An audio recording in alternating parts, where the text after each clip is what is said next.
Very much for joining us here, and also yours is the inaugural session at Rising Bharat 2025. It's a privilege. Thank you very much. Big round of applause for him, please. Thank you, Anand. It's always a pleasure to be with News 18 and part of a dialogue with you, and especially when Anand is looking as if he's in the wrong profession. I mean, your turnout is impeccable, if I may say so. So, sir, congratulations. And, sir, I've tried to emulate you. See, in plain white, he looks so dapper, so I had to go flashing red, didn't I? First up, your thoughts on Esther's performance, and as Minister for the Northeast, is Northeast connecting with the rest of Bharat as it should have over the last many decades, at least in the recent times? Is it happening? Let's start from there. So we saw the unbelievable potential of our youth, and I'm not going to attribute it to a particular region. Esther is one of our, I believe, one of our Navratnas of our country. And you have this potential across the length and breadth of our land. As Sonal and Zaka were mentioning in their opening remarks, it's youth that brings about change. It's youth that brings about transformation.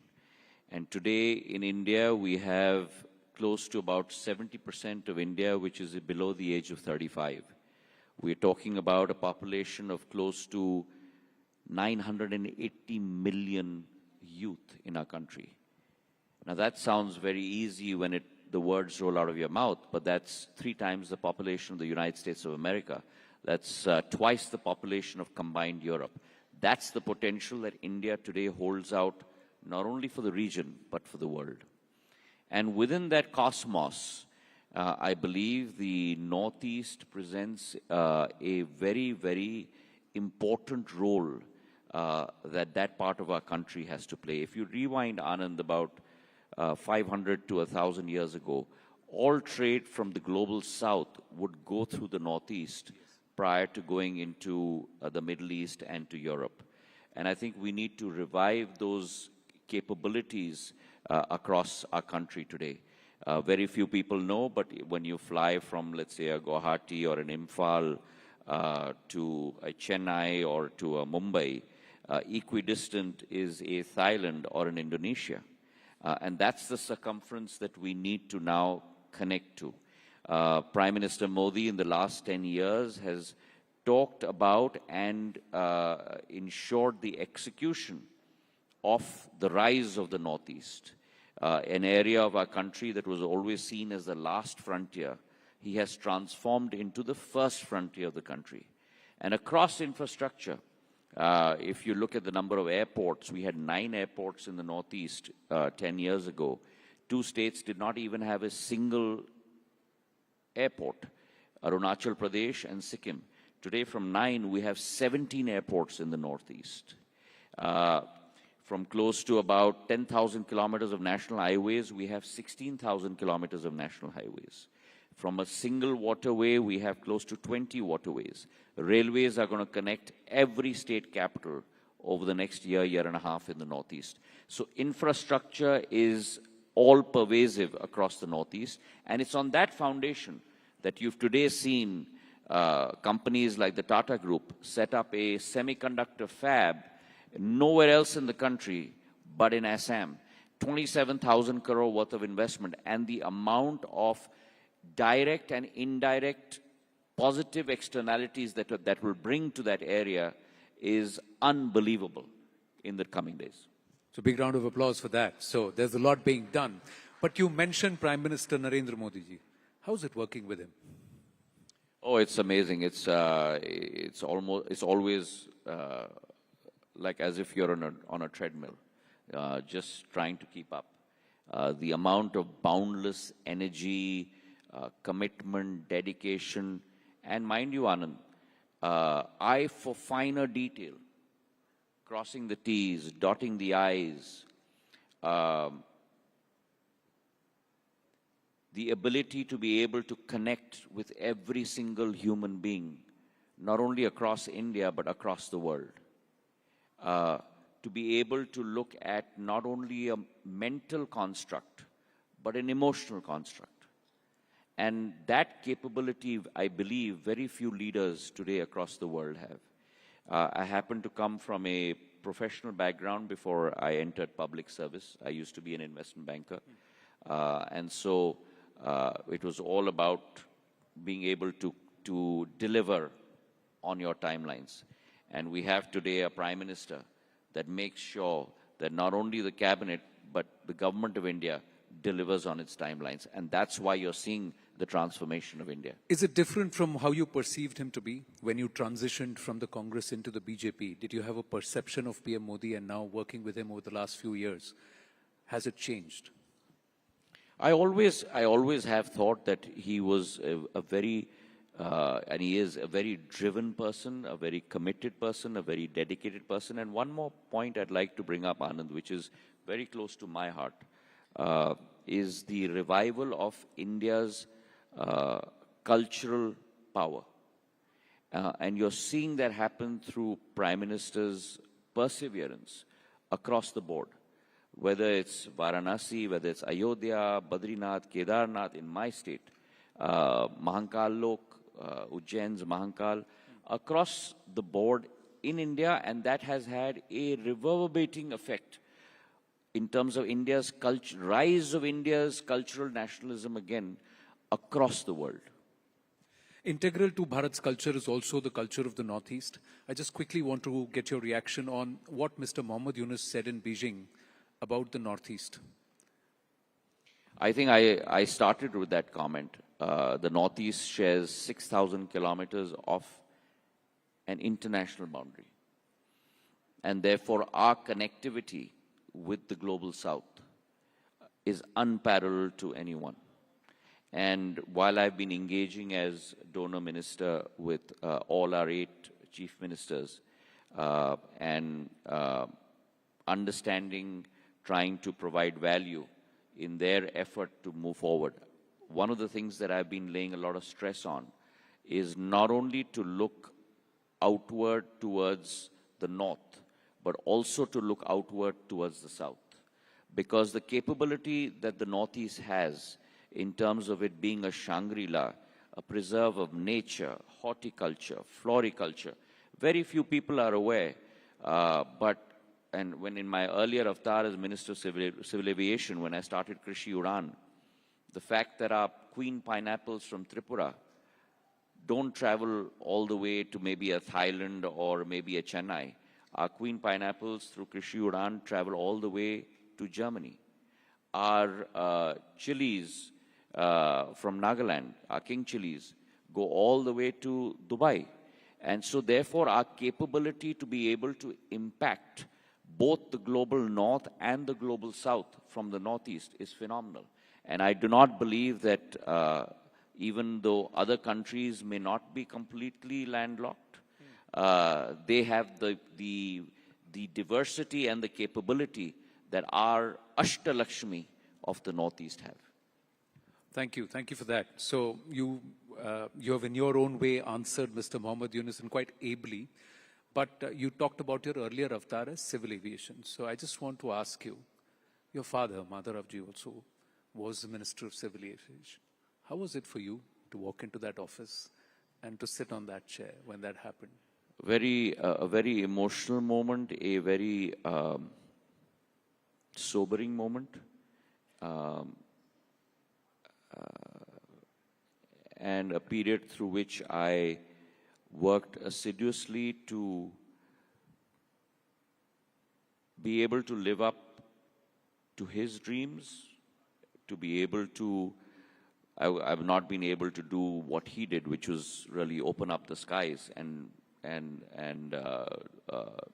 give choice to the consumer.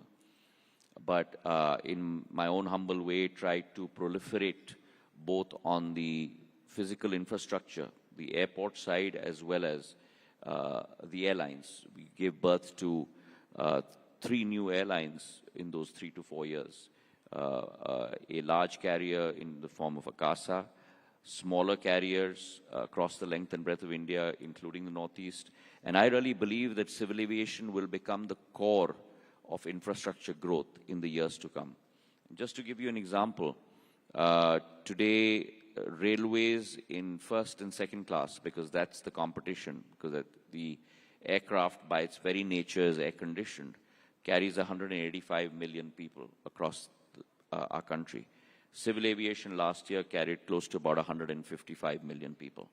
But civil aviation is growing at a CAGR of 10.3%, whereas railways first and second class is going at a CAGR of roughly 5.6%. So in another 4 years, civil aviation will end up carrying many more people across the length and breadth of our country than the railways in first and second class.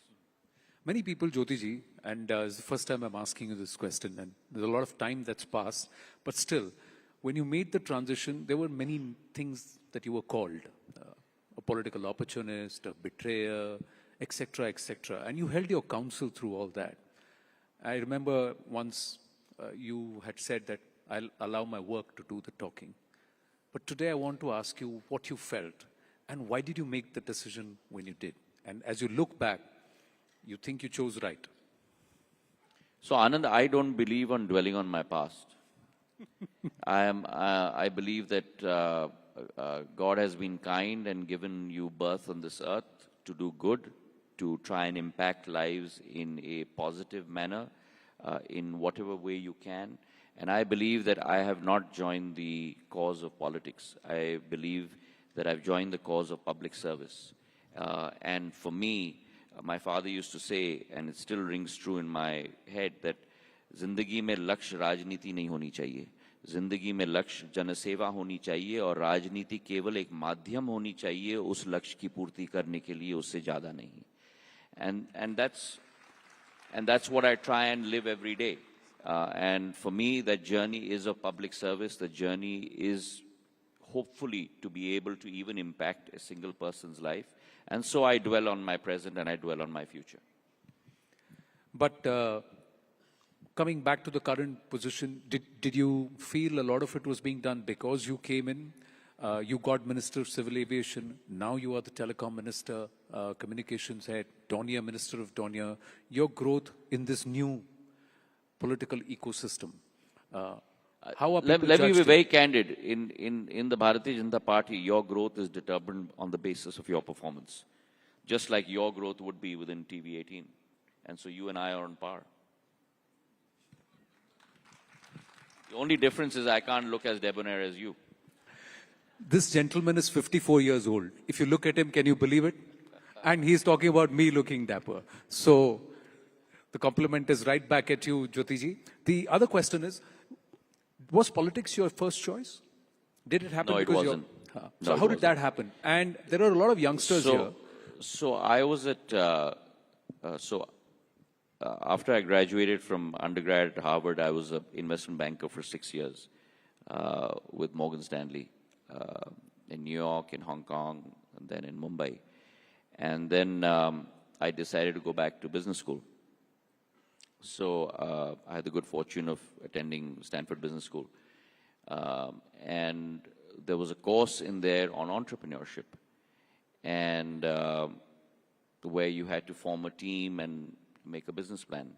So a colleague of mine from the GSB and one from the engineering school, we all got together and we made a business plan. And this is many years ago. So I'm not going to say when, but many years ago, when call centers and all of that had not happened in India. So decades ago. And we thought of doing a NOC, which is a network operating center for a lot of the equipment manufacturing majors in the US, in the Valley, in India. And be it as it may, we won that competition.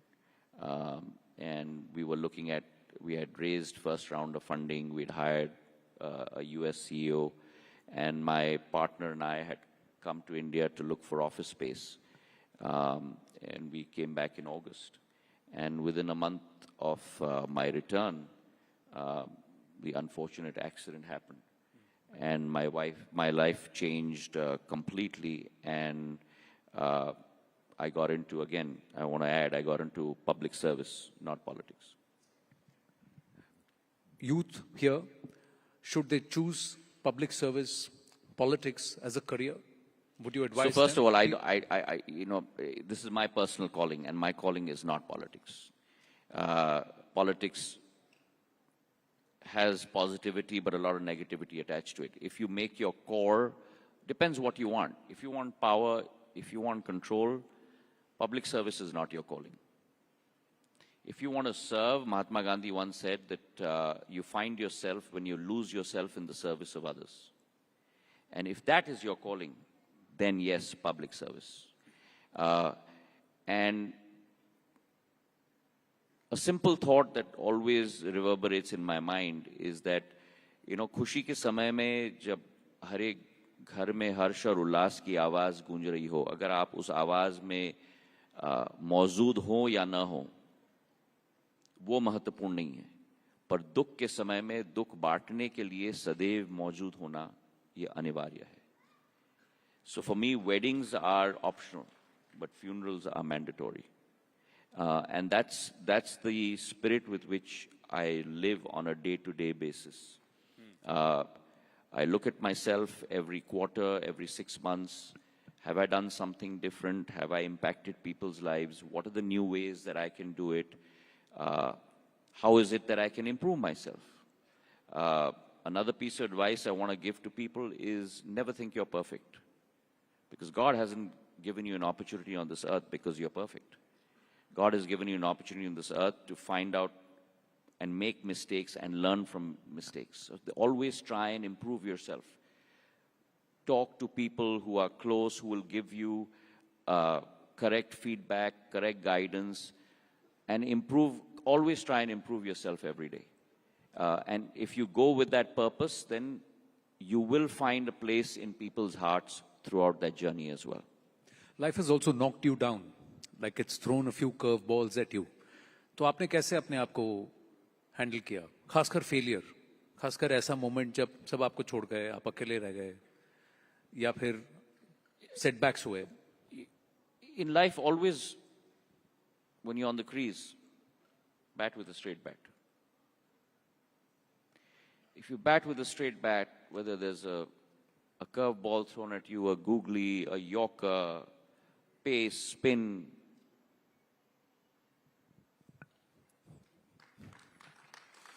Straight bat. एक प्रश्न है, सबके मन में है, जैसे मैंने आपको. and always be transparent. Ji. If you can do things for someone, great. If you can't, be transparent. Say, भैया, इस वजह से मैं नहीं कर सकता. At least that person will go away from you thinking, कम से कम इस आदमी ने सत्य तो कहा. Otherwise, when we go to every door, I go to every door, हाँ, देख लेंगे, कर लेंगे, देख लेंगे, कर लेंगे.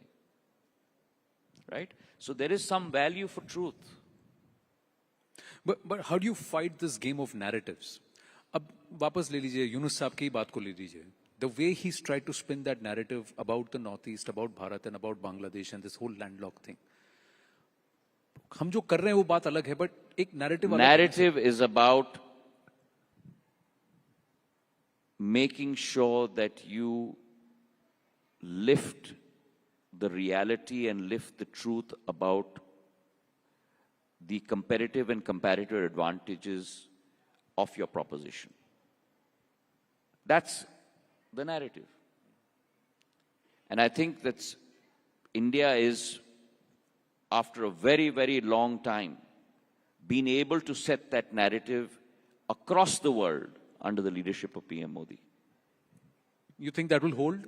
You think that will hold this effort and this approach? I don't think our country today is on a roll. No power in the world will be able to stop our country. We are today close to a $4 trillion economy. We will be a $5 trillion economy by 2028. We'll be a $6 trillion economy by 2030. We're the 5th largest economy in the world. We will be the 3rd largest economy in the world by 2028. That is my unspoken commitment and unspoken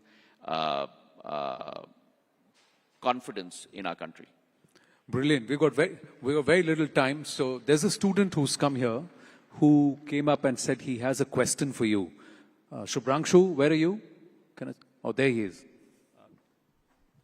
धन्यवाद।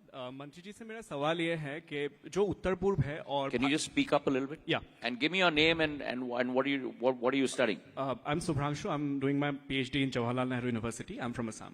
So मंत्री जी से मेरा सवाल ये था कि जो भारत का दूसरा अंश है और उत्तर पूरब है, उसको भावनात्मक रूप से जुड़ने के लिए आपकी मिनिस्ट्री कैसे कदम उठा रही है? जैसा कि हम देख सकते हैं कि पिछले 10 साल में बहुत अच्छे काम हुए हैं नॉर्थ ईस्ट को लेके, और आज एस्टर को जो रिसेप्शन मिला वो उसी का प्रमाण है। लेकिन कहीं ना कहीं आज भी लगता है कि भारत के बहुत अंशों को नॉर्थ ईस्ट के बारे में बहुत कम मालूम है आज भी, और नॉर्थ ईस्ट के लोग भी गर्मजोशी से जो मिलना चाहते हैं भारत के दूसरे लोगों से, वो हो नहीं पा रहे हैं। तो इस मानसिक दूरी को या इमोशनल कनेक्टिविटी को बढ़ाने के लिए आप कैसा कदम लेना चाहेंगे? Very good question. तो मैं मानता हूं कि हृदय को अगर आप जोड़ोगे तो सारे संबंध जुड़ते हैं, और आज बहुत कम लोगों को मालूम है।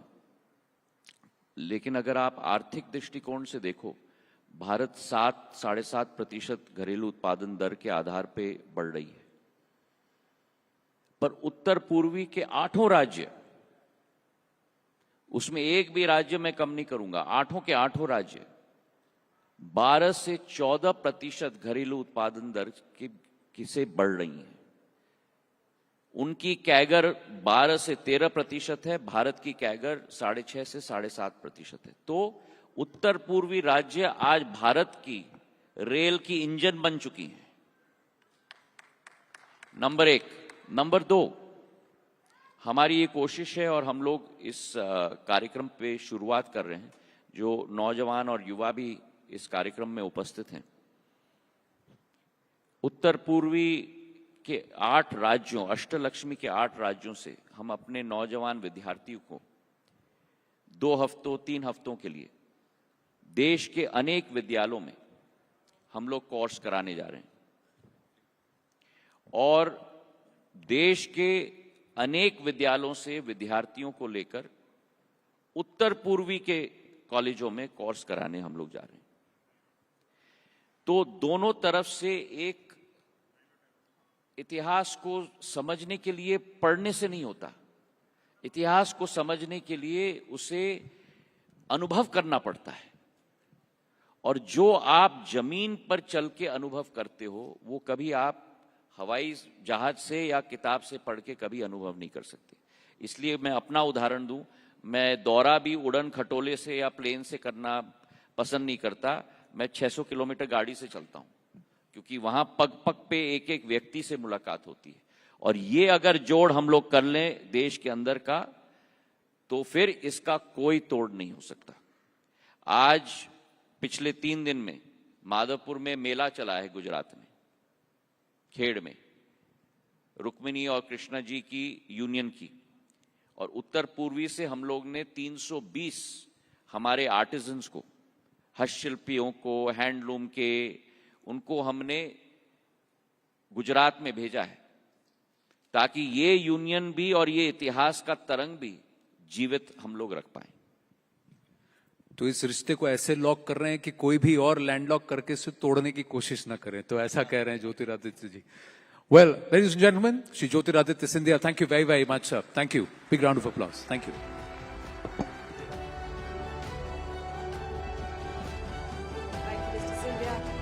Well, ladies and gentlemen, South Asia is now home to more than 1 billion young people, making it one of the youngest regions in the world. This presents us with an opportunity to harness the energy and creativity of our youth and to drive growth, innovation and progress. But for this to happen, we need to create spaces for young people to participate in politics and governance.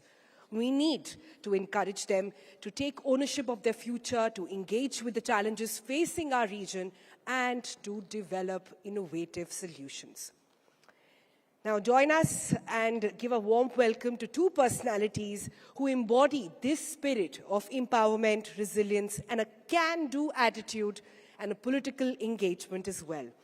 Namal Rajapaksa, Member of Parliament from Sri Lanka, and Uza Maria Ahmadidi, former Minister of the Defence of Republic of Maldives. Now they will be in conversation with Palki Sharma for a session titled The South Asian Platter Menu for Growth.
Ladies and gentlemen, what an absolute pleasure it is to be here at the Rising Bharat Summit. I'm Shireen Bhan, and with me, the legendary Vijay Amritraj. Ladies and gentlemen, a big round of applause for the man who put Indian tennis on the global stage. Mr. Amritraj, please take a seat.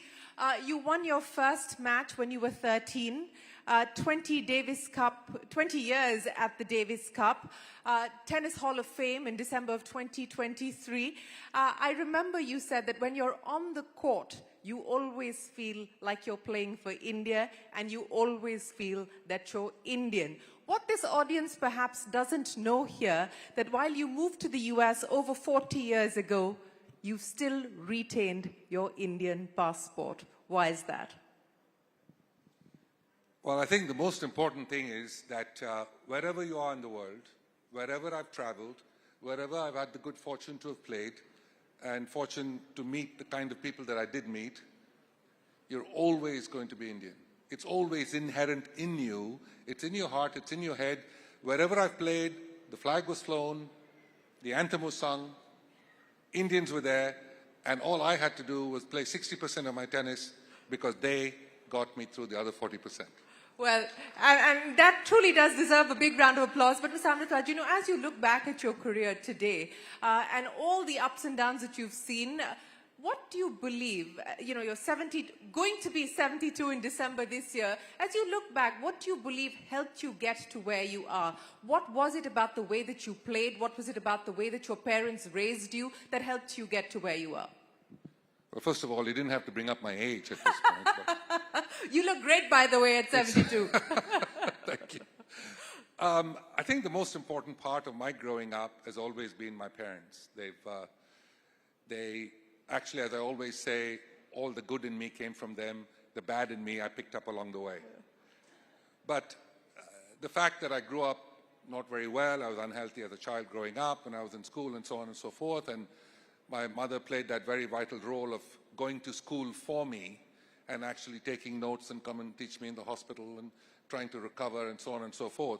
I always make a joke of the fact that for one set of school fees, both of us were educated. So I think when I look back at that and what they did for me, beyond the call of duty of parents, is what gave me the life that I've ended up having and put me into tennis actually to get over my health, and then it took me on a completely different journey. I wanted to be a doctor. You wanted to be a doctor? I wanted to be a doctor. I thought it's the greatest profession of all. You're saving lives and so on. Finally, my mother said to me, hit enough tennis balls in the court and someone will give you a doctorate. You know, and that's an unusual thing. And yes, you could have gotten a doctorate as well on the tennis court, but that's an unusual thing for Indian parents to say, don't be a doctor, go out there and play tennis. I think it was for my health more than anything else, and to be able to have some retention power and so on and so forth. And then many years later, I would speak in overseas major colleges and schools, which I was amazed that they would invite me to do it. Had they known my early years of being in school, they wouldn't have done it. But they were right again. You know, as you look at India today, as you look at India from the perspective and the lens of a global Indian, what gives you hope? What gives you confidence? What gives you optimism about the India story? I think the main difference has become that India is now a brand. It's a brand. Made in India is a brand. Made in India is what people want. They want people to be investing in India. They want people to come to India. The tourism part of India has to continue to grow. We have so much in different parts of India that is unbelievable. Each state has so much to offer, and the country as a whole. Most important of all, I think once people from overseas have come and experienced Indian hospitality, they don't want to go back. This is it. I've always asked people to come for the first time. Come visit. I will guarantee you that you'll go back again. And that's what they've done. And I think to a great extent, India, our people on a normal basis are inclusive. They are always going to be hospitable. They'll invite you to their home at the drop of a hat. If you go play tennis anywhere in the world and you see two Indians on another tennis court or a badminton court or a squash court or anywhere else, they're going to say, okay, let's get together. And that's how you survived your early years in the US. I did. They didn't even know me at the time when I went to America for the first time. And needless to say, if I saw an Indian somewhere at some store, I would go up to him and say, listen, I'm coming to your house for dinner tonight. And whatever they had, dal, roti, whatever they had, I'm going to sit with them on the floor with their little baby, and they're also making their entry in the United States for the first time, and we eat together, and their growth has been my growth, and to a great extent we have seen the incredible growth of India. We have seen the incredible growth of India, and your journey has been intertwined with it in many ways. But let's talk about what's happening in India as far as sports is concerned. And I know that there is a big disappointment that you carry about the way that things have turned out for Indian tennis. Why do you believe we've fallen off the map? What do you believe we need to do to get back on the map? There's been great changes over the last 40, 50 years since the time I played, when I would go out on tour and people would often say to me the famous question, yes, you play tennis, but what do you do for a living? And I could never answer that question till I won my first big tournament.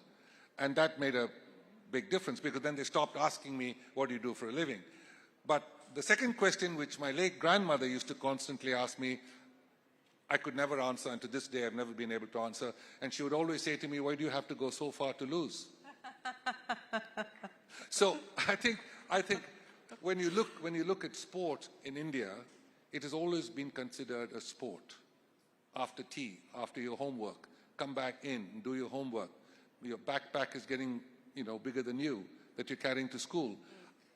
You have to give a priority to the fact that sport is going to take you further than you can possibly think. Nothing that I could have possibly done in my 7 decades of being around that could have bettered what this sport has given me. It has given me everything and more that I never would have expected.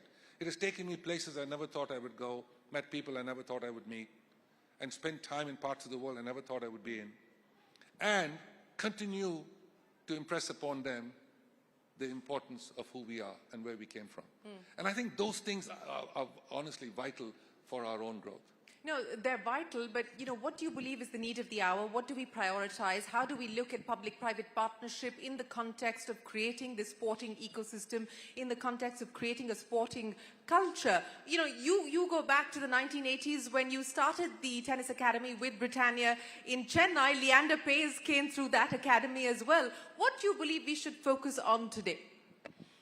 Every sport is different. Every sport, the needs are different, the support family is different, everything is different. But the one thing that is constant is to have an incredible support system. That's number one.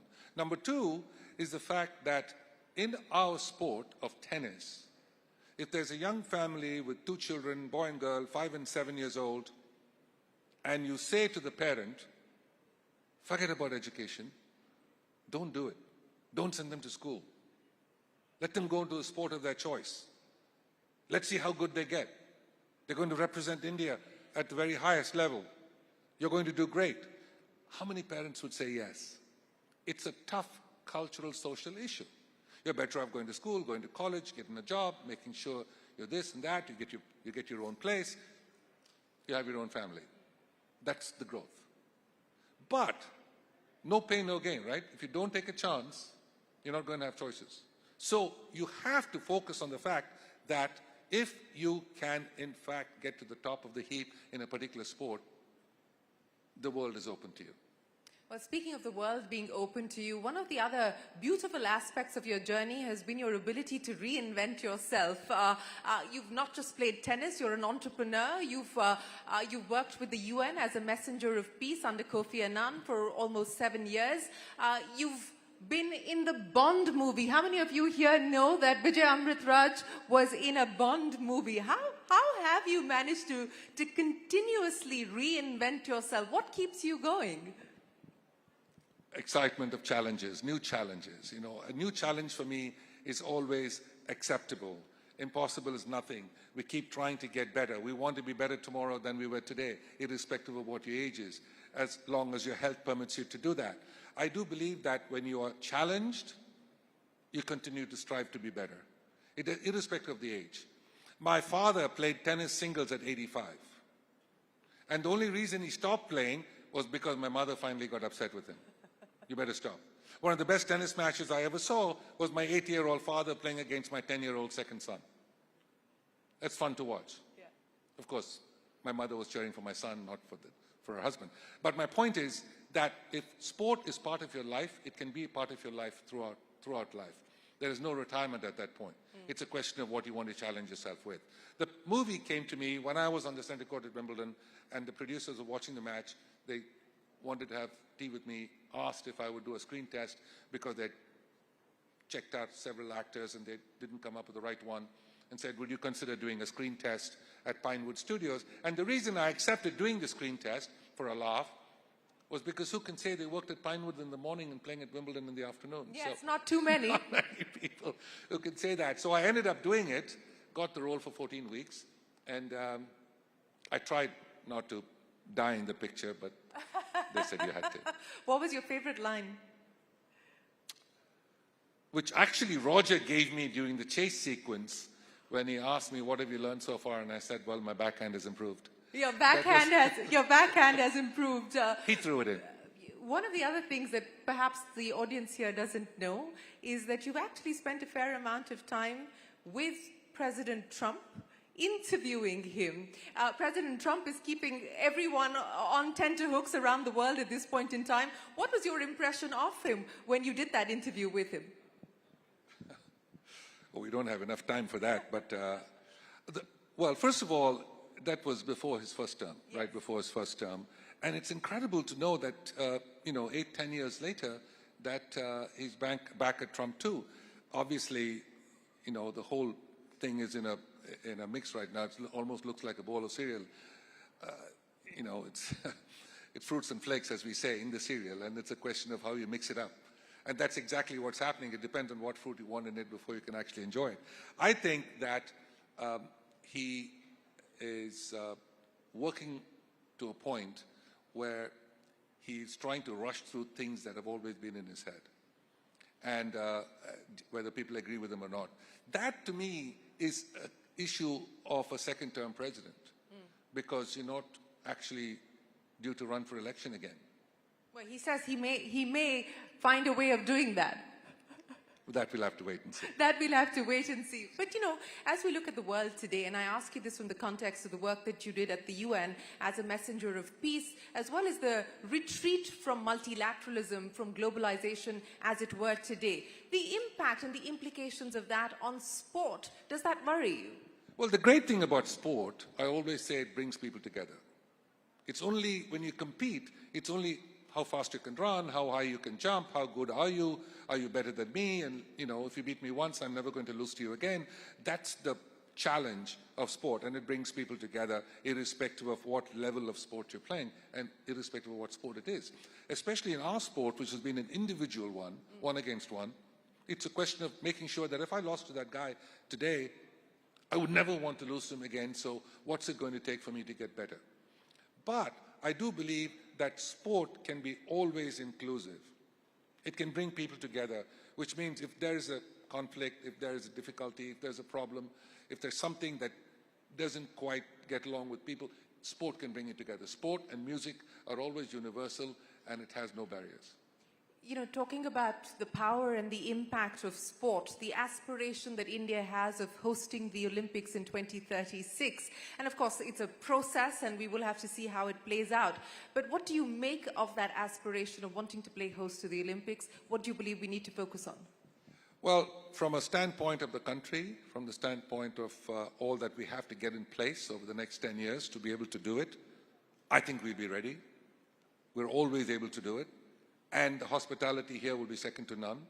And the success of the 2036 Games, if it came to India, will be second to none. No question about it in my mind. And I've seen most of these things happen in different parts of the world. I was very privileged to carry the Olympic torch at the 1988 Games in Seoul. I was very much a part of the ITF when I was actually helping them get tennis back into the Olympic Games. So I know what it takes. But at the same time, even if we are ready as a country to host the Olympics in 2036, we do have to make sure that we can make the top 5 in the medal count. How do we make the top 5 in the medal count? That's the challenge. That's the challenge. To me, that is the most important thing of having an Olympic Games. When you're ready to host it, except if you're Greece, where it started, that's fine. But if we are ready to host the Olympic Games in 2036, and we will do a spectacular job. 9 out of 10 things, no question. The one thing that matters most is to make sure that we make the top 5 in medal count. And that's the hardest part. Easier said than done. How do we ensure that that is a reality? What's the execution roadmap? Shireen, nobody said it was easy. I just said that's exactly what we need to do. We need to get there. Look, if we have 28 CEOs of the president of worldwide companies at this point, of the top 100, how did we get there? Because of the incredible hard work, the effort that was put in, the talent that we have, the brain power that we have, all of that went into making us arguably the greatest in the world in that particular area of work. I think we can do it in sport. We just have to focus more on disciplines that we can actually do well in. We can't do well in all disciplines. Yeah, sure. Well, what do you think those disciplines should be? What should we focus on? What I think we should prioritize? pick 10 or 12 disciplines.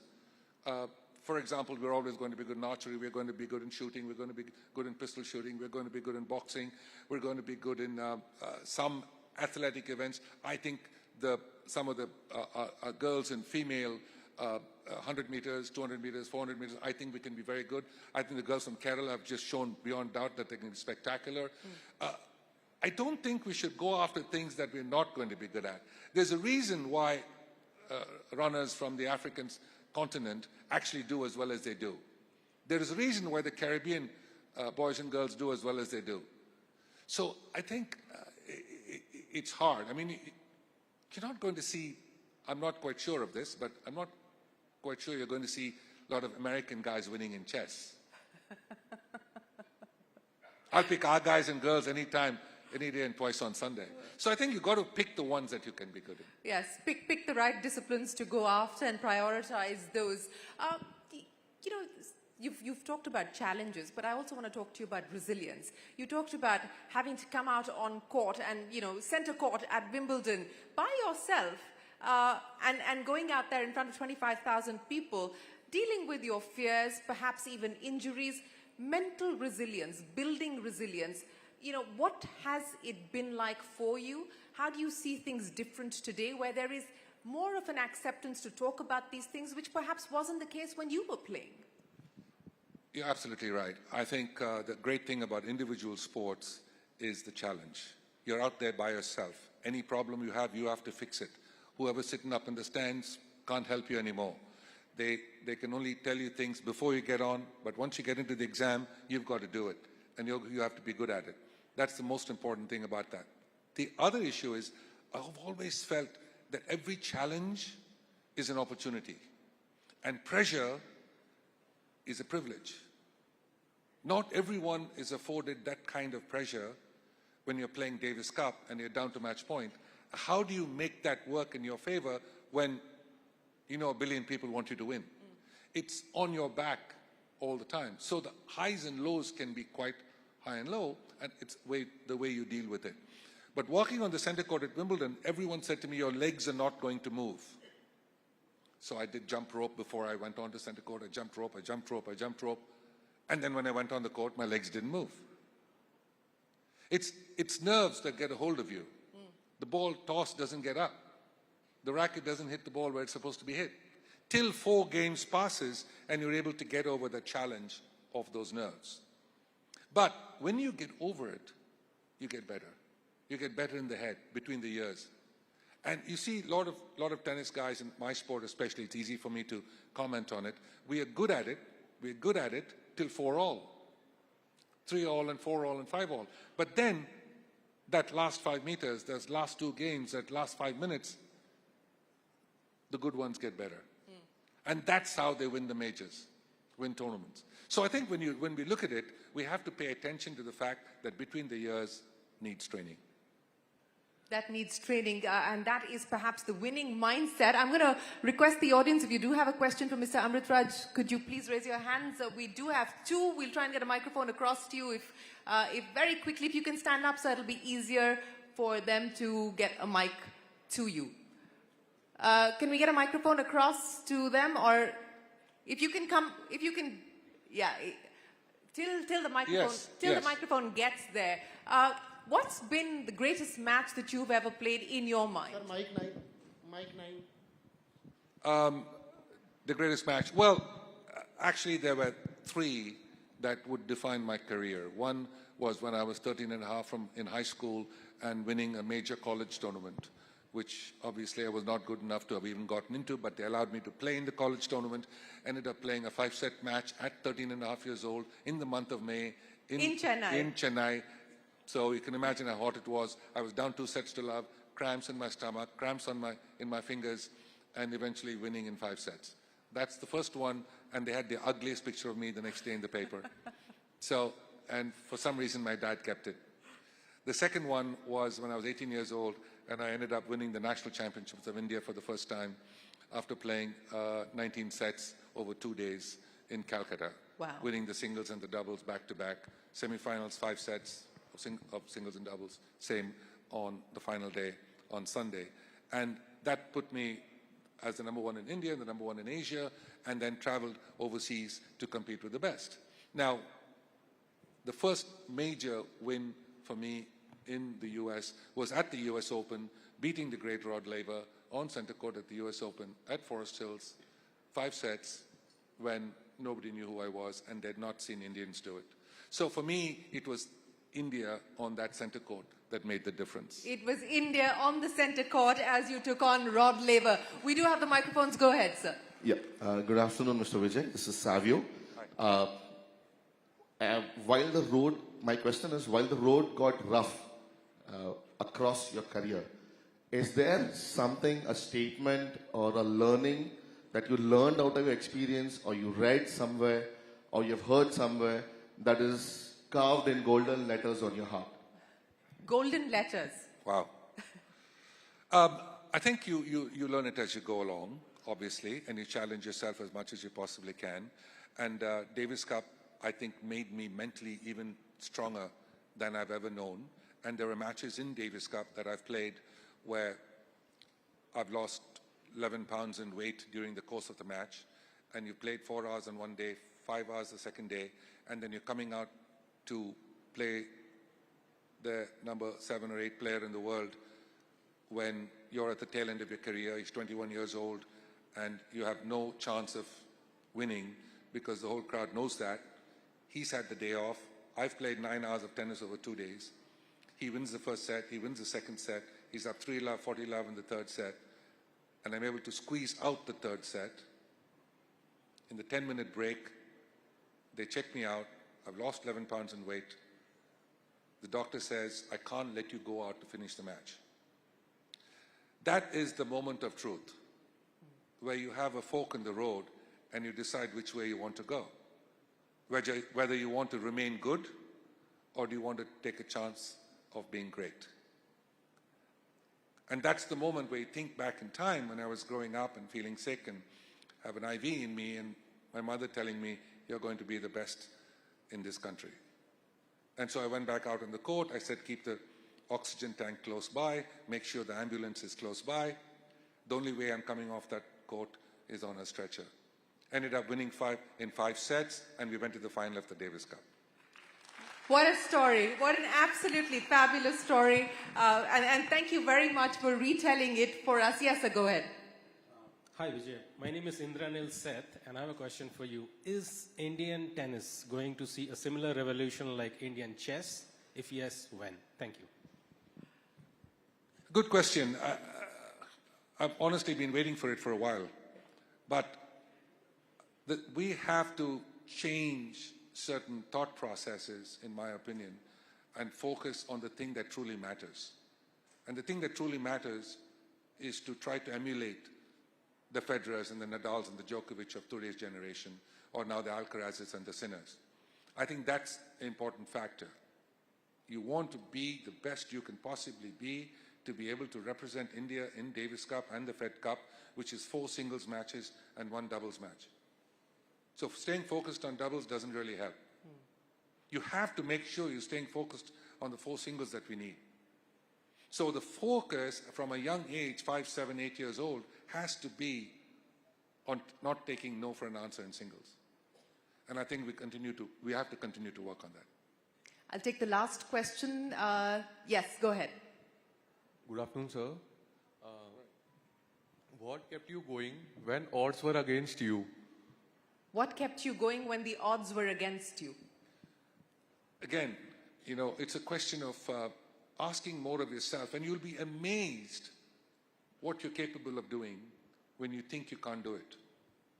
And the great thing about sport, especially an individual sport like ours, you're going to ask more of yourself on most occasions. You're in trouble, you're hurt, you have a fever. I played with 101 fever, I played with injuries, I played before surgery, I played after surgery. But it's incredible what adrenaline can do for you. And that's why I'm so grateful to my fellow Indians, both in India and the ones who live overseas, 35 million of us who live overseas, who've always come to support what an Indian has done in a sport and lift him and the country up at the same time. And that's what they do, whether they like it or not, irrespective of whether they like the sport or not. So you're asking much more of yourself from within to lift you to a plane that you never thought you could get to. And that's the best way to beat the odds. Well, clearly that is the best way to beat the odds. I'm going to do the unthinkable. I'm going to ask Vijay Amritraj to undress for us on live television. And there's a reason. There's a reason. Come on, you've got to. You're a good sport. You're a good sport. They have no idea what you just said. They will. They have no they idea. Will now. They will now. They have no idea what to expect. Okay, we're gonna show I'll them. tell you this. And there's a reason for it, because this was done for my 50th visit to Wimbledon.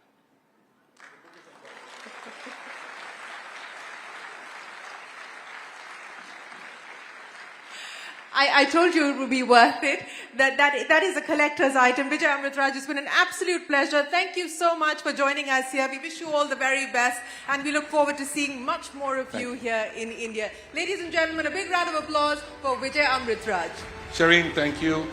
Thank you all so very much for welcoming me here this morning and to be a part of this incredible event, the Bharat Summit. Most important of all, we are in a very special place. India is a very special place in this very special moment in time. And it's all of us to be able to grab it with both hands and make us even better. Take care. God bless.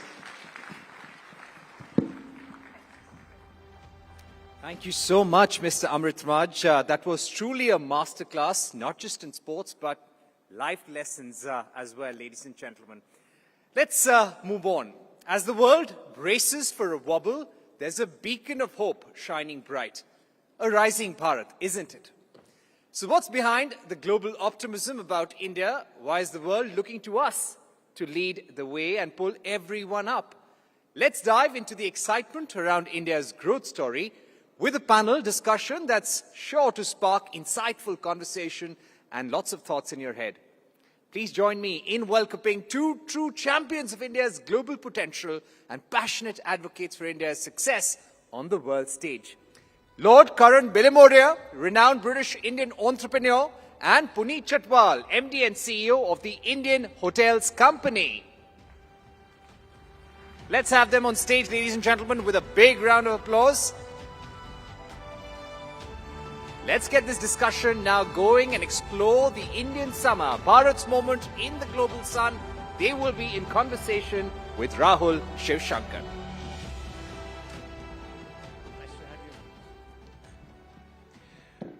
Well, I just love the way Vijay Amritraj infused us with the thought. He says this is India's moment. Yes, it is India's moment. There was a time when India was very content in letting other people define it. But now it appears that India wants more. What it wants really is to define itself to the world. And that's been a big change over the last 2 decades or so. And of course, now you're beginning to see it in ways that manifest itself in so many ways. But this is my opinion. I'd like to actually speak to these amazing gentlemen who both represent big brands. Lord Bilimoria is a brand in himself. He left from India and forged his career in the UK and did fantastically well and is an ambassador for our country in more ways than one. And of course, We have with us Puneet, who is the CEO of India's iconic Taj brand. It's recognized just about everywhere. In fact, I would say that Trump might have been inspired and pulled one of his hotels to name them after the Taj. Anyhow, let's get this conversation started. Let's start broad, Mr. Binamoria. Let me begin with you, if you don't mind my calling you Mr. Binamoria, not Lord Binamoria, but anyhow. Mr. Binamoria, is the world finally waking up to Bharat's potential, India's potential? Or is India now beginning to influence the conversation? Well, what's happening here? Without a doubt, the world has woken up to India. If you look back to the liberalization that started in 1991, it actually took over a decade. It was only from 2002 onwards that the Indian economy started to actually rocket, almost reaching double-digit growth per year. And we haven't looked back since then. And today, India is the fastest growing major economy in the world at over 6% growth. What we would give in the UK for 6% growth, it's phenomenal. And what has happened now is that India has also become the largest country in the world in terms of population. We've overtaken China. It is my prediction that we will overtake China as an economy as well, and that by 2060, India will be the largest economy on this planet. And what I think people are beginning to appreciate is, why is India, this giant country, powering ahead and so resilient when everything around it quite often falls apart? And I'll tell you, two reasons.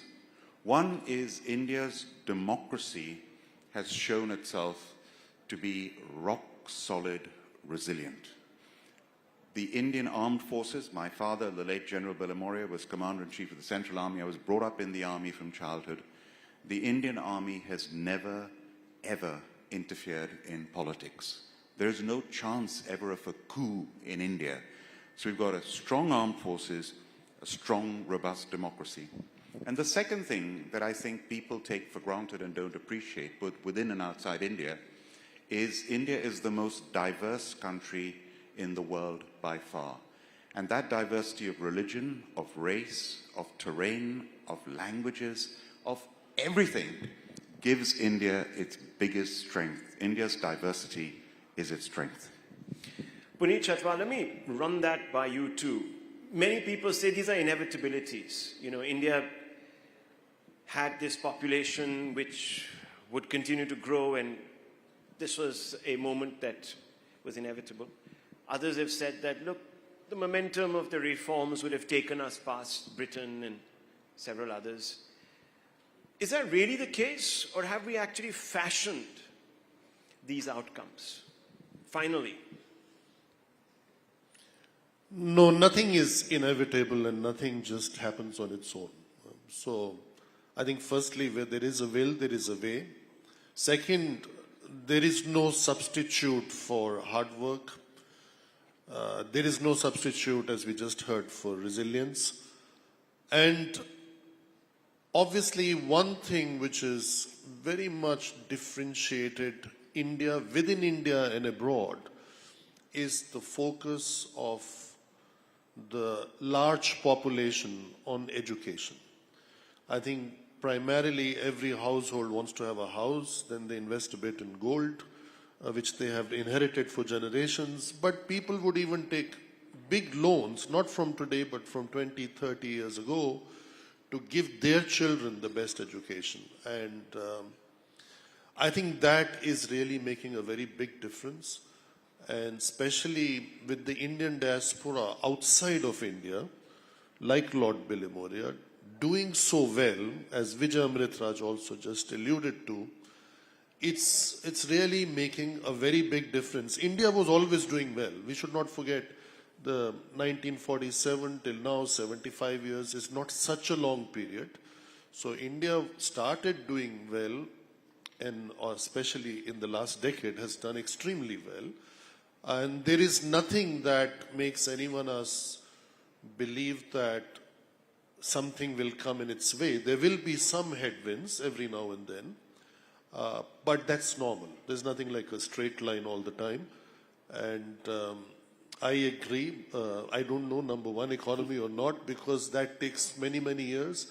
But definitely by 2030 to be the third largest is something I firmly believe in.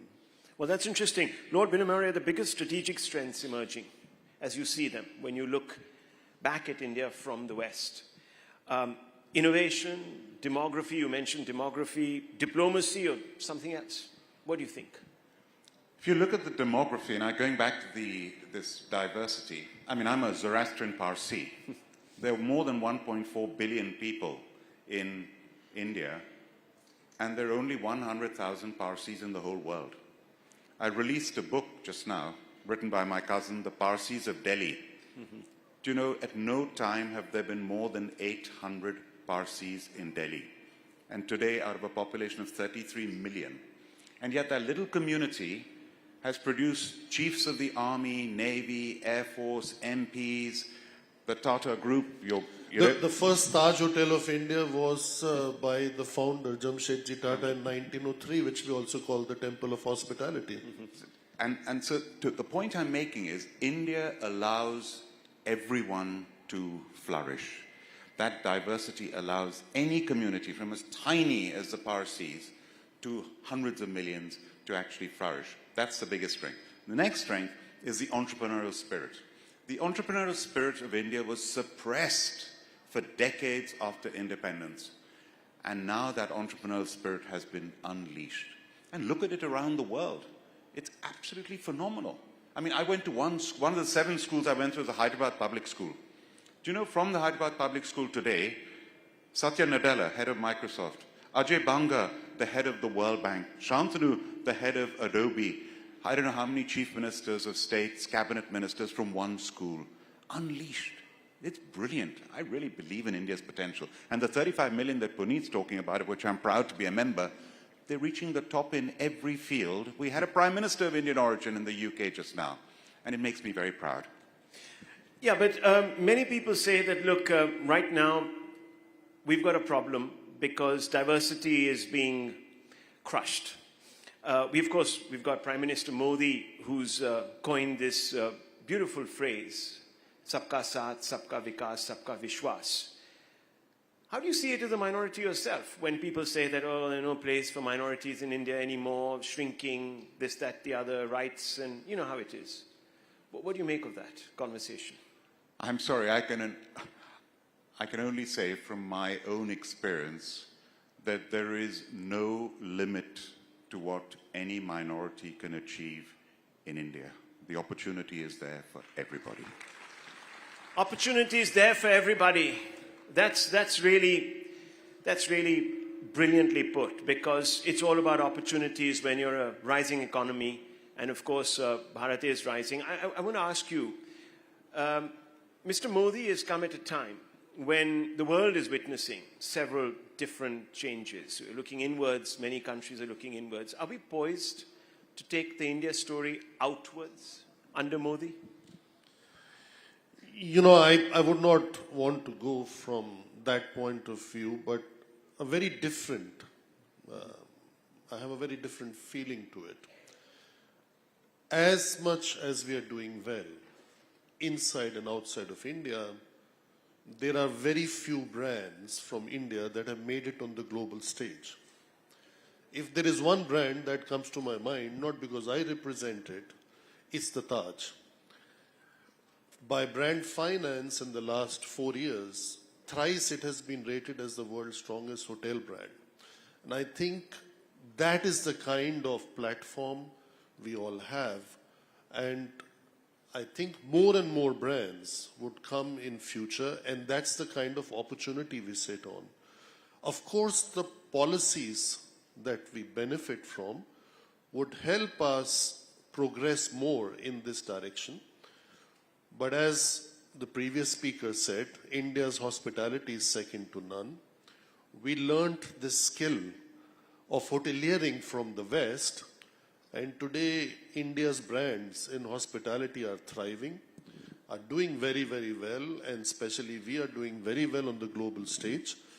And I hope more and more consumer brands will come up in future and leave their mark on the global stage, which will make India a stronger soft power also. That's the soft power of the brand.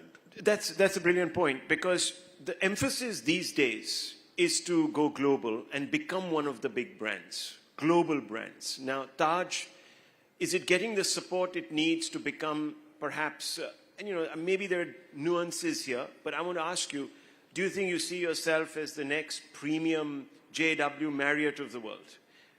Every continent, pretty much every global city, what does that take? Every company has different strategies. I think, with all respect for the largest hotel company, Taj is Taj. Let's not compare it to any other brand. And scale is one metric. See, nobody in the world has palace hospitality like we are able to present to the world. We call it the living legacies of the Taj.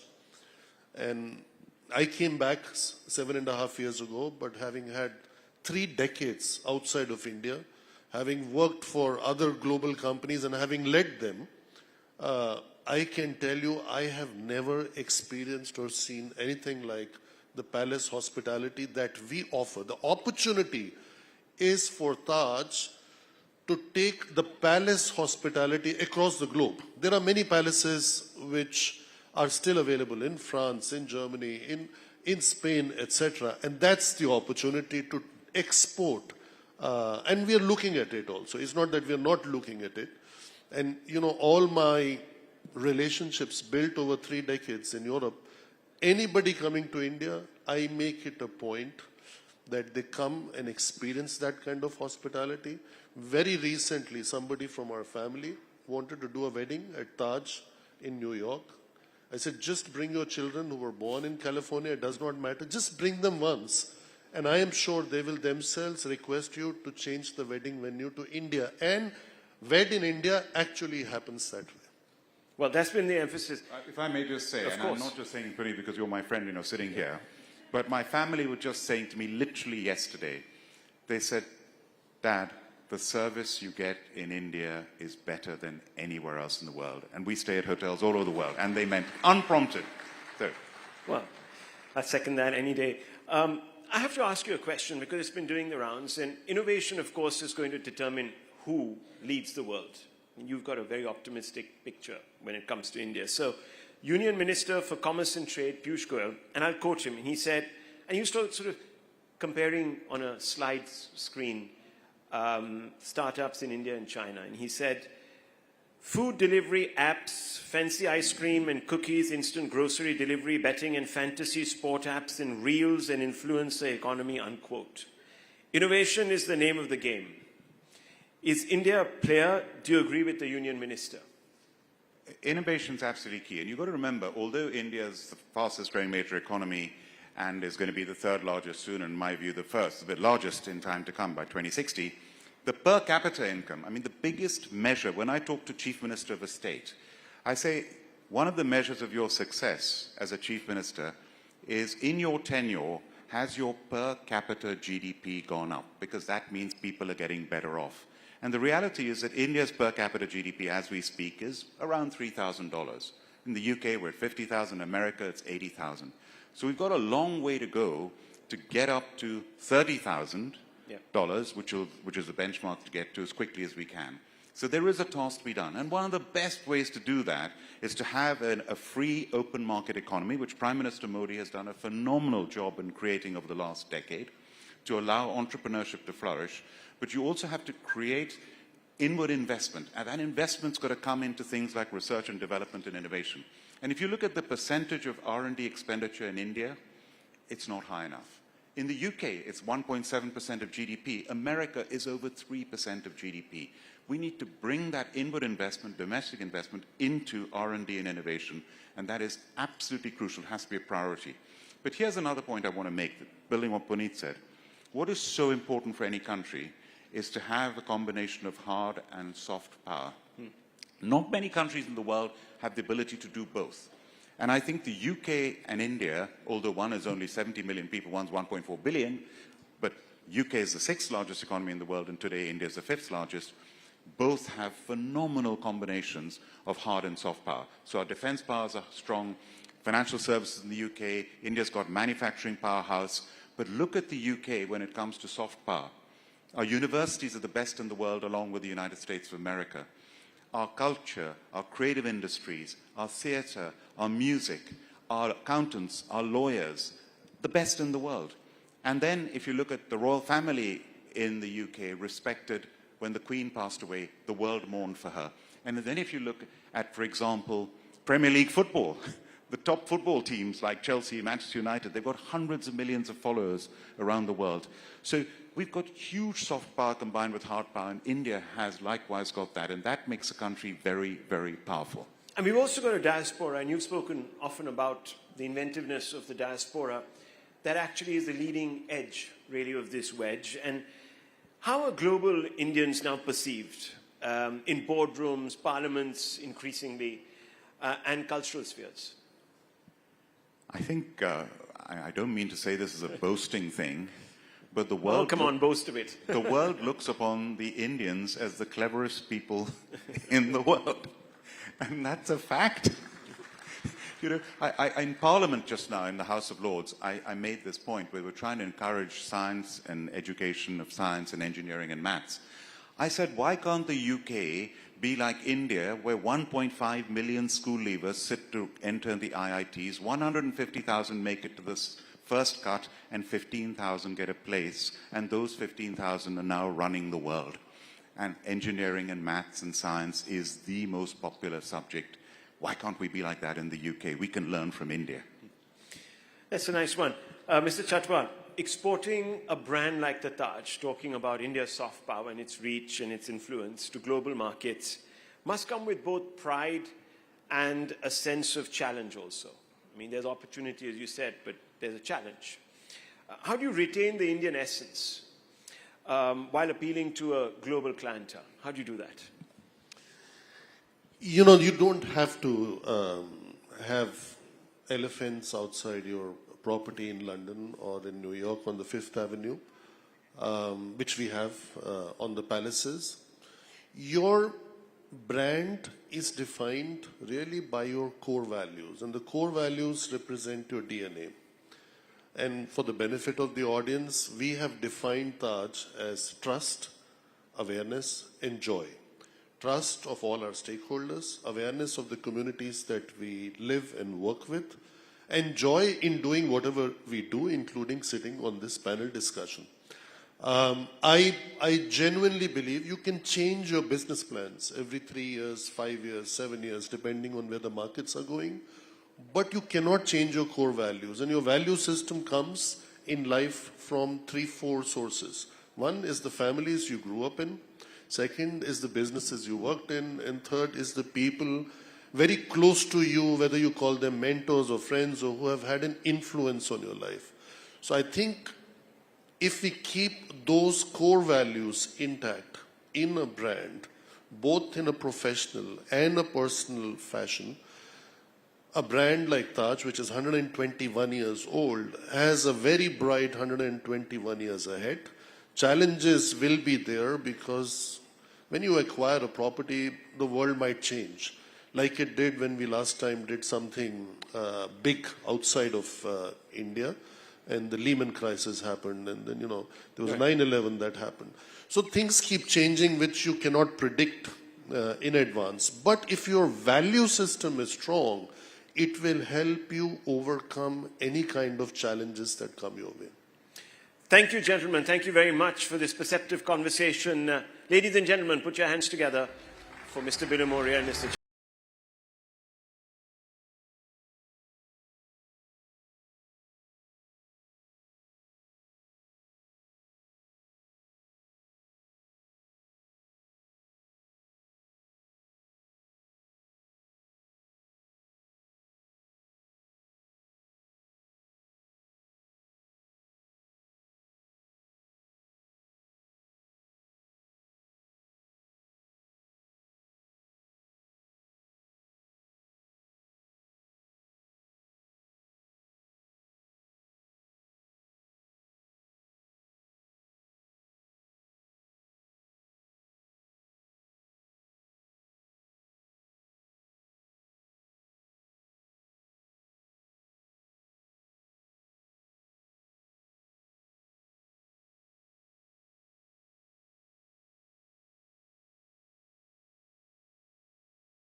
At Rising Bharat, Rising India, we've been talking about the opportunities that present us at this point in time, but we also have to look at the global context and what's happening in the world today. If I were to start by telling you or recapping for you what has happened overnight, it would sound like a Shankar Mahadevan song of being almost breathless in terms of the number of announcements that have come in from the US president, from governments around the world reacting to what President Trump has said. So let's talk about tariffs. Last night's big development is that the US and President Trump are threatening China with an additional 50% of tariffs. China retaliating, saying that they will impose countermeasures as well, but they hope that the US will come to the negotiating table. EU at this point in time has said that they're willing to negotiate with the US and have offered an olive branch, so to speak. Japan is already in conversation with the US, or at least that's what the US president seems to suggest at this point in time. We've had a call between Marco Rubio and our own Minister Jai Shankar saying that things are on track as far as the India bilateral trade agreement is concerned. The global markets are in a state of panic at this point in time, and we've seen wealth erosion across the US markets, across Asian and European markets, and our own markets as well. So in this very, very volatile mix, how does India position itself? What should our response be? And more importantly, from a domestic point of view, what should we prioritize and focus on? Well, I have three gentlemen who have their ear to the ground and their ear to the clients, who are telling them what is going on at this point in time. Rajiv Memani, let me start by asking you, a Trump era that we live in today, where every tweet changes the way that the markets move, changes the way that policies are being pursued at this point in time. How are you looking at it? When you talk to clients today, when you're talking to your partners sitting in the US and in other parts of the world, what is the view? Yeah, no, I think very few people really fully are able to grasp the situation now. I think everyone's living on a pretty much day-to-day basis. But, if you just step back, I think what's clear to everyone is this position of high fiscal deficit, high trade deficit, high debt, and that debt being owned significantly by the country with which you have the largest trade deficit was not something that was sustainable, and I think President Trump called it out quite aggressively and has been calling it out. In fact, there was an article that was written by Warren Buffett in 2003, which actually captured this very well. So this has been going on for a while, but I think he's the person. And he's literally the only one who's kept his shirt on, Warren Buffett, while the markets melt. So but no one really called it out the way President Trump has. So one thing is clear, I mean, if you look at all this, that he's very determined that manufacturing has to return to US. So I think if you have to pull out anything, I don't think anything is going to stop him from that. Whether he has to apply pressure on countries, on companies, create the incentive environment for that, I think that's very, very clear. He's also very focused on targeting countries with whom US has a massive trade surplus or trade deficit, and they have a trade surplus. And where he believes that there are issues of the rules are not equitable on both sides. So he's going, as a matter of priority, I think he's going after those countries. So if you peel this further, what this is creating, Shireen, is it's creating a lot of uncertainty. Yeah. People are unwilling to take investment calls, unwilling to take business decisions. Supply chains are likely to change in a significant way. So everyone is now, and because of that, if I talk to our clients, especially in the US, they're already calling out that the EPS will not be what they thought it will be, and they're finding it difficult to project forward. CapEx is probably going to be higher. So that's getting reflected in what the stock markets, especially in the US, are showing. So that's one, I would say, that's coming out very clearly. Second is almost all countries in the world will now look at trying to say, how can I do more? Value chains have to be redefined with countries with whom we have a level of mutual interest. Right. It cannot be absolutely one-sided. So the benefit that China got for a period of last 15, 20 years, I think that is difficult to sustain. And I think that means that a lot of supply chains and everything else will be changing. And if you pull this forward and you come back to say what it means for a country like India, and if you add that this uncertainty that AI will create, whether it's in 3 years, 5 years, 10 years from now, when I say uncertainty, much higher productivity, but in terms of jobs, then India has no choice but to look at manufacturing in a very significant way. And if you're looking at manufacturing, if you look at historically countries that have had outlandish growth, sustainably, it's on the basis of exports, whether it's Germany, Korea, China, Japan earlier. That story may not work in that way. So that means your emphasis on domestic value added, has to become much, much more stronger. How do you create more domestic value add? How do you build relationships of mutuality where you have mutual interest with those? I think so that you can leverage on the export side of it. And how do you create a business environment which is conducive to all these three things? So whether it's in terms of cost curves, whether it's in terms of ease of doing business, whatever it is. So if you want, I can dive into details of all three. I'll get you to dive into the details in just a second. But that's what we are heading from. That is what we're heading for. But Karan, I want to pick up on a couple of the things that Rajiv has laid on the table to set the context for this conversation. First up, the first order impact of the uncertainty created by the tariffs, this chilling effect that Rajiv spoke of, that investors are going into a state of panic at this point in time, and future investments at this point look uncertain, and so people are going to pause and wait to see how this dust settles. Is that what you're hearing from your clients as well? I think, Shireen, I agree with Rajiv. There's so much of uncertainty that the clients are all looking at alternative scenarios and what might play out. We'll see multiple, this is a dynamic world given what you talked about, what the first order reaction is, what different countries are going to respond to, what's going to happen with the macro environment with stagflation, and then the implications on what happens to interest rates, etc. So there's a lot of variables that need to be worked out. So scenarios is the right way to think about. And people will look at. It's great news for consultants. Isn't that what you do? Paint out scenarios. And I think there are opportunities here. I wouldn't say this is all a doom and gloom. I think the opportunity for India, given we're looking at differential tariffs, and if it does play out, and it's great that India has taken Section 4C rather than 4B, and we are negotiating with the US. Yes. And if we end up in a good place in those negotiations, this can be a big plus for us. If I also go back to what Prime Minister Modi and Trump talked about, which is the 500 billion export opportunity, I think therein lies potentially a massive opportunity for manufacturing.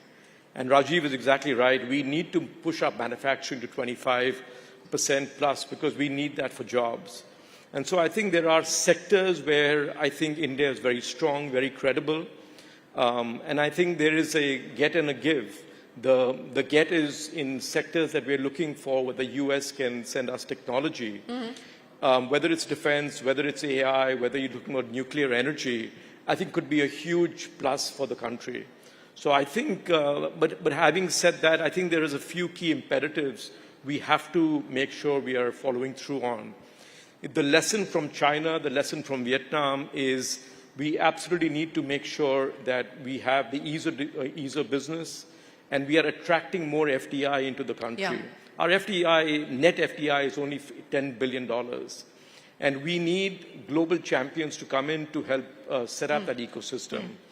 We also need innovation, as Chad talked about in the earlier panel. Yeah. We need to design in India as we think about Make in India. And it's an absolute must that the private sector must do more on that front.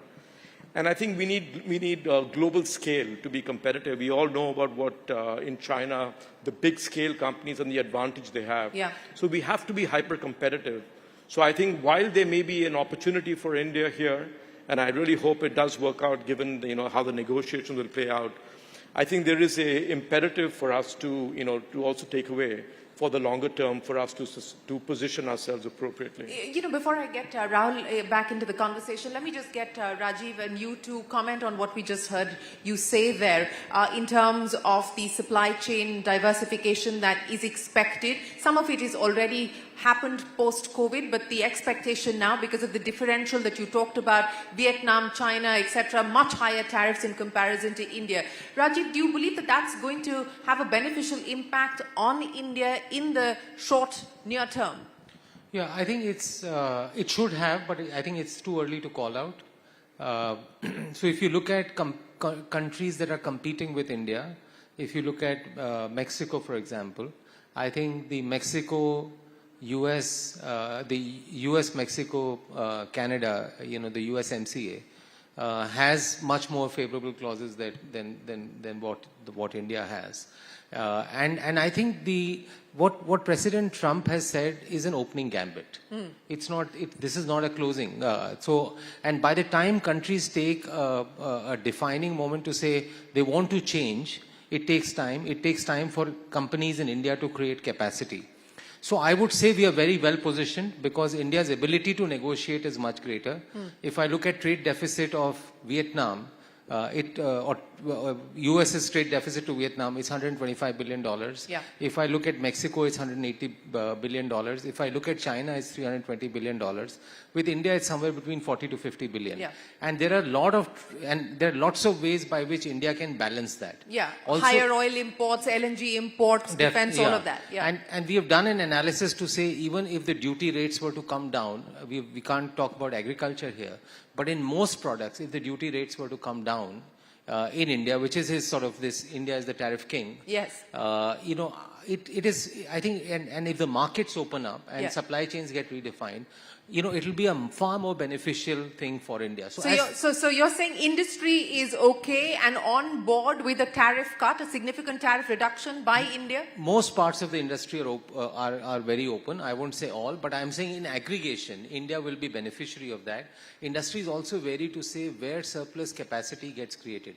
India's biggest concern right now is, yes, there's a lot of talk about India-US, but the bigger concern is the surplus capacity this will create in China, Vietnam, and in some sectors in Europe as well. So I think to that extent, people want to watch out for that closely. But I would say broadly, Shireen, most of Indian industry is quite comfortable. And I think if things go as logically one would, and it's very difficult to say this in the current regime, I think India should be a net beneficiary. And companies are quite bullish. Yeah, and today, this morning, we saw headlines saying that Apple is going to redirect more of its production to India on account of what we're seeing with tariffs on China. Do you believe that that's a one-off? Because you know, we already have the capacity that's been created here, or to Rajiv's point, that people are going to wait to see how this plays out before taking calls on fresh investments and fresh capacity. Shireen, Apple is already doing, I mean, the electronics sector has been a big plus, and the way the government has set up the electronics sector in the last few years, I think is a big story around India. So that will continue. Now, Apple is going to wait and watch and figure out, you know, what's the amount of production they'll do in different geographies. But I think it's very smart what the government has done when it has not only has put in the PLIs, and now we are moving towards the latest announcement of going into components, going into more domestic value add, and then even going into design. You know, you've got firms like L&T that are doing semiconductor design in India, and then you've got the fabs, etc., that the Tatas and the Murugappas are setting up. So I think electronics is a very good story in India, but it's still yet to play out to full potential. If you think about electronic value chain in 2030 will be about 6 trillion. It's about 4.3 trillion today. So it's a massive global value chain that we should be thinking of participating. And that's why us getting in front with the right incentives and being competitive with the scale players, you need the scale players like a Tata, the Murugappas to be playing to build that ecosystem in India. Yeah. Rahul, let me come to you now in terms of the opportunities that you believe present India at this point in time, the sectors that you believe are poised for growth and have a strength and advantage at this stage. So I think just to build on the previous points, and then I'll come to your point, I think you have to de-average the situation a bit. And if you see from our vantage point, we are the least dependent on US exports. Especially as far as goods and merchandise is concerned. Yeah, 2%. 2%, and and it doesn't move the needle for us in terms of our domestic GDP growth and so on. So I think if we negotiate well, as has been said, right, it can open up a large window of opportunity, especially in sectors where the differential tariffs are there and where we have longer term advantage. So if I was there, I would go out and think of it as a positive opportunity creation, where whether it is electronics or it is textile or it is cables and wires, where we see the competing nations have relatively higher tariffs than us. On the other hand, I think we need to be also aware that the whole world trade will get rewritten, and which means that countries which will not provide or supply material to America will supply elsewhere.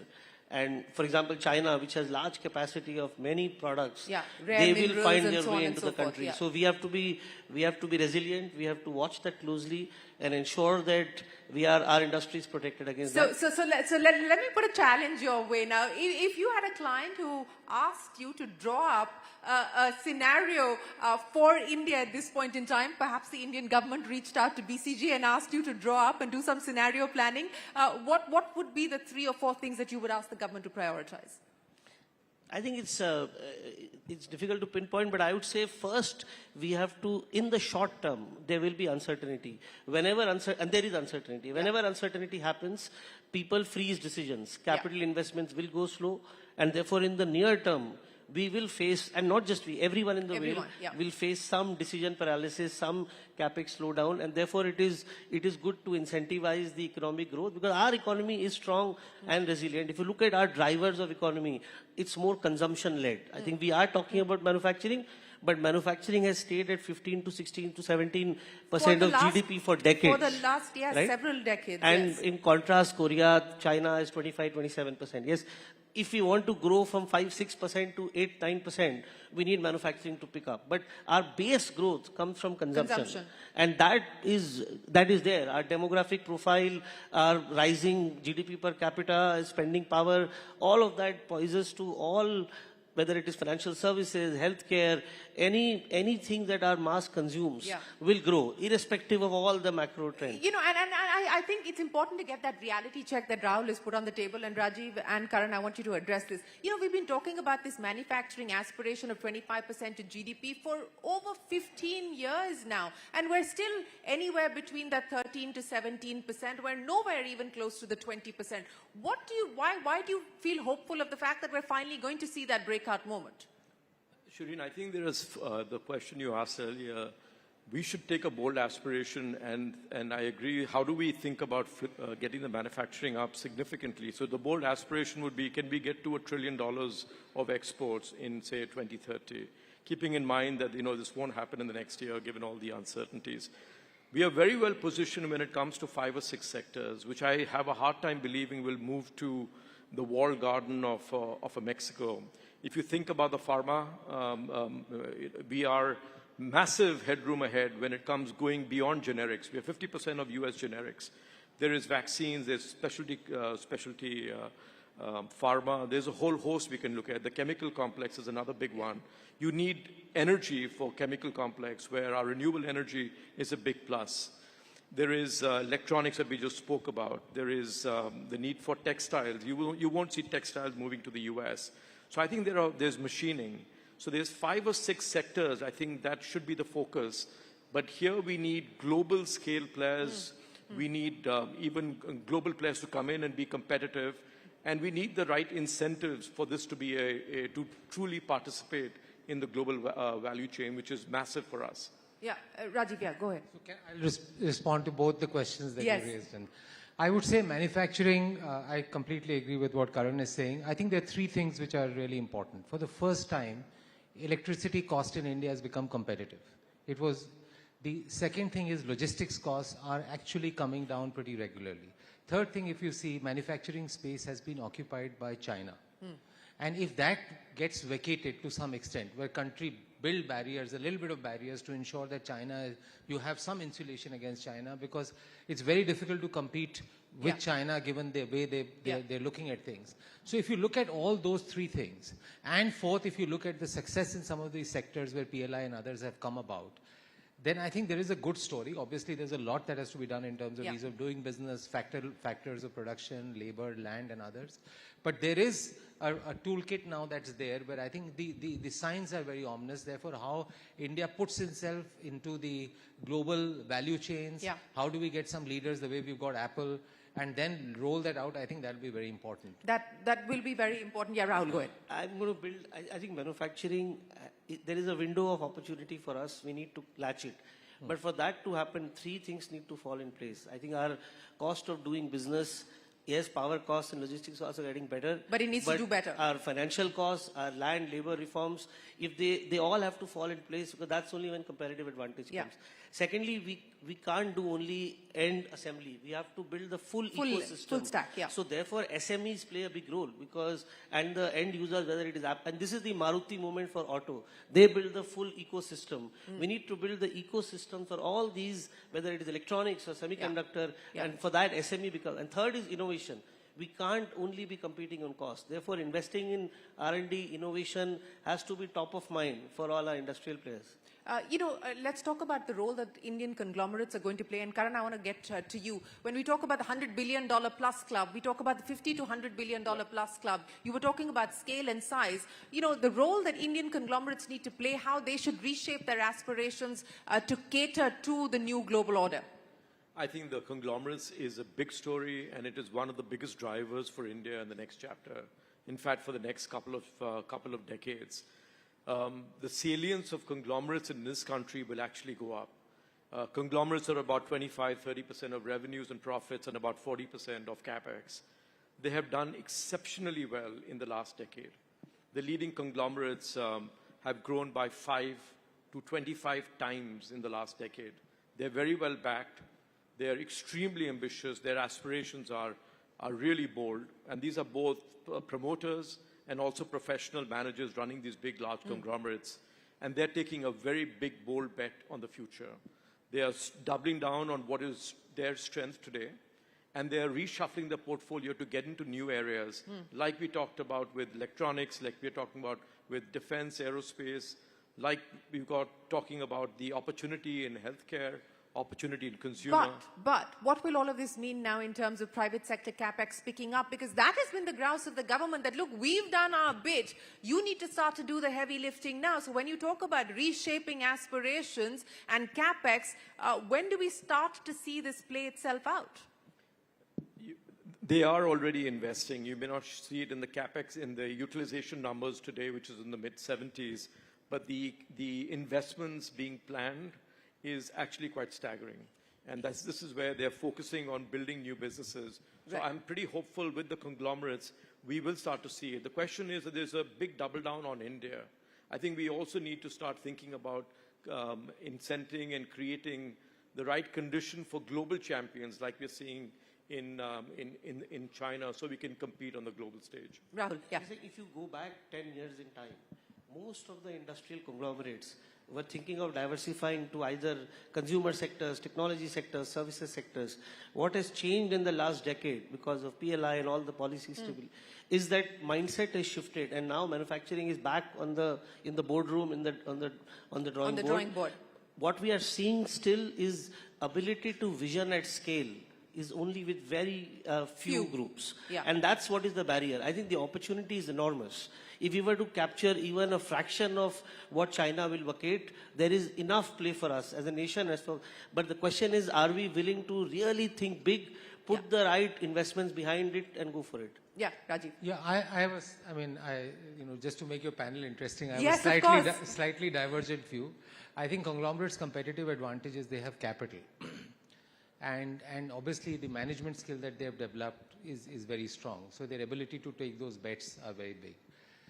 What we saw in services happen when you had the startups coming, we are now starting to see early signs of startups receiving funding in the manufacturing and in newer areas also.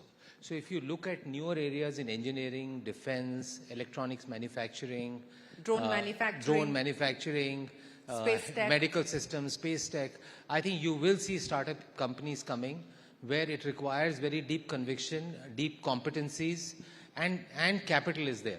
See, what happened was in the early parts, India developed because DFIs provided that capital. DFIs went away, then stock markets provided that capital. And then venture capital, private equity provided that capital only in the services and technology sector. So the space of, large scale, large capex manufacturing went to the conglomerates, and they've done a phenomenal job of actually building that out. But there is a lot of manufacturing which requires intellectual property, R&D, innovation, requires capital, not humongous amount of capital, but requires intellectual power and talent. And I think the startups will come in there in a very aggressive way. You'll also see AI coming in some of these areas in a very significant way. Yeah. Shireen, I think a future back trend is really capital substituting labor in the long term. And I think, how do we play a key role, as Rajiv rightly said, with AI, with software, which is a huge strength of this country, and that is going to be a critical, driver of growth going forward. But I agree. I think the ecosystem for entrepreneurship, whether it's the young entrepreneurs, the government incentives, the capital. I mean, we're talking about 100 billion that has been deployed in the VC community in the last and plenty of dry powder still. And there's massive monetization. So I think there's a vibrant ecosystem for digital insurgents that will play a key role in the next chapter as well. So very quickly, the last 1 minute, the big engines of growth that you foresee over the next 5 to 10 years for India. I would say higher spending because of higher income levels and consumption. Second is AI. If we play the game well, it will be a game changer for us. Thirdly, climate and decarbonization. Again, the whole energy transition space is very much there. It's not gone. So that, and manufacturing is the joker in the pack. If we get it right, it will be the biggest game changer. It could be the biggest game changer. Karan, the engines of growth. I think consumption is a big story in India. I think the second one has to be about manufacturing. Third one is energy transition. And I think we need services, which is around healthcare and education. Rajiv? They haven't left anything out, so they've not said one or two, they've said five. But I think India's story is India's per capita income of $3,000 going to $15,000 in a span of next 20 to 25 years. That's obviously going to spur consumption, premiumization, services around that. So that's one. I do think that if I have to pick up anything, energy transition and manufacturing, where India gets plugged into some global supply chains, those will be the two biggest differential pieces of growth. Two biggest differential pieces. Before I let you go, gentlemen, I have to ask each one of you, your favorite consultant joke. Sorry, my favorite? Your favorite consultant joke. My favorite consultant joke. I mean, they're on some MBB company, so I'll keep quiet. I have a long one, which I think the time is up. The time is up, is that right? But gentlemen, it's been absolutely fabulous. Thank you very much for future casting with us in a very uncertain world of the opportunities that India must focus on and the advantages that India does enjoy at this point in time. It is going to be an interesting playbook. It is going to be an interesting world as we see the global order change and shift. Will it be advantage India? The jury is out on that, but we certainly look poised for the better. Ladies and gentlemen, a big round of applause. Thank you very, very much, gentlemen, for joining us here this afternoon. Thank you so much, Shireen, for that fantastic conversation, and also Mr. Rahul Jain, Mr. Karan Singh, and Rajiv Memani as well. Ladies and gentlemen, when it comes to Donald Trump, there can never be a dull day in geopolitics, and every day is exciting, every day is uncertain. But investors, of course, hope that maybe in the next 6 to 8 months, there will be some certainty, there will be some clarity on the world order. Let's move on now to a different topic, a topic that affects people like you and me very, very seriously as well. Ever wondered why militant groups behave the way they do? For instance, why do some militant organizations brag over social media about their gory attacks while some others deny responsibility or even apologize for their carnage? Why do people become terrorists? Does terrorism really work?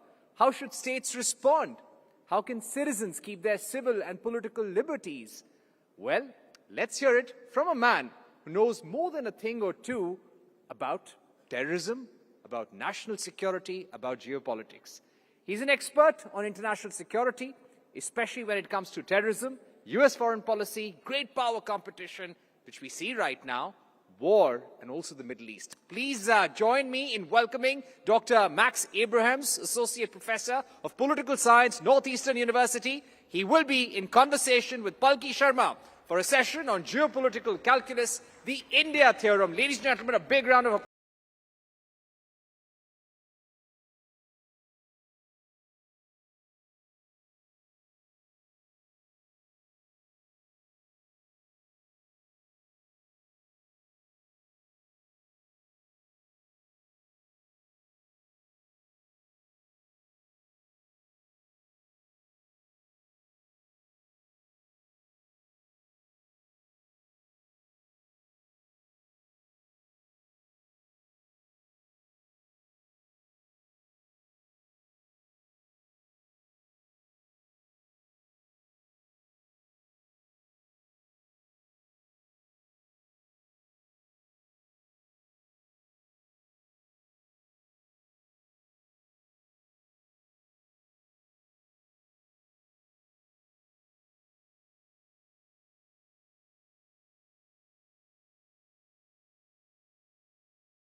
insurance in 30 seconds. Go Digit, ACO, all insurance in 30 seconds. So we are doing fast payments, credit, we do stock market, we do insurance, all in 30 seconds to 1 minute. Tell me one other country which does this. No other country. So what innovation India has done, and look at what has happened with delivery, what Sarvam is doing in AI, what AI is doing in breast cancer. All this is cutting edge innovation in India, all by young startups in India. So India's startups have done path-breaking work in several areas, from logistics to electric mobility, now into many other areas of AI and breast cancer, learning outcomes, health outcomes. All this has been transformed by young people in India. So the extent of energy which India has demonstrated is unparalleled. We were just 156 startups in 2016. Today we have 1,61,000 Yeah, but we also startups, have 150 unicorns. But don't we also have the highest failure rate in the world? What failure rate? 95%. Startups have to fail, and people like you must accept that there will be failures of startups. All parents, all mother, father, teachers must accept that in startups there will be failures. In America there's failure, in UK there's failure. Why will there not be failures? Lesser percentage. Of course there'll be failures. But startup is about failures, but one success will be more than any failure. So this is what people say. You promised that you would not be in the business of government, but governance. You have the highest amount of regulations that have to be ticked off on a checklist before you can start a business. I'm not saying it, business people are saying it. You have the highest cost of capital in this country. How do you expect us to compete? How do you expect to dream? So India jumped up 79 positions in the World Bank Ease of Doing Business. We removed a lot of rules, regulation, procedures, paperwork. Not enough. One second. Give me time. Now, Indians love to bash India. And especially, television media personalities love to bash India. But let me tell you, the way India has eliminated rules, regulation, procedures, paperwork, very few countries in the world have done. And let me also tell you, for startups, no factory law, no labor law is applicable to any startup in India.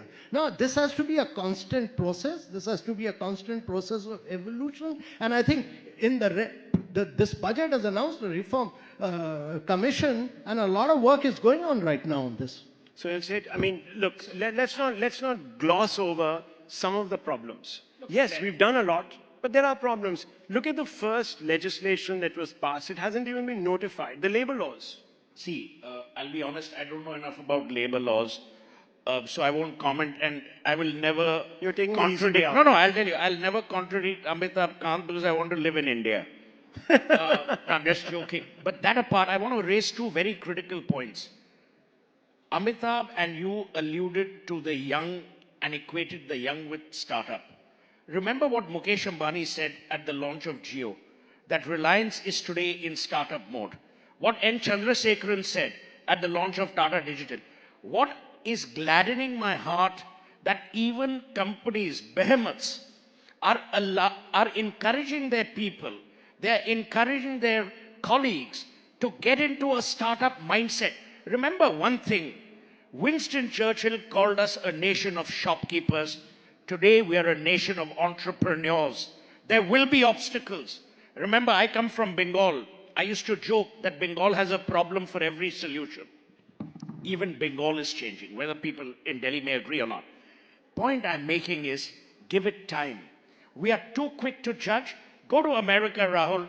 Try doing digital payments. You will lose all your hair, and you have a lot to lose. Try going to the United Kingdom and getting things done. Heathrow is a fourth world airport, not a third world. I'm proud of our airport infrastructure. I'm proud of the airlines we've created. I'm actually proud of what we're doing. The problem is we are a cynical bunch who hate everything except our own family. That has to change. We are now part of a larger world. We have to exercise influence without castigating ourselves. We need to look at countries. Israel is the size of Gurgaon. Look at Israel for innovation. See what they're doing. I'm saying India is in absorbing mode. India is in learning mode. We need to be proud. We need to be proud of the fact that India today is a force to reckon with, but we have to do it with humility, we have to do it with grace, as our Shastras said. It is with politeness that we must accept all honor. Okay. Prasun Joshi, let me bring you in. This has been heated as one expected, but I'm glad we've got some things out of the way. I've not been heated at all. No, no. I'm the calmest person. I is. told you I've embraced Buddha. I'm like Zen. If you slap me, I'll give you 4 cheeks and a double chin. Okay. Prasun Joshi, what is India's most underrated soft power today? Is it culture, language, spirituality, democracy? Because democracy, as you know, many people have a view on it. Language, now people have a view on it. Spirituality also is a matter of contention. So what is it? What is this? Which is the most underrated, overrated soft power? So I'll have to get the temperature down first. See, yes, I will surely. But you know, where you're saying what is the strength of India? Yeah. Now, what we considered the weakness is our strength. You talked about we look at your family, our families. I think that I consider a strength. The fact that we are a collective civilization. See, this individualism and consumerism, all these words are out for scrutiny in today's world. You're talking about wellness, health, war, peace, a lot of things we're talking about today which is given to us by the earlier model of civilization. Somewhere वो थका हुआ लगता है मुझे आज. The model we have been following till now, it seems that everybody didn't get what they should get. The value system somewhere seems to be unanchored. We are looking for, today we're talking about AI and we are becoming completely dystopian about AI, that as if something wrong will happen because we don't trust our own selves. Now, Indian civilization is rooted in a larger truth. The civilizational governing principles are very different. We are not individualistic. When you talked about intelligence, now we never celebrated intelligent people. We celebrated intelligence. Intelligence is collective. Today, AI you are threatened by because you feel that from individual, localized intelligence, it will become very, very accessible to everyone. But we in oneness in this country always believe in intelligence, not intelligent person. So as a result, you see, somewhere what people can get from India. आज जब भारत बोलता है तो एक देश नहीं बोलता है, एक दिशा बोलती है. एक दिशा बोलती है. Where the world should be going. When we say family, it gets expanded to Vasudhaiva Kutumbakam, where Amitabh and we work together on this, and Vasudhaiva Kutumbakam. Where does it come from? If we do not believe in basic family values, how would we consider the world as a family? Now that's where we are rooted in. When we talk about today's problems like man fighting with nature and sustainability and things like that, see, those things are very well sorted in Indian civilization. We never felt that nature is for human consumption. We never believe in that. We believe in Srishti. It's a human first, human civilization. The word human is used so many times as if the whole world is created for us, and if we can't utilize it, agar uska bhog nahi kar sakte, so there is something wrong. And that is the reason today you are seeing man fighting with nature and you're seeing contradiction there. We don't have the contradiction. I was brought up in Uttarakhand. When I used to look at the river, I always saw someone first doing pranam to the river and then getting into the river. But today, so the nature is not, sustainability is not an afterthought in Indian civilization. But I'm sorry, but you look at the capital. Look at Yamuna River. So that's why this is the capital. Now what have we done? Yeah, now comes what should be done today. See, I wrote a song in a film long back called Rubaru Roshni. You might have heard the song in Rang De Basanti. The words are, Abhi abhi hua yaqeen कि आग है मुझ में कहीं. अभी अभी हुआ यकीन कि आग है मुझ में कहीं. हुई सुबह मैं जल गया, सूरज को मैं निगल गया. रूबरू रोशनी. Where did it come from? अभी अभी हुआ यकीन कि आग है मुझ में कहीं, हुई सुबह मैं जल गया, सूरज को मैं निगल गया. Now this comes from Hanumanji. So biggest person who played role in Hanumanji's life is Jamwant. When, like everybody else, Hanumanji is also saying, how will I cross the sea? Then Jamwant comes and tells him, do you remember who you are? Do you know how blessed you are? Do you know what your strengths are? And then he reminds him that when you were a child, like playfulness, you swallowed the sun. That is how powerful you are. Somewhere we need our Jamwants today. हमें अपने जामवंत चाहिए, जो हमें हमारी भुजाओं पर यकीन कराएं, जो हमें याद दिलाएं कि सिविलाइजेशन है क्या, और आज हमारे हाथ मांगने के लिए नहीं, देने के लिए खुले. ऐसी सिविलाइजेशन हमारी है जिसकी याद कराना बहुत जरूरी. We need a Jamwant, he says. Who would that be? Each one of us. I think each one of us has to become an ambassador for India's soft power. India cannot go without expand and grow. You know, look at our vision. What is the vision which has been set for Viksit Bharat? From 4 trillion to 30 trillion. And that means that your GDP has to grow 9 times, your per capita income has to grow 8 times, your manufacturing has to grow 16 times. You can't do all that without a very strong feel for your civilization, your culture, your inherent strength. On that point, I will not let you go without giving us some amount of lyrics on what you said was Rising Bharat. Please, you have to. After that, I want to say something. I mean, I may not be lyrical, but you cannot be lyrical. Okay. I was requested by, of course, your side that I should say something about Rising Bharat. So, Rising is उदय. ये भारत का उदय है. ये भारत का उदय है. उदय में एक लय है. ये भारत का उदय है. उदय में एक लय है.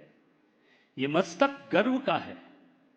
ये मस्तक गर्व का है. यहां ना कोई भय है. ये भारत का उदय है. translated for those who don't know Hindi. No. I mean, look. So I think we will do. And see, good thing about poetry is, of course, poets are never apologetic about the language they use. Because this is civilizational.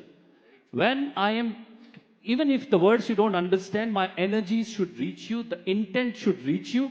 We are the country of various languages. You know, आपको कुछ होगा और मैं ये चाहता हूं जो हो वो बस सच हो. बाकी, you know, this language is all politics. Politics. Absolutely. Language, में जब आदमी बोलता है तो इंसान सुनता है. मुझे इतना पता है. यहां बेचैन सपने नींद से जग रहे हैं. यहां बेचैन सपने नींद से जग रहे हैं. यहां बेताब अंकुर जमीन से उग रहे हैं. तो आप स्टार्टअप कहते हैं, ये उन्हीं के ऊपर मैं कह रहा हूं.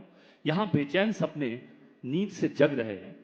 यहां बेताब अंकुर जमीन से उग रहे हैं.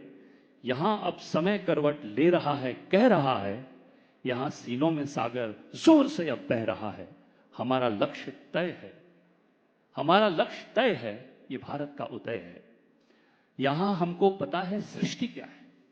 आई was talking about we know the human and creation. यहां हमको पता है सृष्टि क्या है. यहां हमको खबर है दृष्टि क्या है. हमें आता है चलना प्रकृति को भी साथ लेकर. हमें आता है चलना प्रकृति को भी साथ लेकर. हमें आता संभलना साथ सारे हाथ लेकर. यहां सच्ची विजय है. ये भारत का उदय है. मैं एक अंतरा इसका मिस करता हूं, लास्ट पढ़ देता हूं क्योंकि आपके चेहरे पर एक मुझे व्यग्रता दिखाई दे रही. चलो एक बात तय करते हैं, अब दहाड़ बोलेंगे. We have to roar. चलो एक बात तय करते हैं, अब दहाड़ बोलेंगे. ना अब सपनों की कोशिश को कभी जुगाड़ बोलेंगे. सपनों की कोशिश को कि भारत जुगाड़ू है ये नहीं बोलेंगे अब हम. कोई और देश अपने देश के प्रतिभाओं को जुगाड़ नहीं कहता है, उनको इनोवेशन कहता है. ये हमें करना पड़ेगा. चलो एक बात तय करते हैं, हम दहाड़ बोलेंगे. ना अब सपनों की कोशिश को कभी जुगाड़ बोलेंगे. ना अब बोलेंगे हमसे, ना अब बोलेंगे हमसे हो नहीं पाएगा देखो. ना अब बोलेंगे हमसे हो नहीं पाएगा देखो. खड़े मुश्किल के टीलों को ना पहाड़ बोलेंगे, तभी भारत की जय है, ये भारत का उदय है, उदय में एक लय है. Beautiful. On that note, we're completely out of time. You should add time for the speakers also, because I could have read from Shakespeare. No, but on a serious note, what he said is very true. पर प्रसन्न ने जो भी बोला मेरे दिल को छू गया है. Gentlemen, we are out of time. I'm really sorry. You see, the other gentleman got 40 minutes. We have divided by only one person. We have an important dignitary who's come all He'll the way wait, from yeah. Israel. Israelis love India. They will wait for a lifetime. Don't worry. But anyway, it's been a wonderful afternoon. I'm sure you all digested your lovely food. We leave it at that. Thank you very much for being a patient audience and a receptive one. Put your hands together.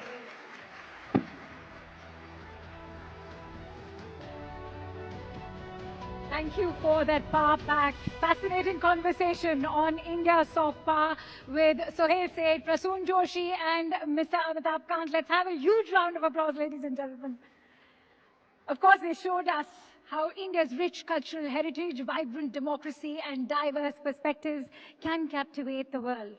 Let's change the tack a bit. Let's delve into the captivating world of Israel-India relations with a special focus on agriculture and food security. Israel has been sharing its expertise with Indian farmers, helping them to increase crop yields, improve water management, and adopt sustainable farming practices.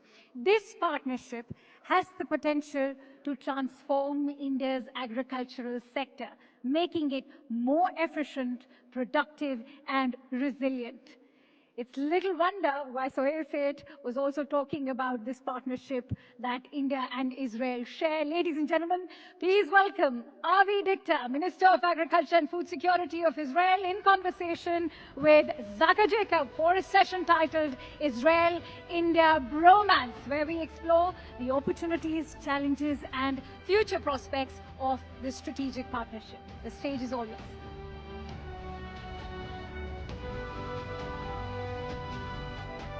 Thank you very much, Minister Avi Dikta, for joining us here at Rising Bharat.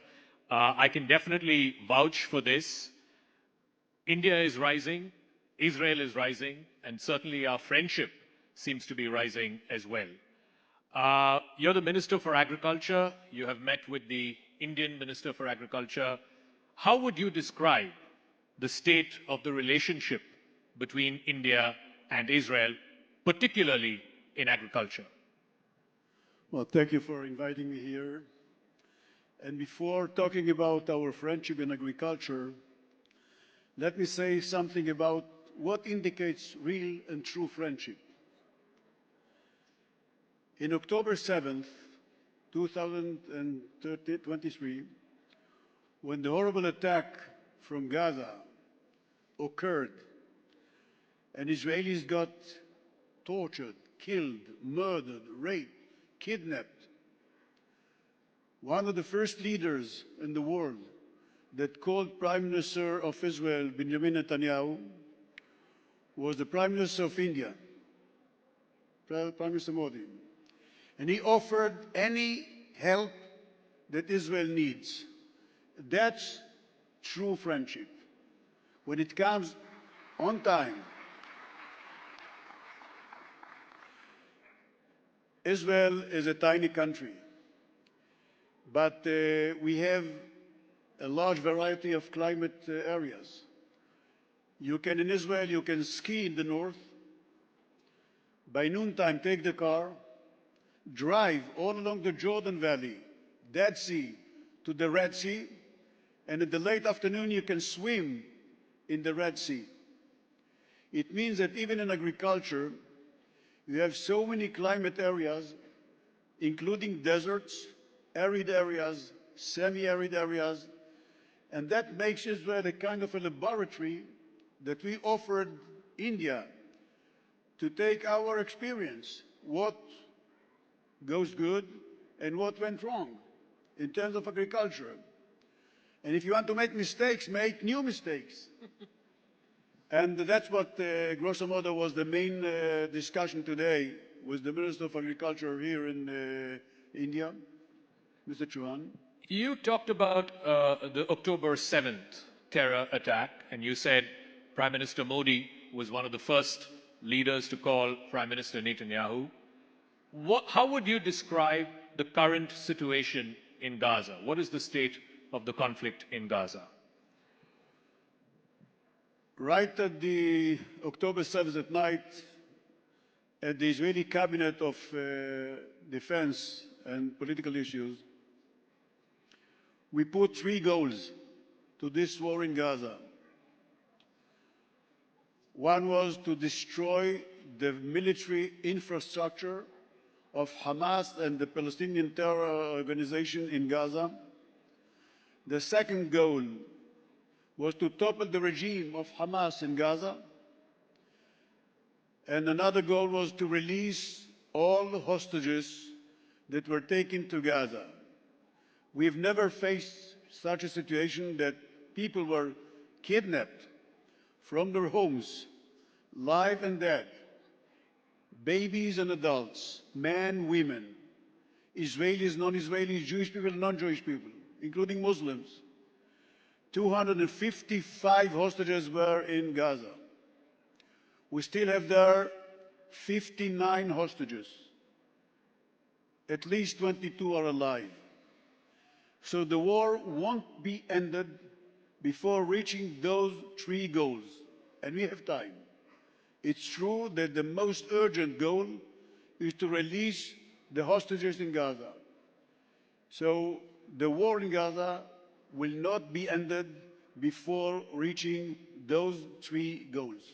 But we had a ceasefire in Gaza between January and sometime in March, and the feeling is that Israel is the one that broke the ceasefire. Why did you do that? Ceasefire sounds as it sounds. It's a ceasefire between 2 fires, before and after. And we had 2 agreements about releasing hostages and reaching a ceasefire, and releasing terrorists from Israeli jail. When I say terrorists, I mean Palestinian terrorists who murdered Israelis, who injured Israelis, and some of them even more than 1, more than 10, more than 31. But that's the price you pay for such a disastrous situation when your people are being kidnapped into Gaza. We had the first agreement and Hamas broke it. That's why we returned fire and we got back into a war. And the second one, it lasted about 42 days up until we were supposed to reach another discussion. Hamas began to open fire and we didn't wait up until it will escalate. We just responded with a war. That's the situation now. I don't know if and when we are going to reach another ceasefire in order to release hostages. It's on the table. The meeting in Washington between Prime Minister Netanyahu and President Trump part of it was about releasing the hostages. And as I said, we need to bring them home till the last one of them, those who are alive and those who are not.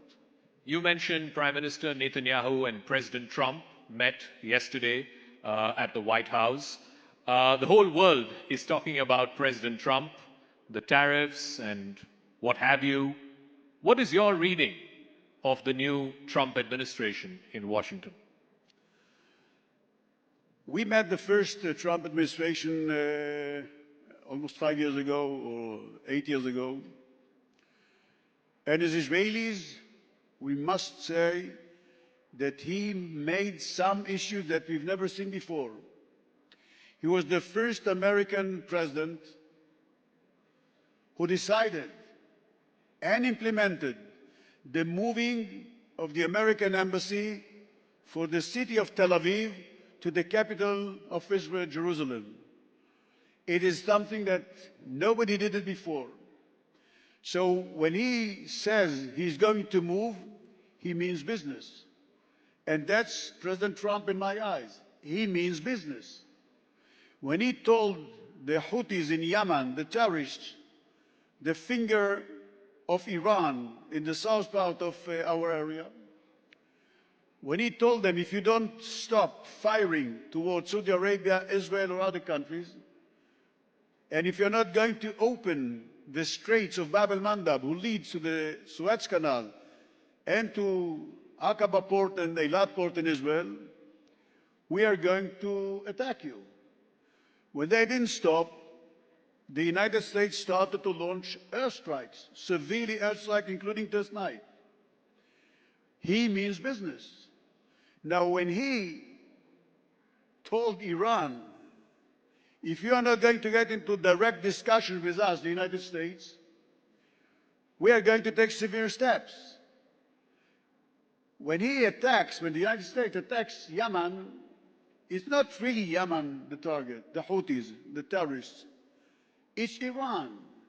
They understood that bringing so many carriers into the Indian Ocean, it's not for the terrorists in Yemen, but to show a very red light to the Iranian regime. Be careful. Me, President Trump, as far as I understand, I'm not going to play a game with you. Either we're going to talk or I'm going to strike. But President Trump is also talking about removing everybody from Gaza, making Gaza into a Riviera. You think that is possible, feasible? President Trump, as far as I heard, he didn't say to move everybody from Gaza. He mentioned a number. I don't know, Mr. Zaka, if you remember the number. 1.7 million people from Gaza. You know why 1.7 million amongst the 2.3 million who live in Gaza? Because that's the definition of UNRWA, the United Nations Relief Administration for Refugees. They said 71% of the Gazans are refugees since 1949. 71%, that's the 1.7 million people. In Gaza, 25% of the Gazans live today, 2025, in 8 refugee camps. Nobody since then, including UNRWA, that was established in order to rehabilitate those refugees, didn't do anything. The only country that started to rehabilitate some of them was Israel by building some new neighborhoods for refugees, but that's a small number. He means business, President Trump. He means to rehabilitate 1.7 million refugees in Gaza. Whether people will be ready to move to countries who are ready to accept them, or he'll try to convince them. It's not an Israeli job. We cannot take 1.7 million people and rehabilitate them all over the world. That's something that a giant like the United States can do, a superpower. And that's practically the job of UNRWA. But UNRWA, instead of doing that, they are building themselves. We have the UNHCR, the United Nations organization who takes care of 65 million refugees worldwide. You know how many employees they have? 10,000. UNRWA, who takes care of 5.5 million refugees only, they have 30,000 employees. So that's an absurd that many countries understood it. The United States stopped financing UNRWA. And when he comes and says, I want to rehabilitate refugees from Gaza and other countries, that's something that I believe he means it. I also want to talk about the India, Israel, Middle East, Europe corridor, and I believe you have some maps to show us how this corridor might be possible. And you also want to show our audience here the kind of threats that the state of Israel faces from around its neighborhood. You're right, Mr. Zaka. That's, Can we have the slide up, please? The slide about people don't know what does it mean Israel? You know, here you see the spot, the red spot, that's the state of Israel. That's the state of Israel. It's half of Kerala. It's half of Kerala. Try to imagine that we have in the whole region, the green indicates Arab countries. The light green indicates two Muslim countries around us, Turkey and Iran, who are not Arabs, but Muslims. Iran is deeply involved in what's going on by proxies. We shall show it in a minute. So you can see here that in order to write the name Israel on the map, you need to borrow part of the Mediterranean to write just the name. But Iran, as a strategy, tried to enclave not just the state of Israel, but mainly Saudi Arabia, by building two corridors. If we can see the map of the corridors. Can we show the next slide, please, the corridor map? And that was a strategy that leads to the vision of Iran. The vision of Iran began in 1979 when they took over Iran, was not Israel, with all respect to Israel, but the goal was to take Mecca and Medina. They believe that Mecca and Medina belongs to Shia and not to Sunnah. So they began to build two corridors, the northern one that goes from Iran, Iraq, Syria, Lebanon, and the southern one that goes from Iran to Yemen. The Houthis, they tried to Sudan, but at the beginning they succeeded, then they failed. Now what we are, of course, the northern corridor was broken recently, just last year. Israel broke it in Lebanon, and the rebels in Syria broke it in Syria. There's not a northern corridor. What we are trying to build is a new corridor. Those two corridors of Iran are corridors of war, corridors of hatred, corridors of destruction. We are trying to build a corridor of peace, of merchants' supply, of business that goes from India to the Emirates, from the Emirates to Saudi Arabia, Jordan, Israel, and Israel to the European countries, through the Middle East, through the Mediterranean. That's the corridor that we spoke about at the I2U2, Israel, India, UAE, and the United States. That's the corridor of IMEC that it's from India through the Mediterranean to the European countries. That's something that we believe that's a positive corridor. We are in order to destroy the bad corridors. One was destroyed. The second one from the south part for Yemen will be destroyed. It's an absurd that the global world has to suffer from a bunch of terrorists in Yemen that are supplied by sophisticated weapons of Iran. They did it in Lebanon, they failed. Did it in Syria, they failed. They are doing it in Iraq, they will fail. They are doing it in Yemen, they will fail. Because the good guys will beat the bad guys. Minister, I'll ask you a final question before we let you go. So the only problem is none of these corridors will get built until the war in Gaza stops.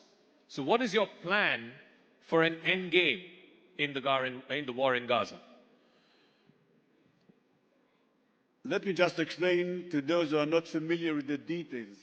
Gaza is an area of 330 square kilometers. It's a city, a small city in India. When we came in 1967, there were in Gaza 330,000 people. Today, Gaza is the same 330 square kilometers, but with 2.3 million people. There's no hope that Gaza will become, as some people said, is going to be Singapore of the world. It's not going to be Singapore. Maybe, I don't know, Singapore it's not going to be. Poor it might be. And that's the problem. I mean, when the United States, when President Trump speaks about rehabilitating those people, it's in order to help them more than to help the other countries. Gaza was taken by the terrorists of Hamas in 2007. For the last 18 years, a terror organization is dominating Gaza. We have some other examples in the world I'm sure you are familiar with. So first of all, we have to destroy the military infrastructure, to topple the regime of Hamas, and then I believe that the whole world will be able to solve this problem much better than just the state of Israel. All right, ladies and gentlemen, Minister Avi Dikter, the Minister of Agriculture for Israel. Thank you very much for joining us at Rising Bharat. Thank you.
Very much for joining us here, and also yours is the inaugural session at Rising Bharat 2025. It's a privilege. Thank you very much. Big round of applause for him, please.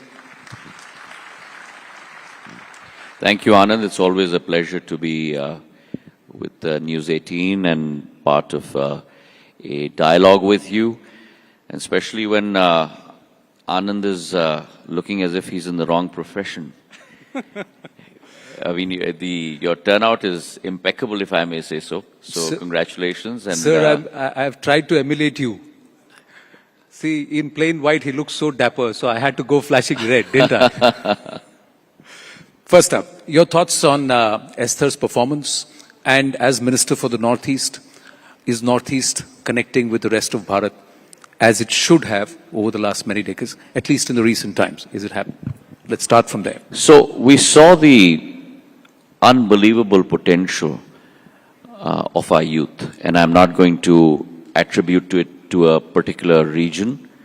Esther is one of our, I believe, one of our Navratnas of our country. And you have this potential across the length and breadth of our land. As Sonal and Zaka were mentioning in their opening remarks, it's youth that brings about change. It's youth that brings about transformation. And today in India, we have close to about 70% of India, which is below the age of 35. We're talking about a population of close to 980 million youth in our country. Now that sounds very easy when the words roll out of your mouth, but that's 3 times the population of the United States of America. That's twice the population of combined Europe. That's the potential that India today holds out, not only for the region, but for the world. And within that cosmos, I believe the Northeast presents a very, very important role that part of our country has to play. If you rewind, Anand, about 500 to 1,000 years ago, all trade from the global south would go through the Northeast prior to going into the Middle East and to Europe. And I think we need to revive those capabilities across our country today. Very few people know, but when you fly from, let's say, a Guwahati or an Imphal to a Chennai or to a Mumbai, equidistant is a Thailand or an Indonesia. And that's the circumference that we need to now connect to. Prime Minister Modi in the last 10 years has talked about and ensured the execution of the rise of the Northeast, an area of our country that was always seen as the last frontier. He has transformed into the first frontier of the country. And across infrastructure, if you look at the number of airports, we had 9 airports in the Northeast 10 years ago. 2 states did not even have a single airport, Arunachal Pradesh and Sikkim. Today from 9, we have 17 airports in the Northeast. From close to about 10,000 kilometers of national highways, we have 16,000 kilometers of national highways. From a single waterway, we have close to 20 waterways. Railways are going to connect every state capital over the next year, year and a half in the Northeast. So infrastructure is all pervasive across the Northeast, and it's on that foundation that you've today seen companies like the Tata Group set up a semiconductor fab nowhere else in the country but in Assam. 27,000 crore worth of investment, and the amount of direct and indirect positive externalities that will bring to that area is unbelievable in the coming days. So big round of applause for that. So there's a lot being done. But you mentioned Prime Minister Narendra Modi ji. How's it working with him? Oh, it's amazing. It's always like as if you're on a treadmill, just trying to keep up. The amount of boundless energy, commitment, dedication, and mind you, Anand, eye for finer detail, crossing the T's, dotting the I's, the ability to be able to connect with every single human being, not only across India, but across the world. to be able to look at not only a mental construct, but an emotional construct. And that capability, I believe, very few leaders today across the world have. I happen to come from a professional background before I entered public service. I used to be an investment banker. And so it was all about being able to deliver on your timelines. And we have today a Prime Minister that makes sure that not only the cabinet, but the government of India delivers on its timelines. And that's why you're seeing the transformation of India. Is it different from how you perceived him to be when you transitioned from the Congress into the BJP? Did you have a perception of PM Modi, and now working with him over the last few years, has it changed? I always have thought that he was a very, and he is a very driven person, a very committed person, a very dedicated person. And one more point I'd like to bring up, Anand, which is very close to my heart, is the revival of India's cultural power. And you're seeing that happen through Prime Minister's perseverance across the board. Whether it's Varanasi, whether it's Ayodhya, Badrinath, Kedarnath in my state, Mahankal Lok, Ujjain's Mahankal, across the board in India, and that has had a reverberating effect in terms of India's culture, rise of India's cultural nationalism again across the world. Integral to Bharat's culture is also the culture of the Northeast. I just quickly want to get your reaction on what Mr. Mohammad Yunus said in Beijing about the Northeast. I think I started with that comment. The Northeast shares 6,000 kilometers of an international boundary. And therefore our connectivity with the global South is unparalleled to anyone. And while I've been engaging as donor minister with all our 8 chief ministers and understanding, trying to provide value in their effort to move forward, one of the things that I've been laying a lot of stress on is not only to look outward towards the north, but also to look outward towards the south. Because the capability that the Northeast has in terms of it being a Shangri-La, a preserve of nature, horticulture, floriculture, very few people are aware. And when in my earlier avatar as Minister of Civil Aviation, when I started Krishi Udan, the fact that our queen pineapples from Tripura don't travel all the way to maybe a Thailand or maybe a Chennai. Our queen pineapples through Krishi Udan travel all the way to Germany. Our chilies from Nagaland, our king chilies, go all the way to Dubai. And so therefore our capability to be able to impact both the global north and the global south from the northeast is phenomenal. And I do not believe that even though other countries may not be completely landlocked, they have the diversity and the capability that our Ashtalakshmi of the Northeast have. Thank you for that. So you have in your own way answered Mr. Mohammad Yunus, and quite ably, but you talked about your earlier avatar as civil aviation. So I just want to ask you, your father, Madhavji, also was the Minister of Civil Aviation. How was it for you to walk into that office and to sit on that chair when that happened? A very emotional moment, a very sobering moment, and a period through which I worked assiduously to be able to live up to his dreams, to be able to, I've not been able to do what he did, which was really open up the skies and give choice to the consumer. But in my own humble way, tried to proliferate both on the physical infrastructure, the airport side, as well as the airlines. We gave birth to 3 new airlines in those 3 to 4 years. A large carrier in the form of Akasa, smaller carriers across the length and breadth of India, including the Northeast. And I really believe that civil aviation will become the core of infrastructure growth in the years to come. Just to give you an example, today railways in first and second class, because that's the competition, because the aircraft by its very nature is air-conditioned, carries 185 million people across our country. Civil aviation last year carried close to about 155 million people. But civil aviation is growing at a CAGR of 10.3%, whereas railways first and second class is going at a CAGR of roughly 5.6%. So in another 4 years, civil aviation will end up carrying many more people across the length and breadth of our country than the railways in first and second class.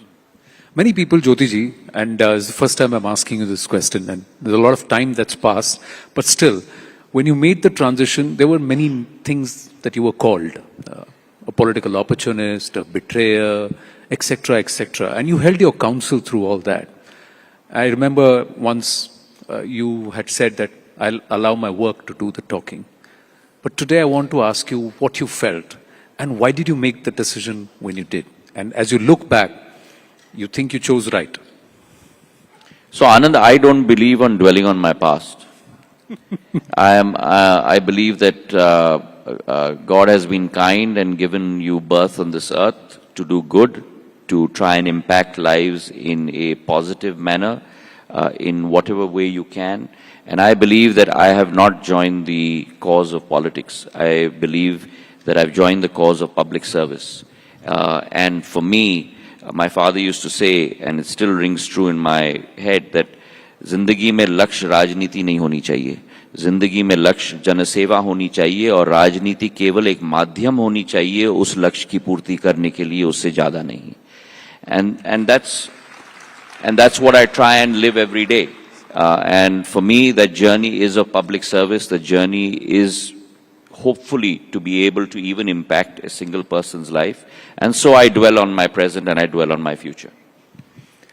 But coming back to the current position, did you feel a lot of it was being done because you came in? You got Minister of Civil Aviation, now you are the Telecom Minister, Communications Head, Dornier Minister of Dornier. Your growth in this new political ecosystem. Let me be very candid. In the Bharatiya Janata Party, your growth is determined on the basis of your performance.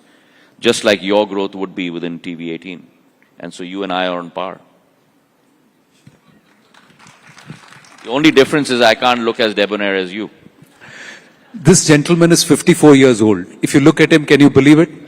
And he's talking about me looking dapper. So the compliment is right back at you, Jyotiji. The other question is, was politics your first choice? Did it happen? No, it wasn't. So how did that happen? And there are a lot of youngsters here. So I was at, after I graduated from undergrad at Harvard, I was an investment banker for 6 years with Morgan Stanley in New York, in Hong Kong, and then in Mumbai. And then I decided to go back to business school. So I had the good fortune of attending Stanford Business School. And there was a course in there on entrepreneurship. And where you had to form a team and make a business plan. So a colleague of mine from the GSB and one from the engineering school, we all got together and we made a business plan. And this is many years ago. So I'm not going to say when, but many years ago when call centers and all of that had not happened in India. So decades ago. And we thought of doing a NOC, which is a network operating center for a lot of the equipment manufacturing majors in the US, in the Valley, in India. And be it as it may, we won that competition. And we were looking at, we had raised first round of funding, we'd hired a US CEO, and my partner and I had come to India to look for office space. And we came back in August. And within a month of my return, the unfortunate accident happened. And my life changed completely, and I got into, again, I want to add, I got into public service, not politics. Youth here, Should they choose public service, politics as a career? Would you advise So first them? of all, this is my personal calling, and my calling is not politics. Politics has positivity, but a lot of negativity attached to it. If you make your core, depends what you want. If you want power, if you want control, public service is not your calling. If you want to serve, Mahatma Gandhi once said that you find yourself when you lose yourself in the service of others. And if that is your calling, then yes, public service. And a simple thought that always reverberates in my mind is that, खुशी के समय में जब हर एक घर में हर्ष और उल्लास की आवाज गूंज रही हो, अगर आप उस आवाज में मौजूद हो या ना हो, वो महत्वपूर्ण नहीं है. पर दुख के समय में दुख बांटने के लिए सदैव मौजूद होना ये अनिवार्य है. So for me, weddings are optional, but funerals are mandatory. And that's the spirit with which I live on a day-to-day basis. I look at myself every quarter, every 6 months. Have I done something different? Have I impacted people's lives? What are the new ways that I can do it? How is it that I can improve myself? Another piece of advice I want to give to people is never think you're perfect. Because God hasn't given you an opportunity on this earth because you're perfect. God has given you an opportunity on this earth to find out and make mistakes and learn from mistakes. So always try and improve yourself. Talk to people who are close, who will give you correct feedback, correct guidance, and improve. Always try and improve yourself every day. And if you go with that purpose, then you will find a place in people's hearts throughout that journey as well. Life has also knocked you down, like it's thrown a few curve balls at you. तो आपने कैसे अपने आप को handle किया, खासकर failure, खासकर ऐसा मोमेंट जब सब आपको छोड़ गए, आप अकेले रह गए, या फिर सेटबैक्स हुए? In life, always, when you're on the crease, bat with a straight bat. If you bat with a straight bat, whether there's a curve ball thrown at you, a googly, a yorker, pace, spin,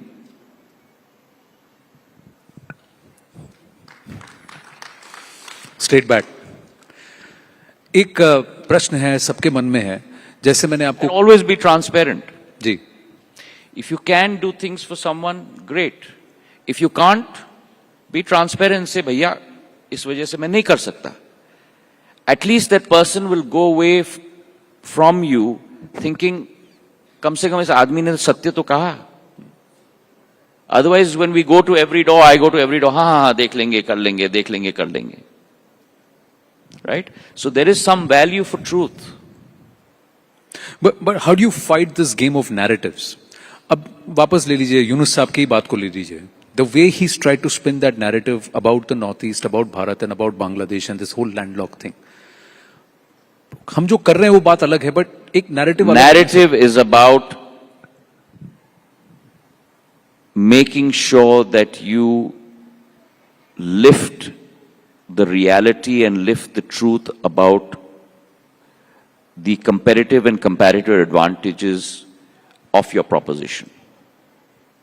That's the narrative. And I think that India is, after a very, very long time, been able to set that narrative across the world under the leadership of PM Modi. You think that will hold?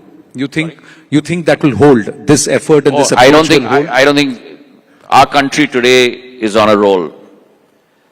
No power in the world will be able to stop our country. We are today close to a $4 trillion economy. We will be a $5 trillion economy by 2028. We'll be a $6 trillion economy by 2030. We're the 5th largest economy in the world. We will be the 3rd largest economy in the world by 2028. That is my unspoken commitment and unspoken confidence in our country. Brilliant. We got very little time. So there's a student who's come here who came up and said he has a question for you. Shubhrangshu, where are you? Oh, there he is. धन्यवाद। मंत्री जी से मेरा सवाल ये है कि जो उत्तर पूर्व है और Can you just speak up a little bit? Yeah. And give me your name and what are you studying? I'm Subhranshu. I'm doing my PhD in Jawaharlal Nehru University. I'm from Assam. So मंत्री जी से मेरा सवाल ये था कि जो भारत का दूसरा अंश है और उत्तर पूरब है, उसको भावनात्मक रूप से जुड़ने के लिए आपकी मिनिस्ट्री कैसे कदम उठा रही है? जैसा कि हम देख सकते हैं कि पिछले 10 साल में बहुत अच्छे काम हुए हैं नॉर्थ ईस्ट को लेके, और आज एस्टर को जो रिसेप्शन मिला वो उसी का प्रमाण है। लेकिन कहीं ना कहीं आज भी लगता है कि भारत के बहुत अंशों को नॉर्थ ईस्ट के बारे में बहुत कम मालूम है आज भी, और नॉर्थ ईस्ट के लोग भी गर्मजोशी से जो मिलना चाहते हैं भारत के दूसरे लोगों से, वो हो नहीं पा रहे हैं। तो इस मानसिक दूरी को या इमोशनल कनेक्टिविटी को बढ़ाने के लिए आप कैसा कदम लेना चाहेंगे? Very good question. तो मैं मानता हूं कि हृदय को अगर आप जोड़ोगे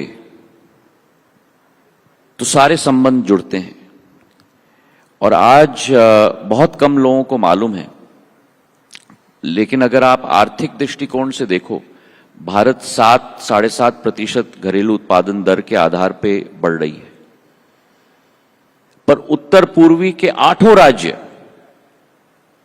उसमें एक भी राज्य मैं कम नहीं करूंगा, 8 के 8 राज्य 12 से 14% घरेलू उत्पादन दर से बढ़ रही हैं। उनकी कैगर 12 से 13% है, भारत की कैगर 6.5 से 7.5% है। तो उत्तर पूर्वी राज्य आज भारत की रेल की इंजन बन चुकी हैं, नंबर 1। नंबर 2, हमारी ये कोशिश है और हम लोग इस कार्यक्रम पे शुरुआत कर रहे हैं, जो नौजवान और युवा भी इस कार्यक्रम में उपस्थित हैं।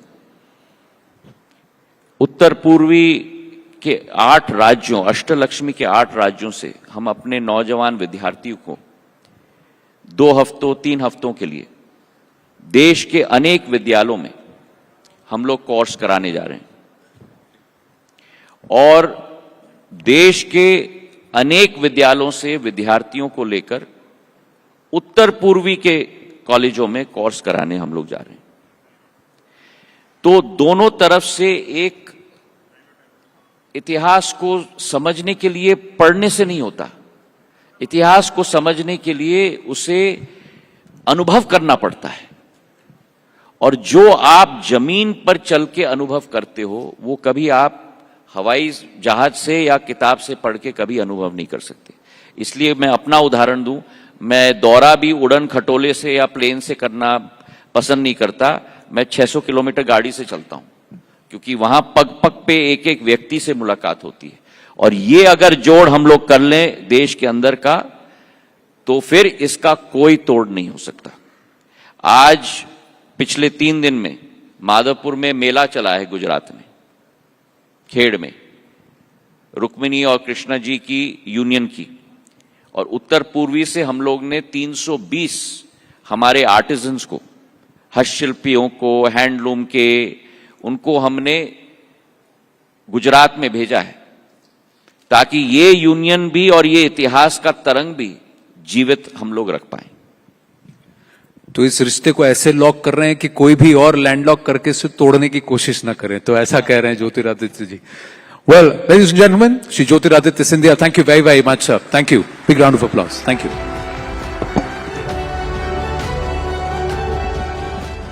Ladies and gentlemen, it's now time to shift gears and get ready for a dose of Bollywood glamour. Our next speaker is someone who needs no introduction. With a career spanning over 4 decades, he's given us some of the most iconic films in Indian cinema. From the romantic drama Betab to the epic war film Border, and from the action-packed Ghayal to the patriotic Gadar. He has proven his versatility time and again. As an actor, as a producer, as a director, and even as a politician. He has worn many hats. He's known for his intense performances, his iconic dialogue delivery, and also his undeniable charm.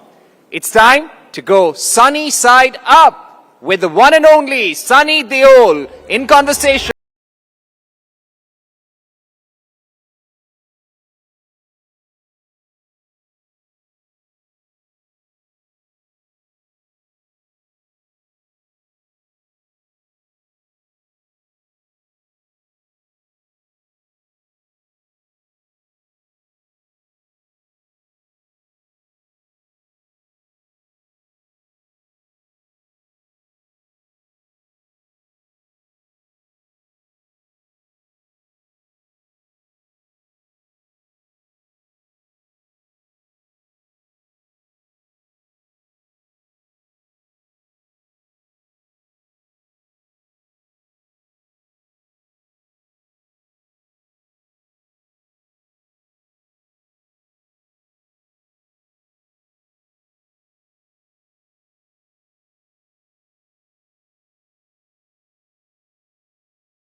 Gadkari ji, स्वागत है आपका rising Bharat summit में।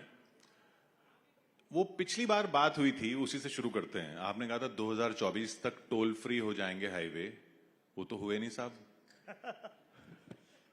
मैंने toll free नहीं कहा था। हाँ। मैंने कहा था कि टोल भरने वाले लोग खुश हो जाएंगे क्योंकि वो ऐसी पॉलिसी ला रहे हैं कि निश्चित रूप से आम लोगों को उससे बहुत राहत मिलेगी। वो प्रोसेस पूरी हुई है। वो सैटेलाइट से जो नहीं, हम जो अभी टोल देना पड़ता है अनेक बार, तो हम लोग उस सिस्टम को ही पूरा अध्ययन करके हम उसको बदल रहे हैं। इससे ज्यादा मैं नहीं बता सकूंगा, पर मुझे लगता है 8 या 10 दिन में उसकी फाइनल घोषणा हो जाएगी। तो टोल बढ़ेगा, कम हो जाएगा? 100% कम होगा। 100% कम, जीरो हो जाएगा? नहीं वो कितना होगा मैं नहीं बता सकता आपको, पर वो जो कुछ होगा उससे जो लोग आज टोल भर रहे हैं वो एकदम खुश हो जाएंगे, उनकी कोई तकरार नहीं रहेगी। चलिए, इस उम्मीद में तो अच्छी शुरुआत होती है बातचीत की। लेकिन सर, एक और आपने वादा किया था कि एक्सीडेंट 50% कम हो जाएंगे। देखिए, एक्सीडेंट 50% कम करेंगे ऐसा टारगेट हमने रखा था, पर मुझे बताते हुए दुख हो रहा है कि ये हम नहीं कर पाए। इसका कारण, एक्सीडेंट्स के लिए जो कारण है उसमें रोड इंजीनियरिंग और ऑटोमोबाइल इंजीनियरिंग। तो ऑटोमोबाइल इंजीनियरिंग में भारत एनकैप से है। अभी भारत की गाड़ियां इतनी अच्छी बन रही है कि सुरक्षा के दृष्टि से आज उसमें किसी प्रकार की समस्या नहीं है। अब दुनिया की गाड़ियां टेस्टिंग के लिए भारत में आने लगे, ऐसे हमने सेंटर्स किया है। अब समस्या ये है कि रोड इंजीनियरिंग में काफी कमियां थी, उसमें हमने भी 40,000 करोड़ रुपए खर्चा किए और ब्लैक स्पॉट्स को आइडेंटिफाई करके उसको भी हम सुधार रहे हैं। दूसरी इंपॉर्टेंट चीज है कि इसके बारे में भी जो विशेष रूप से एक्सीडेंट होने के बाद जिसका एक्सीडेंट होता है उसकी मदद करके उसको हॉस्पिटल पहुंचाएगा, उसको हमने राहवीर करके नाम दिया है जी। और ऐसी मदद करने वाले व्यक्ति को हम 25,000 रुपए अवार्ड देने वाले हैं। दूसरी और एक स्कीम है जो हमने रिक्वेस्ट की है प्रधानमंत्री जी से, तो जो एक्सीडेंट किया हुआ विक्टिम है जो हॉस्पिटल में एडमिट होगा उसके खर्चा उठाने के बारे में भी है। तो साधारणतः इसके साथ जो आखिरी इंपॉर्टेंट चीज है कि वो है ह्यूमन बिहेवियर, और ये ह्यूमन बिहेवियर जो है वो हमको लोगों को समझाना पड़ेगा कि रूल्स ऑफ द रोड कैसे महत्वपूर्ण है। अभी आज ही 2-4 दिन पहले हम अभी मैंडेटरी किया है कि रोड के बाजू में हम लोग पूरा प्रीकास्ट का ही अब मटेरियल यूज करेंगे, नालियाँ उसकी बनेगी, और रोड के बीच में जो मीडियन होता है उसमें अभी हमने तय किया कि मैंने मजाक में कहा कि हिंदुस्तान का हर नागरिक ओलंपिक स्टैंडर्ड का एथलेटिक्स है, ऐसा समझो, क्योंकि छलांग मार के कूदते हैं। तो वो 3.25 फुट का हम बनाएंगे, 1 मीटर का दोनों बाजू से, बीच में मिट्टी भरेंगे, उसमें पेड़ लगाएंगे, तो कितना भी अच्छा खिलाड़ी होगा वो छलांग नहीं मार पाएगा, ऐसे बनाए जिससे एक्सीडेंट रुकेंगे। दूसरी बात, फुट ओवर ब्रिज बना रहे, जो हमने सुधार किया है कि वो स्कूटर और साइकिल जाकर ऊपर तक जाएगी और दोनों को भी उसका जाने रोड क्रॉस करने का समय नहीं आएगा। मतलब पैदल चलने वालों के साथ स्कूटर साइकिल। और एक दिव्यांग और सीनियर सिटीजन के लिए हम लोग लिफ्ट लगाएंगे। सब कुछ करने के बाद में भी अभी हम लोग इसमें कमी नहीं कर पाए। अभी जो एक्सीडेंट्स हो रहे हैं उसमें 30,000 लोगों की मृत्यु इसलिए होती है कि वो हेलमेट नहीं पहनते। अभी हम ये भी सोच रहे कि 2 व्हीलर मैन्युफैक्चरर जब गाड़ी बेचेंगे तो अपने साथ 2 हेलमेट वो उस कीमत में ऐड करके उनको दें। और एक बात ऐसी है कि मोबाइल पर बात करना, और 10,000 बच्चे इसलिए मरते कि उनके स्कूल के सामने एग्जिस्ट और एंट्री में कुछ कमियां हैं। तो हमने आइडेंटिफाई किए रीजंस। इसमें ह्यूमन बिहेवियर ये सबसे बड़ा प्रॉब्लम है। कानून के प्रति डर भी नहीं और सम्मान भी नहीं, ऐसी विचित्र स्थिति हमारे देश में है। अभी जो ड्राइविंग लाइसेंस होते हैं उसके लिए वो अपने मोबाइल पर बैठकर वो टेस्ट दे सकेगा लर्निंग लाइसेंस के लिए, और उसके बाद फिर उसको एक्चुअल ड्राइविंग की भी परीक्षा देनी पड़ेगी। तो बहुत से प्रयास हमने किए, लोगों का सहयोग मिल रहा है, स्कूल के बच्चों के लिए कार्यक्रम कर रहे हैं, NGO, सोशल ऑर्गेनाइजेशन की मदद ले रहे हैं। अभी हमारे यहाँ नेहरू युवा केंद्र भी बड़े प्रमाण पर ये काम करने के लिए उनके साथ भी 100 सेंटर वो खोल रहे हैं। पर एक बात जरूरी है कि जनता का जब तक सहयोग नहीं मिलेगा और रूल्स ऑफ रोड के बारे में जनता के मन में सम्मान नहीं होगा, हम वायोलेशन नहीं करेंगे, इस प्रकार की कमिटमेंट नहीं होगी, तब तक ये मुश्किलें हैं। हम कोशिश कर रहे हैं, मीडिया से भी सहयोग लिया, आपके द्वारा भी बहुत अच्छा सहयोग मिला। अभी शंकर महादेवन ने एक अच्छा सॉन्ग बनाया जो बहुत पॉपुलर हो आपके ही कार्यक्रम में। अमिताभ बच्चन जी ने काफ़ी बड़ा इंटरेस्ट लिया, काफ़ी सेलिब्रिटीज़ भी मदद कर रही है। तो धीरे धीरे लोगों तक जब तक हम ये समझा नहीं पाएंगे तो वो एक समस्या, हमारी कोशिश चल रही है और अभी जिस प्रकार से हम प्रयास कर रहे हैं मैं उम्मीद करता हूं कि निश्चित रूप में इसमें सुधार होगा। आखिर में एक बात बता दूं कि हमारे नागपुर में एक प्रयोग हुआ कि हमारी सेव लाइफ फाउंडेशन जो है उन्होंने रोड का ये सेफ्टी ऑडिट किया और हमारे एसपी हर्ष पोद्दार उन्होंने उसमें से 50% जो स्पॉट्स थे वो पूरे इम्प्रूव किए और उसमें 50% एक्सीडेंट नागपुर जिले में कम हुए। तो अभी उनका प्रेजेंटेशन भी मैंने यहाँ रखा है हमारे अधिकारियों के सामने कि हम पुलिस वालों को भी ट्रेन करें कि भाई जो जो ब्लैक स्पॉट्स है, जो एक्सीडेंट वहाँ जाए, अध्ययन करें और अगर ये भी इम्प्रूवमेंट हुआ स्टेट हाईवे में, शहर के रोड में, नेशनल हाईवे में, तो मुझे लगता है हम कम कर सकेंगे। हमारी कोशिश चल रही है पर दुर्भाग्यवश इसमें वो नहीं पूरा कर सके। यही हमारे यहाँ का डिपार्टमेंट का एक थोड़ा सा ब्लैक स्पॉट है। आपने नागपुर की बात की कि सड़क हादसे कम हुए हैं, तो गाड़ी थोड़ी दूसरी तरफ मोड़े। जो हादसा हुआ या जो चीज हुई, जो दंगा हुआ या जो बवाल हुआ, वो तो नागपुर में कभी नहीं होता था। आप नागपुर से आते हैं, देवेंद्र जी नागपुर से आते हैं, बावनकुले साहब नागपुर से आते हैं, आरएसएस नागपुर में है। नागपुर में कभी दंगा नहीं होता था, तो कहाँ चूक हो गई? ऐसा नहीं होता है, नागपुर में इसके पहले भी दंगा हो चुका है। दंगा होने के लिए कोई छोटी सी घटना एक कारणीभूत होती है। एक spark neglected burn the house, तो ये दुर्भाग्यपूर्ण है पर अभी अच्छा वातावरण है और हमारी कोशिश है कि सब मिलकर शांति का माहौल बना रहे और अभी हम सब लोग उसके लिए कोशिश कर रहे हैं। आपकी क्या राय है? ये जो औरंगजेब की कब्र को लेकर बार बार बात करते हैं, महाराष्ट्र में औरंगजेब की कब्र है, अब है तो है, होनी चाहिए, नहीं होनी चाहिए? मुझे लगता है इसके बारे में बहुत चर्चा हुई है और मैं कोई कंट्रोवर्सी में नहीं गिरना चाहता, पर स्वाभाविक रूप से इसमें काफ़ी प्रमुख लोगों ने बहुत अच्छे स्टेटमेंट दिए हैं। खुद छत्रपति शिवाजी महाराज के जीवन में ये था कि वो कल्याण की सूबेदार की बहू जो थी उसको जब हमारे उनकी फौज ने पकड़ा, जो लड़ाई जीतने के बाद, तो उन्होंने ये कहा कि वो बहुत सुंदर थी। तो उन्होंने कहा कि मेरी माँ भी सुंदर रहती तो मैं भी इतना सुंदर बनता, और उसको साड़ी और सब देके उन्होंने उसको उनके घर पर पहुंचाया। अफजल खान ने जब उनको मारने की कोशिश की तब उन्होंने उसका प्रतिकार के रूप में किया, जिसमें अफजल खान की मौत हुई प्रतापगढ़ पर।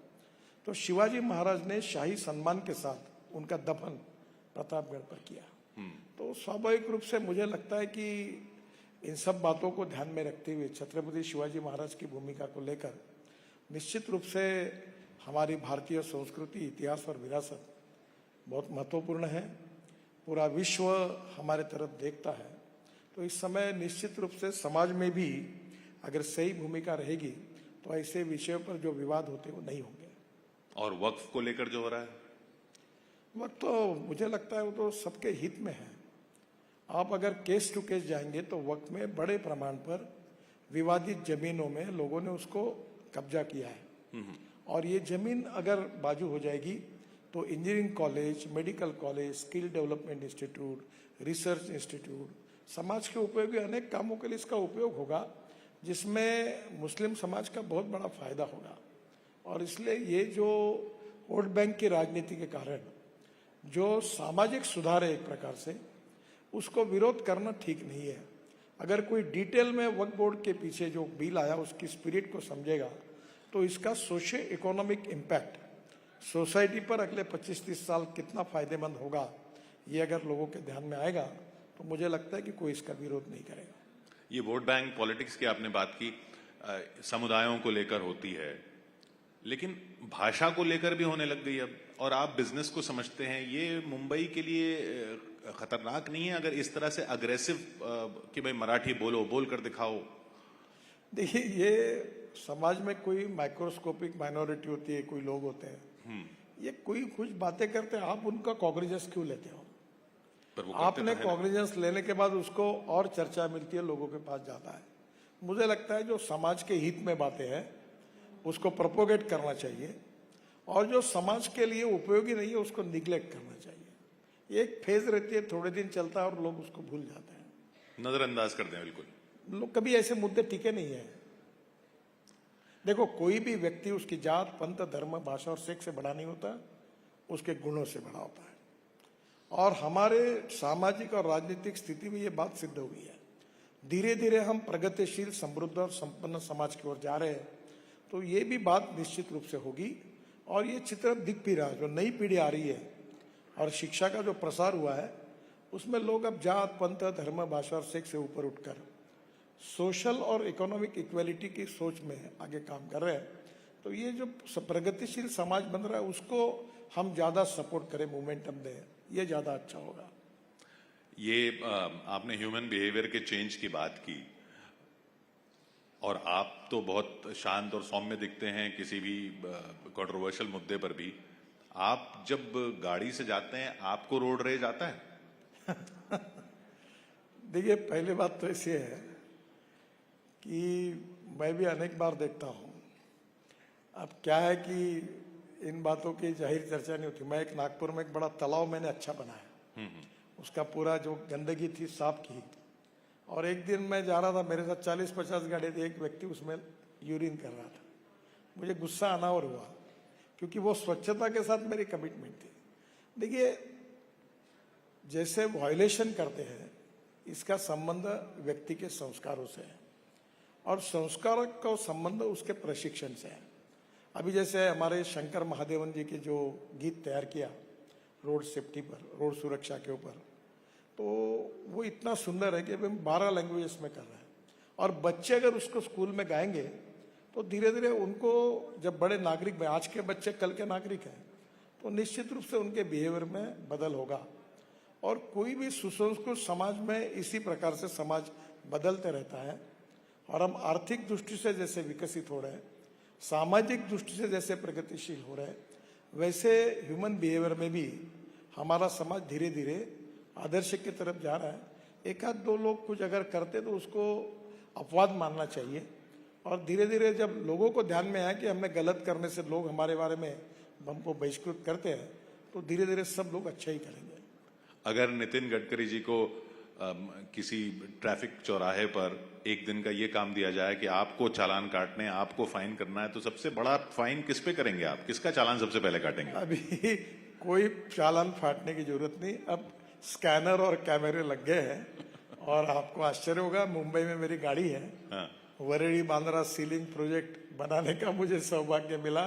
2 बार मुझे भी फाइन हुआ और फाइन के नोटिस मेरे पास आए। तो अब तो कोई बचा नहीं सकता, कैमरा कैच करता है।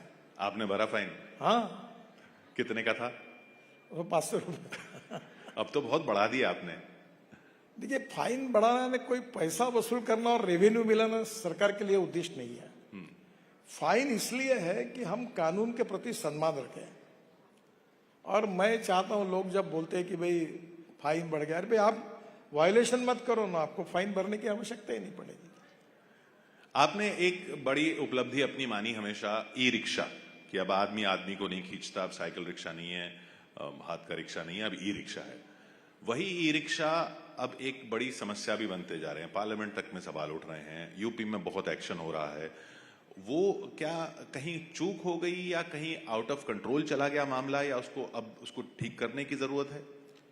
देखिए, पहली बात तो ऐसी है कि ई रिक्शा ये गरीबों के लिए है, लास्ट माइल कनेक्टिविटी के लिए कोई ना कोई आवश्यक चीज है जो ट्रांसपोर्ट चाहिए। दूसरी बात, ई रिक्शा में 4 लोग बैठते हैं और उसका किराया बहुत रिजनेबली कम है। जब ये ई रिक्शा बना तब इसमें स्वाभाविक रूप से जो ऑटोमोबाइल कंपनियां थी वो भी कोर्ट तक गई, क्योंकि एक्सेल इस कंपनी का था, चक्का उसका था, तो इसके ऊपर बहुत विवाद हुआ। तब मैंने एक भूमिका ली कि ये रिक्शा गरीब के लिए है, और 1 करोड़ लोग आदमी आदमी को खींचने का काम करते हैं, ये अमानवीय है। और इसलिए मैंने गांधी जी को याद करके उन्होंने एक बात कही थी कि जब आपको कोई निर्णय करना पड़ेगा और अगर कानून तोड़ना पड़ता है तो वो अगर गरीब के हित में होगा तो तोड़ने में कोई गुनाह नहीं है। तो मैंने ये सबको मान्यता देकर वो रिक्शा अगर मैं स्टैंडर्ड में रखता तो 1.5 लाख रुपए की होती, तो मैंने उसको करके 80,000 रुपए में वो मिलने लगी ताकि गरीबों को वो कर सके। फिर धीरे धीरे उसमें एक प्रॉब्लम आया कि ये डुप्लीकेट पार्ट और इधर उधर के, मैं कोई देशों के नाम नहीं लेता, उसकी मोटर लाके ये करके ये चलने लगा। अभी ऐसा हुआ है कि 2 व्हीलर मैन्युफैक्चरर बड़ी कंपनियां भी अब ऑटो रिक्शा बना रही है, रिक्शा बना रही है। और उसमें अभी स्टैंडर्ड्स में भी हमने ये कहा है कि इसके बारे में अभी भारत एनकैप जो हमने किया है कि जिसमें हर कार का टेस्ट होती है, तो धीरे धीरे भारत एनकैप में हम रिक्शा के भी टेस्टिंग की बात अध्ययन कर रहे हैं ताकि अच्छे क्वालिटी की रिक्शा बने, 8 से 10 साल उसका लाइफ रहे और थोड़ा कीमत थोड़ी बहुत ज़्यादा रहेगी तो अड़चन नहीं, पर वो क्वालिटी का प्रोडक्शन हो। दूसरी बात, रिक्शा में ड्राइविंग लाइसेंस नहीं लगता। आजकल दिव्यांगों भी रिक्शा चलाने लगे, महिलाएं चलाती है, उनके रोजगार का साधन है। आप समझो कि रिक्शा और कार्ड का अगर हिसाब लगाएंगे तो 1.5 करोड़ लोगों को रोजगार मिला है और पोल्यूशन नहीं है। तो थोड़ा सा अभी कुछ संस्थाएं कर रही है कि रिक्शा चलाने वालों को भी थोड़ा ट्रेनिंग, मैनर्स, एटिकेट्स, ऐसा सोशल उपक्रम चल रहा है। अब उसको ड्राइविंग लाइसेंस और सब में लाएंगे तो उससे तकलीफें बढ़ेगी। तो एक तरफ गरीब को तकलीफ नहीं होनी चाहिए, ये भी भाव हमारे मन में है, और दूसरी ओर क्वालिटी का काम हो, वायलेशन भी नहीं हो, ये भी हमारा उद्देश्य है। दोनों के बीच में से वे आउट निकालेंगे। अभी अगर दिल्ली की बात करें, दिल्ली में इस साल अगर किसी को गाड़ी लेनी हो तो आपके पास आए वो कि गडकरी साहब मुझे कौन सी गाड़ी लेनी चाहिए, अभी पेट्रोल लूं, डीजल लूं, इलेक्ट्रिक लूं, हाइब्रिड लूं, बायोफ्यूल वाली लूं, फ्यूल सेल वाली लूं, आगे क्या होने वाला है? मैं तो इतना ही कहूंगा, कोई भी गाड़ी खरीदी करो पर पेट्रोल और डीजल की छोड़कर कोई भी खरीदी करो, ये उनके ऊपर छोड़ दिया।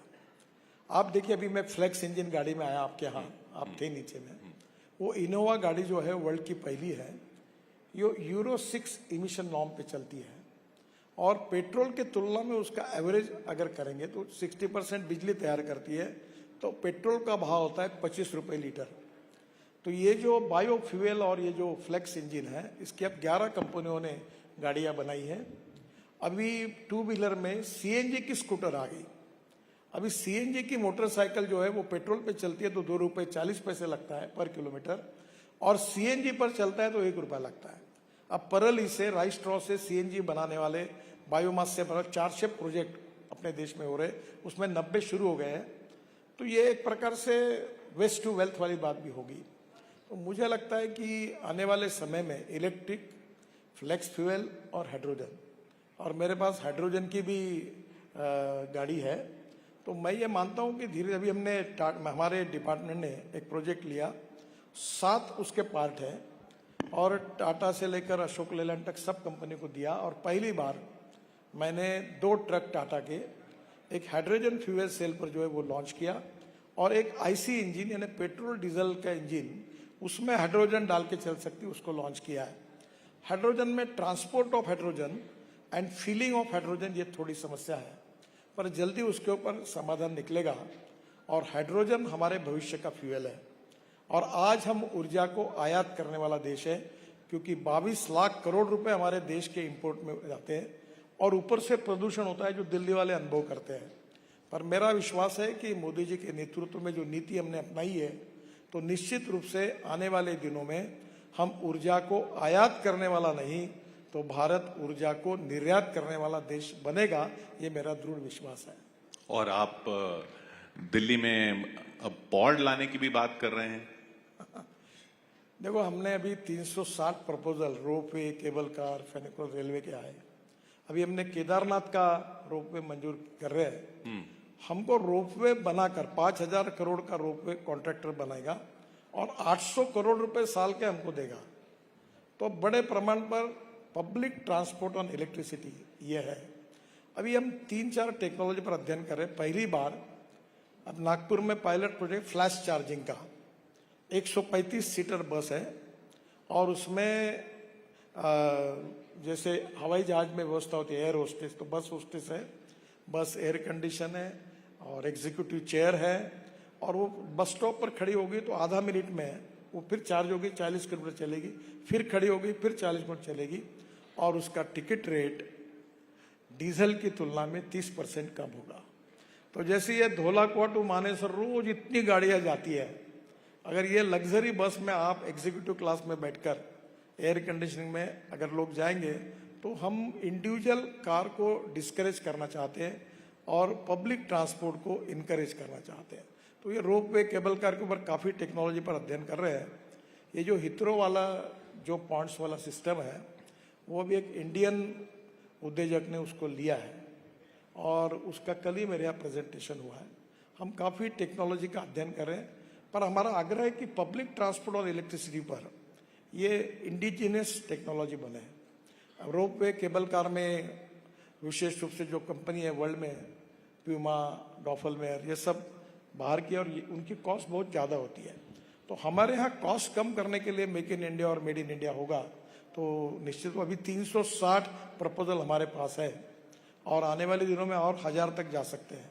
और फिर बड़े शहरों में भी हम लोग ये जो अभी बंगलोर कर्नाटक के मुख्यमंत्री मुझे मिले थे तो मैंने एक बार उनको 2 आइडिया दी थी कि बंगलोर में जमीन के अंदर से टनल बनाए और उससे ग्रेनाइट निकलेगा, वो भी बेचे और वो टोल पर कैसे चला है। तो उन्होंने मुझे प्रपोजल दिया कि आपकी योजना पर आप अध्ययन करके करिए। दूसरा, जहाँ एक ब्रिज है वहाँ 3 लेयर ब्रिज बनाए। अभी हम चेन्नई में बना रहे हैं, पूना में 50,000 करोड़ के ब्रिज बना रहे हैं। तो कुछ जैसे दिल्ली में हम लोग 1 लाख करोड़ रुपए के काम दिल्ली एनसीआर में कर रहे हैं और अभी दिल्ली को ट्रैफिक जाम और प्रदूषण से मुक्त करने के लिए और हमने अध्ययन शुरू किया है और एक अच्छा प्लान बनाकर उस पर काम करने की कोशिश है। तो कर्नाटक के मुख्यमंत्री आपकी सुनते हैं? इसमें सुनना न सुनने का क्या, नहीं मतलब आपकी पार्टी के नहीं है ना? आप देखिए, मैं रोड बनाता हूँ, एक एमपी बीजेपी का है तो रोड बनाऊं और दूसरा एमपी कांग्रेस का है तो रोड स्टॉप कर दूं। ऐसा तो मैं नहीं कर सकता, क्योंकि रोड जब पूरा बनेगा तो इसमें कोई पॉलिटिक्स नहीं है। इस देश के विकास में जो भी होगा, जिसका काम जो सही है, मैं सबका करता हूं। और प्रधानमंत्री जी भी कहते हैं कि सबका साथ, सबका विकास, सबका प्रयास और सबका विश्वास। तो इसमें राजनीति करने की आवश्यकता नहीं और हम करते भी नहीं। नहीं, आप नहीं करते हैं, पर उधर से आपको कहीं फेस होती है स्टालिन साहब की तरफ, तमिलनाडु में स्टालिन साहब की तरफ से, वो बाकी सब चीजों पे तो काफी पॉलिटिक्स नहीं होता। मैं जब भी प्रॉब्लम आता है फोन उठा के सबसे बात करता हूँ, ममता जी से बात करता हूँ, स्टालिन से करता हूँ और कर्नाटक के मुख्य कभी कभी नाराज भी हो जाता हूँ, ये इतने प्रोजेक्ट फॉरेस्ट में फंसे, इतने लैंड एक्विजिशन में फंसे, तो मैं सबसे बात करता हूँ, तुरंत बैठते। इस बार कर्नाटक के मुख्यमंत्री जी ने, मैंने पिछले बार कहा इतने आपके पास पेंडिंग है, 10,000 करोड़ के काम मैं शुरू कर सकता हूँ पर इसके अटके हुए हैं। तो इस बार जब आए तो 38 में से 26 प्रपोजल उन्होंने क्लियर कर दिया। तो इसमें कोई पॉलिटिक्स का संबंध नहीं है। पर जो ईज ऑफ डूइंग बिजनेस या ease of doing government also वाली बात भी आ जाती है, उसमें अब आपके मंत्रालय के जो प्रोजेक्ट्स हैं या जो भारतमाला के जो प्रोजेक्ट है, पहले 3,000 करोड़ तक आप अप्रूव कर सकते थे, अब 1,000 करोड़ तक पे आपको कैबिनेट के पास जाना पड़ता है। उससे नुकसान नहीं होता? देखिए, 1,000 करोड़ में जीएसटी और लैंड एक्विजिशन अलग है, तो प्रोजेक्ट 1400 से 1500 करोड़ का होता है। और ये बहुत पहले से, भारतमाला में हमको ज्यादा पावर थी, पहले से यही पावर थी। अब हम लोग क्या करके, हम जो प्रोजेक्ट तैयार कर रहे हैं 5,000, 6,000, 8,000 करोड़ के, कोई 22,000 करोड़, तो एक पूरा जो कॉरिडोर है, जैसे दिल्ली मुंबई हमने रोड बनाया 1 लाख करोड़ का है, तो उसमें तो 28-30 पैकेजेस हैं। तो हमने ये अभी कॉरिडोर पूरा तैयार करके हमको कैबिनेट अप्रूवल के लिए भेजते हैं। कोई प्रॉब्लम नहीं है, हम वो भेजते हैं, फाइनेंस की कमेटी है, हमारे यहाँ की कमेटी है, सब अप्रूवल मिलके मिलते हैं, काम तो हो रहे हैं। और मैंने अभी एक पार्लियामेंट में अभी घोषित किया कि 10 लाख करोड़ के 4 लेन के रोड हम बनाएंगे 2 साल में। और मैंने आज उनको कहा कि इसको शुरू, लैंड वगैरह सब अवेलेबल है, और जहाँ ट्रैफिक पीसीयूज में 10,000 से ऊपर गया उसको हम 4 लेन कर रहे हैं। तो ऐसे 25,000 किलोमीटर की लेंथ है। और ये करने से, क्योंकि मैंने आज ही सेक्रेटरी और अधिकारी मीटिंग में, मतलब मेरा एक सपना है, फिर से आपको कह देता हूँ, सपना है, मेरी उद्दिष्ट है, मेरा डिक्लेरेशन नहीं है। आप चिपका देंगे नहीं तो कि मैंने आज डिक्लेयर किया। मेरा एक सपना है कि भारत में 100 किलोमीटर पर डे हाईवे बने, और ये पूरा करने की कोशिश मैं इस 2 साल में करूंगा। और ये जो 25,000 किलोमीटर अगर मैं करूं, जिसके लिए ना फॉरेस्ट की जरूरत है, ना एनवायरनमेंट की क्लियरेंस की जरूरत है, ना लैंड एक्वायर करनी है, ये अगर मैंने कर दिया तो मुझे लगता है कि एक बार ये पूरा होगा। आपने सपनों की बात की। आप जब पार्टी अध्यक्ष थे, बहुत सारे सपने थे, बहुत सारे सपने पूरे हुए, पर एक सपना जो बहुत लंबा चल रहा था और उस पर उस वक्त भी आपने ध्यान दिया था, और वो कार्यकर्ता सब निकल के मंत्री वगैरह बन गए हैं, वो था दिल्ली में सरकार बनाने का।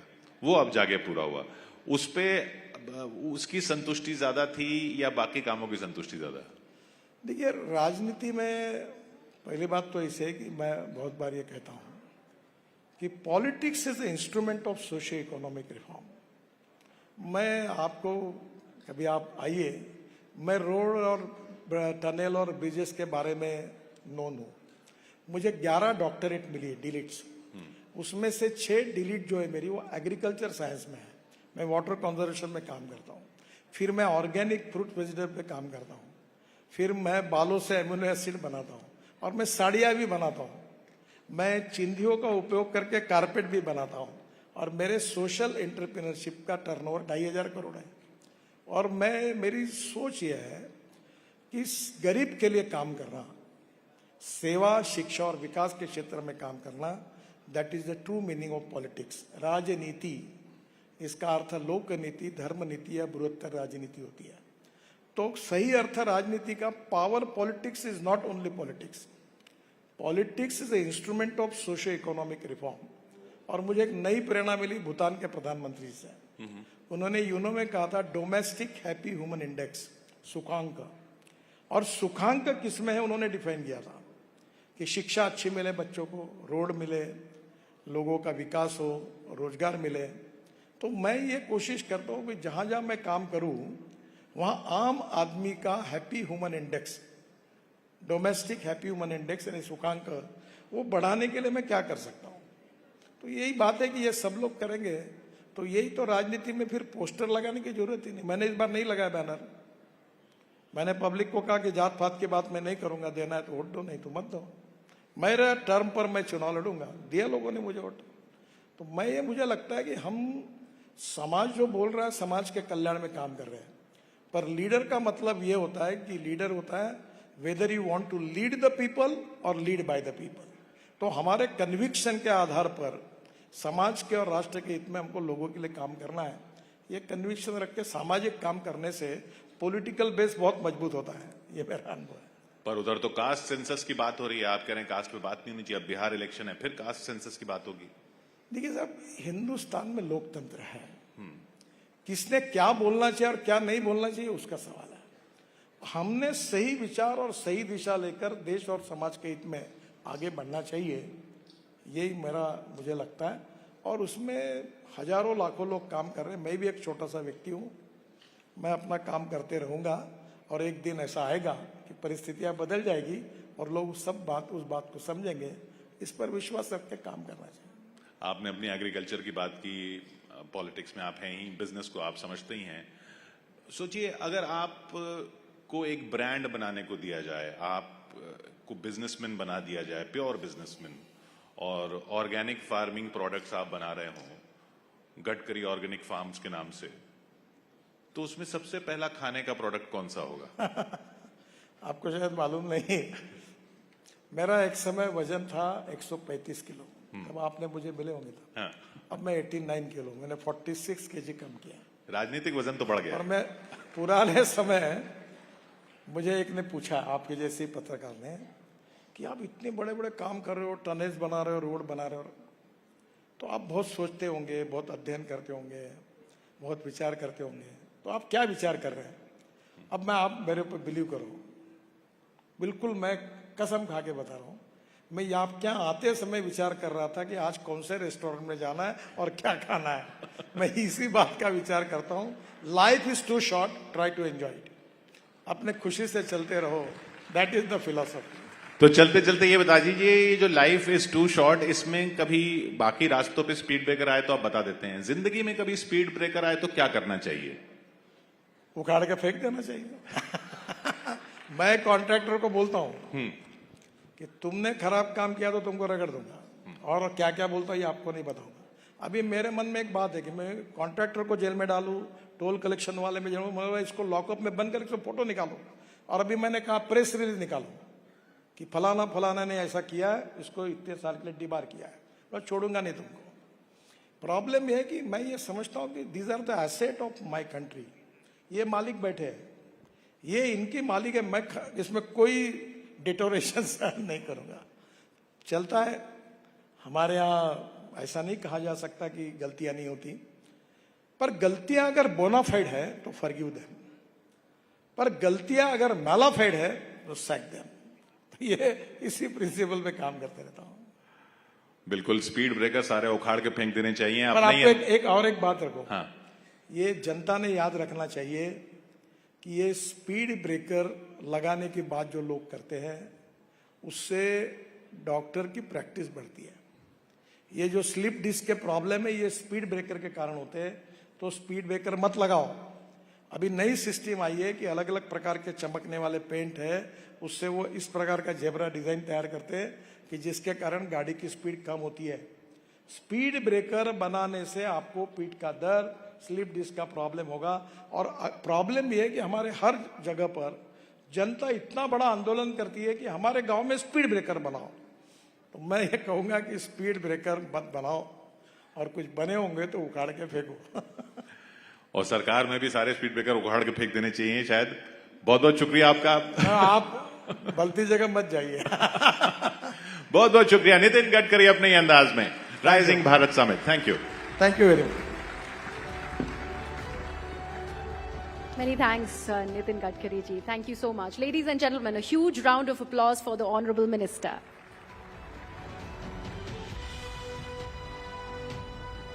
Let's now embark on a journey through Bharat's incredible diversity, rich heritage, and its glorious civilizational history. Our literature is a treasure trove of ancient wisdom, which, with works like the Mahabharata, the Ramayana, continuing to inspire generations. From the spiritual hub of Varanasi to the temple towns across the country, India's religious tourism is a fascinating blend of faith, culture, and tradition. The recent Kumbh Mela, which attracted more than 600 million devotees, was a testament to India's ability to generate and celebrate its diversity with grandeur and precision. In this session, we will delve into the intricacies of India's cultural diversity, exploring its many facets and nuances. We will discuss how our rich heritage and Bharat's dazzling, diverse landscape can be leveraged to promote tourism, create jobs, and foster national pride. So let's embark on this cultural voyage and discover the many wonders of India with Shri Gajendra Singh Shekhawat, Honourable Union Minister of Culture and Tourism, for a fireside chat on cultural carousal, no full stops in India, in conversation with Amish Devgan.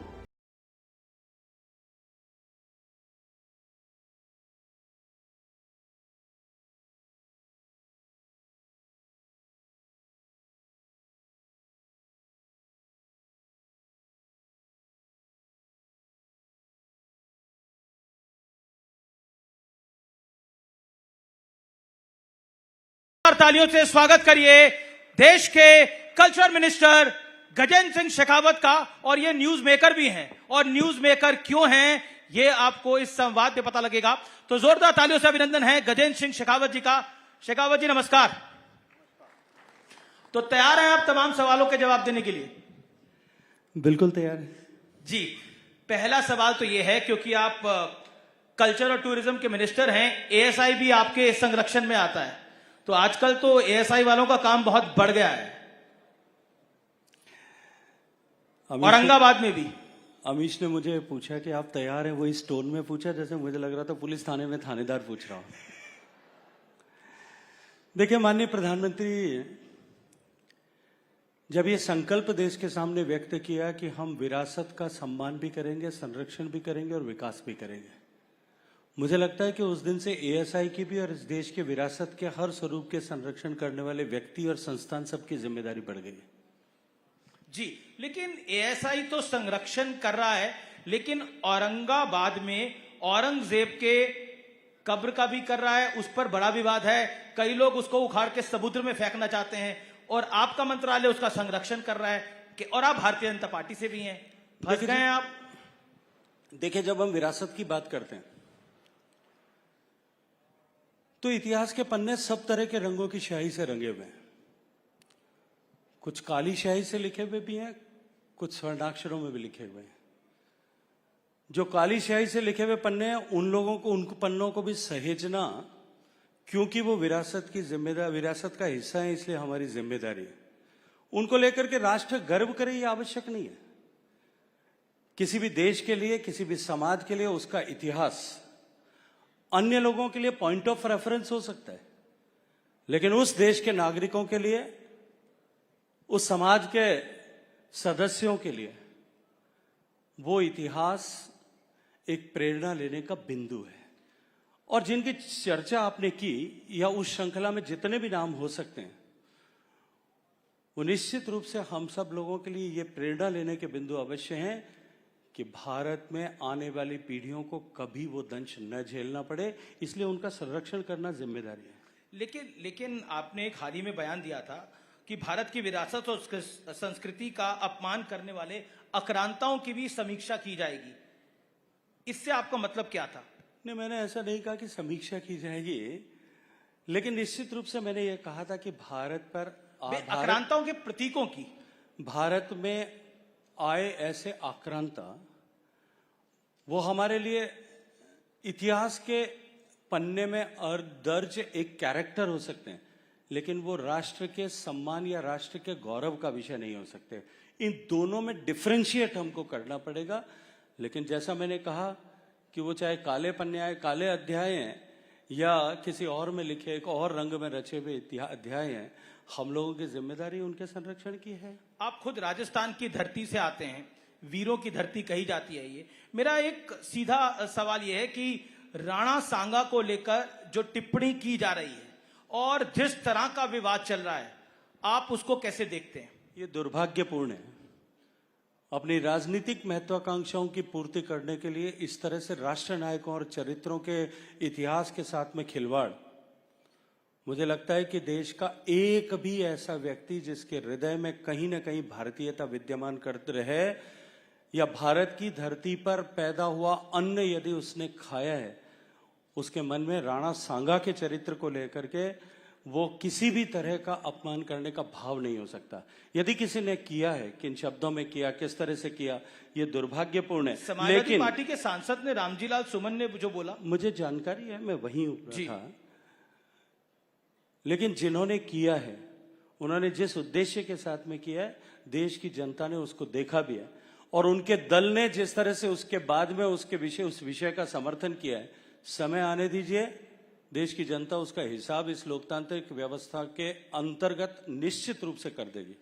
आपने बोला समय आने दीजिए, देश की जनता उनका हिसाब किताब कर देगी, लेकिन ये कुछ कार्यकर्ता बजरंग दल के थे, वीएचपी के थे, इस पर एक सवाल है। वो प्रदर्शन करने के लिए पहुंच गए रामजीलाल सुमन के घर के बाहर और उन्होंने तोड़फोड़ कर दी।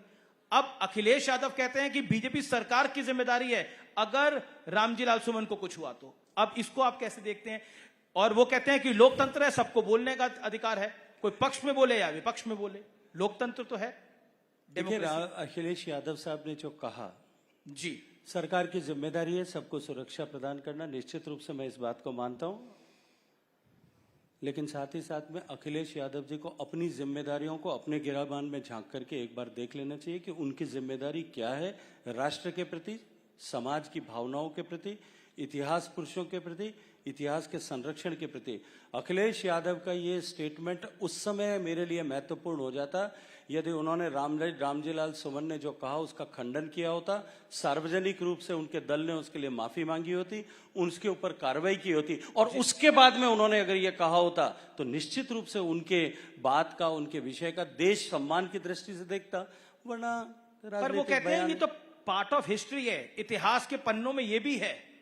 वो कहते हैं कि इतिहास के पन्नों में ये भी दफन है जो वो बोल रहे हैं। देखिए, इतिहास के पन्नों में बाबर को लेकर के बाबरनामे का उल्लेख करते हुए जो कहा गया है जी, बाबरनामा के अतिरिक्त उस समय के जितने इतिहास की किताबें लिखी गई हैं, मैं अखिलेश जी को कहूंगा कि एक बार लाइब्रेरी से मंगा करके पढ़ लें। अगर नहीं हो तो मैं उनको लिंक भेज दूंगा। उसमें किसी भी घटना किताब में इस घटना का उल्लेख नहीं है। एक ऐसे पराजित योद्धा जो बार बार हार रहा था, उसके द्वारा लिखे गए खुद के स्वयं महिमा मंडन के लिए लिखी गई पुस्तक को लेकर के यदि आप वो इस तरह का स्टेटमेंट करते हैं, मुझे लगता है कि ये दुर्भाग्यपूर्ण है और इतिहास के प्रति उनकी समझ की जो कमी है उसका प्रदर्शन करता है।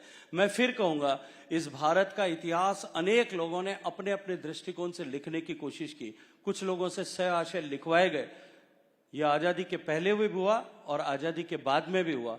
निश्चित रूप से आज हम जिस मुकाम पर जाकर के पहुंच गए और भारत के सांस्कृतिक पुनर्जागरण के दौर से हम गुजर रहे हैं, देश निश्चित रूप से आने वाले समय में इन विषयों पर समीक्षा करेगा। ये राइजिंग भारत का मंच है और भारत की संस्कृति की बहुत बात होती है और आप उस मंत्रालय को हेड करते हैं। मेरा प्रश्न है कि एक बार बार बात कही जाती है कि भारतीय संस्कृति की विपक्ष द्वारा कही जाती है, आपके क्रिटिक्स द्वारा कही जाती है, एक लॉबी द्वारा की जाती है कि भारतीय संस्कृति की भी ओवरडोज हो रही है। How do you define it? मैं तो समझ नहीं सकता कि भारतीय संस्कृति की ओवरडोज कैसे हो सकती है। भारत की संस्कृति जो सर्व समावेशी है, विश्व के कल्याण, विश्व बंधुत्व की बात करती है, सर्व खलविदम ब्रह्म की बात करती है, ईशावास्यम इदम सर्वम की बात करती है, जो प्रकृति के हर एक घटक में जो है उस पुरुष को देखती है, ईश्वरीय तत्व को देखती है, उसकी ओवरडोज कैसे हो सकती है? लेकिन कहा जाता है कि भारतीय जनता पार्टी अपना वर्जन, संघ का वर्जन वाला जो संस्कृति है उसको प्रोत्साहित कर रही है। सोनिया जी ने तो एक अखबार में बकायदा लेख भी लिखा था। मैंने अभी इससे पहले के प्रश्न के उत्तर में कहा था कि कुछ लोग भारत को भारत की दृष्टि से नहीं देखते, वो अपने मादरे वतन के दृष्टिकोण से देखते हैं। वो भारत को गर्व के दृष्टिकोण से नहीं देखते, वो भारत को गरीबों और भिखारियों के दृष्टिकोण से देखते हैं। जिन लोगों की दृष्टि में दोष है, मैं विश्वास के साथ मैं कह सकता हूं कि अब भारत के सांस्कृतिक पुनरुद्भव का सूर्योदय जिस तरह से हो गया है और उसकी रश्मियां जिस तरह से विश्व में आलोक फैला रही हैं, आप समय आने दीजिए, इस तरह की बातें करने वाले लोगों की आंखें चुंधिया जाएंगी और वो ठीक से जो है इस विषय को स्पष्ट रूप से देख करके बयान करने लगेंगे। जी, वक्फ की बात अगर मैं ना करूं तो अधूरा होगा। वक्फ के कानून को जिस तरह से संसद में पारित किया गया और आप लोगों की भी धड़कनें बढ़ी हुई थी कि बिल कितने नंबर से पास होगा, लोकसभा में या राज्यसभा में? देखिए, मुझे लगता है कि लोकतांत्रिक व्यवस्था में नंबर अहमियत रखता है जी, लेकिन भारतीय जनता पार्टी के नेतृत्व को पूरी तरह से भरोसा था, विश्वास था, अपने संख्या बल पे भी और अपने साथियों के, हम सब के इस विषय पर एकजुट होकर के साथ खड़े रहने पर भी, इसलिए कहीं कोई संदेह नहीं था। कुछ लोगों के मन में शायद कई तरह की आशंकाएं थी और आकांक्षाएं थी और उन आकांक्षाओं के मारे वो कुछ कोशिश कर रहे थे, लेकिन फ्लोर पर जब बातचीत होना हुई तो शायद सब कुछ भूल गए थे। एक सवाल, क्योंकि आप तो फुल मेजॉरिटी वाली सरकार में भी मंत्री रहे हैं, अब इस गठबंधन वाली सरकार में भी मंत्री रहे हैं, यानी उस मजबूत सरकार में भी मंत्री रहे हैं और विपक्ष कहता है ये मजबूर वाली सरकार है, तो उसमें भी मंत्री हैं, तो फर्क कोई दिखाई देता है? लिटमस टेस्ट हो गया है ना। मुझे लगता है कि वक्फ के बिल के बाद में शायद जो है विपक्ष जो बातें करते थे उस पर पूर्ण विराम स्वतः लग गया है। लेकिन विपक्ष एक बात बहुत पुरजोर तरीके से कह रहा है कि इस देश में अक़लियतों का, मैं नाम लेके बोलता हूं, मुसलमानों का गला घोटने का प्रयास हो रहा है। ये मैं कोट कर रहा हूं एक विपक्ष के सांसद को। देखिए, ऐसे सांसद या ऐसे जनप्रतिनिधि या ऐसे राजनीतिक दल जो तुष्टीकरण की राजनीति के पुरोधा थे और तुष्टीकरण करके अपने सत्ता के सिंहासनों पर बैठे थे और सत्ता सुख भोग रहे थे, उनमें जब देश के प्रत्येक नागरिक को एक समान अधिकार और अवसर देने की बात जब आने लगी है, तब से मुझे लगता है कि शायद उनके पेट में दर्द होना वो स्वाभाविक हो गया है। जी, हमारे साथ बड़े दिग्गज मेहमान हैं जो आज हमारे साथ जुड़े हुए हैं। मालिनी अवस्थी जी हैं, अक्षरा जी हैं, शाहनवाज हुसैन मुझे दिख रहे हैं, उसके अलावा कौसर जहान है, काफी सारे लोग हैं और कई इंटरनेशनल डिग्निटरीज हैं, श्रीलंकन मेंबर ऑफ पार्लियामेंट हैं, देन वी हैव आरजे रौनक, बांसुरी स्वराज हैं मेंबर ऑफ पार्लियामेंट। कुछ लोग आपसे कुछ सवाल भी पूछना चाहते हैं। मालिनी जी, आप कुछ कहना चाहती हैं? मालिनी अवस्थी जी, मैं माइक खुद ही लेके आ जाता हूं आपके पास। जी जी,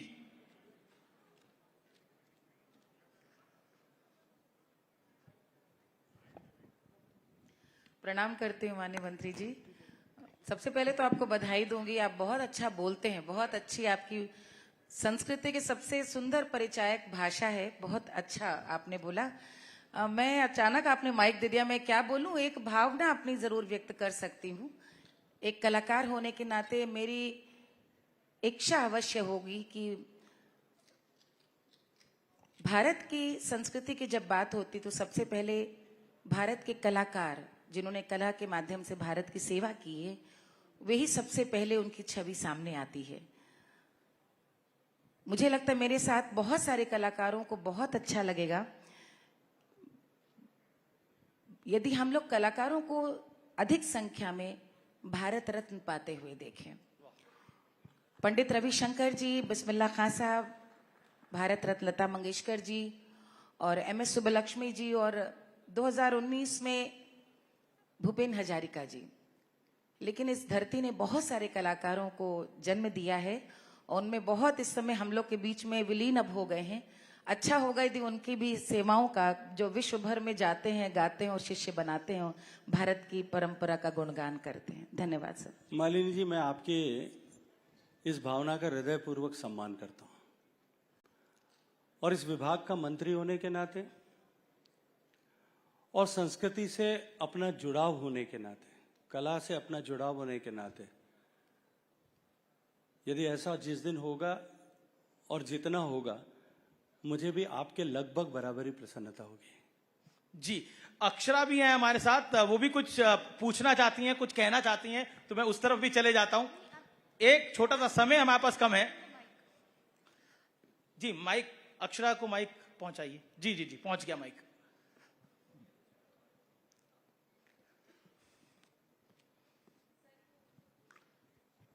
खड़े हो क्या अक्षरा जी? आप बोलिए। उसका माइक काम नहीं कर।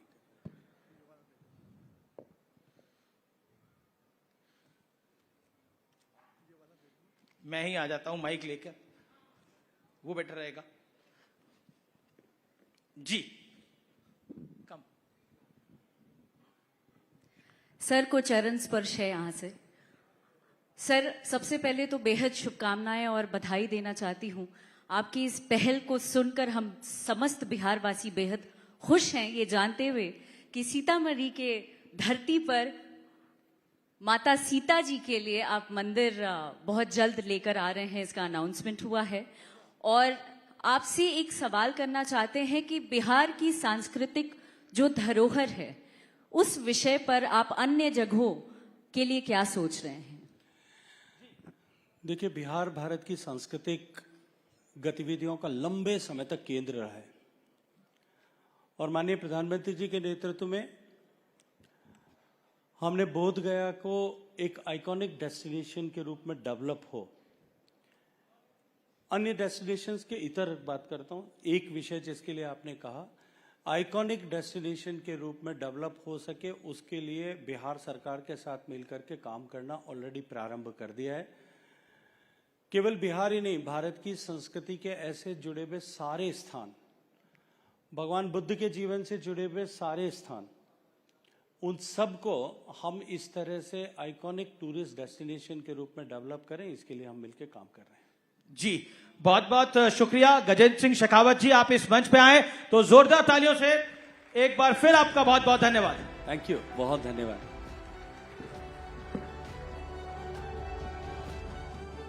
Ladies and gentlemen, a huge round of applause for the Honourable Minister.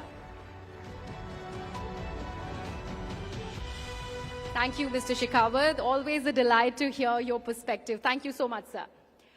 Distinguished guests, our next session promises to be a masterclass in economics, politics, and global problem solving. It's a conversation with a renowned economist, best-selling author, and thought leader. He has been at the forefront of global economic policy making for decades. His work has taken him from the halls of the United Nations to the corridors of power in Washington, D.C. and beyond. From his pioneering work on shock therapy to his tireless advocacy for sustainable development goals, he has consistently challenged conventional wisdom and pushed the boundaries of economic thought. So please join me in welcoming the intimate Professor Jeffrey D. Sachs for a fireside chat on the Sachs Doctrine, in conversation with Palki Sharma, where we delve into Professor Sachs' latest thinking on the most, in fact, pressing global challenges of our time, from climate change, economic inequality, to geopolitical tensions and pandemic. Welcome, sir.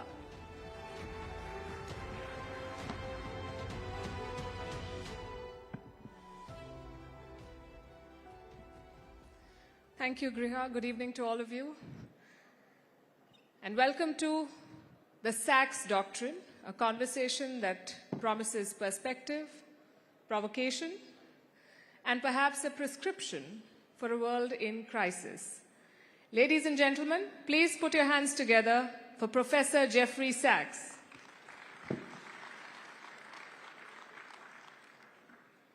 Professor Sachs, welcome to Rising Bharat. Thank you. Let's start with the big idea. What is the Sachs Doctrine? Is it a counter to the Washington Consensus? Is it a roadmap that the world should have followed 30 years ago? What is it? It's certainly not the Washington Consensus, because we don't need any one capital in this world telling the rest of the world what to do. What I like to follow is the consensus of the world, which agreed in 2015 to the idea of sustainable development for all countries, for all peoples, for all parts of the world. And that means that we should be working together in peace, in open trade, with global cooperation, with mutual respect, to abolish poverty, to face the climate crisis, to address the other global challenges, and stop the strong-arming by any one country or another, which puts us into peril. So that's the global consensus, and I would say that's the one that I try to follow. Are there takers for this among the current lot of policymakers? Look, the fact of the matter is that in September 2015, all 193 member states of the United Nations adopted the idea of sustainable development as their framework. And 6 weeks later, all 193 UN member states adopted the Paris Climate Agreement, recognizing that it's no joke. We really have an environmental emergency, whether we like it or not. That consensus is very fragile, though, because my country, the United States, doesn't spend too much time thinking about it. It's very much America first, whether it's this administration or the one that preceded it, actually, pretty much the same. But what's happened in recent weeks is absolutely alarming. The United States government, in the new administration, actually voted against, if you can believe this, it voted against a resolution calling for a day of peaceful coexistence. It said no, and it voted against it for two reasons. One, it says The Chinese use the phrase peaceful coexistence, so we think this phrase may be somehow in praise of China, so we won't use the phrase peaceful coexistence. The second was that in the declaration, it said the world supports sustainable development, and the United States government said, no, we do not. We will no longer simply say we support sustainable development. It is not in America's national interest. So if you ask me, is it a global consensus? Well, we're down one country. I think 192 would still profess consensus. One does not. And that one is on a bit of a, let's say, an adventure right now, every day to prove to the world that it can do what it wants, when it wants, where it wants, how it wants, no matter what anyone else thinks. And that is not exactly conducive to the kind of world that we want. I think a lot of people may have missed this because they were tracking something else from Washington, D.C., when the U.S. president triggered a global trade war. In February, you quoted Henry Kissinger, the European Parliament, and you said, to be an enemy of the United States is dangerous, but to be a friend is fatal. Would you offer the same advice to policymakers in India as they try to navigate the Trump tariffs? That line is actually Henry Kissinger's famous line, that if you're a friend of the United States, beware. Very dangerous. I have lived a whole lifetime of America declaring its friendship to countries that end up getting destroyed in part because of that wonderful friendship. I don't think I have to give advice to India. It's a little superfluous, but just be careful, you know? There is no alliance there. India is anyway too big for alliances. You are an alliance in and of yourself. Civilizations behave as civilizations do. And so being the most populous country in the world, you take care in your relations everywhere. But I would say the idea, and I do have to say it, it sounds, I hope I'm not rude or misunderstood, but the U.S. wants to use India, clearly. It wants to use India to beat up China. Don't play the American game. That's my only advice to you. It makes no sense. Again, it's superfluous for me to tell you that, but it is very much on my mind because the entire U.S. foreign policy is divide and conquer in any part of the world. That's how empires behave. That's what the U.S. learned from the master empire of all, the British. We learned at their knee, and we still try to apply it. So the U.S. loves for India to be in the Quad. It wants India to bash China.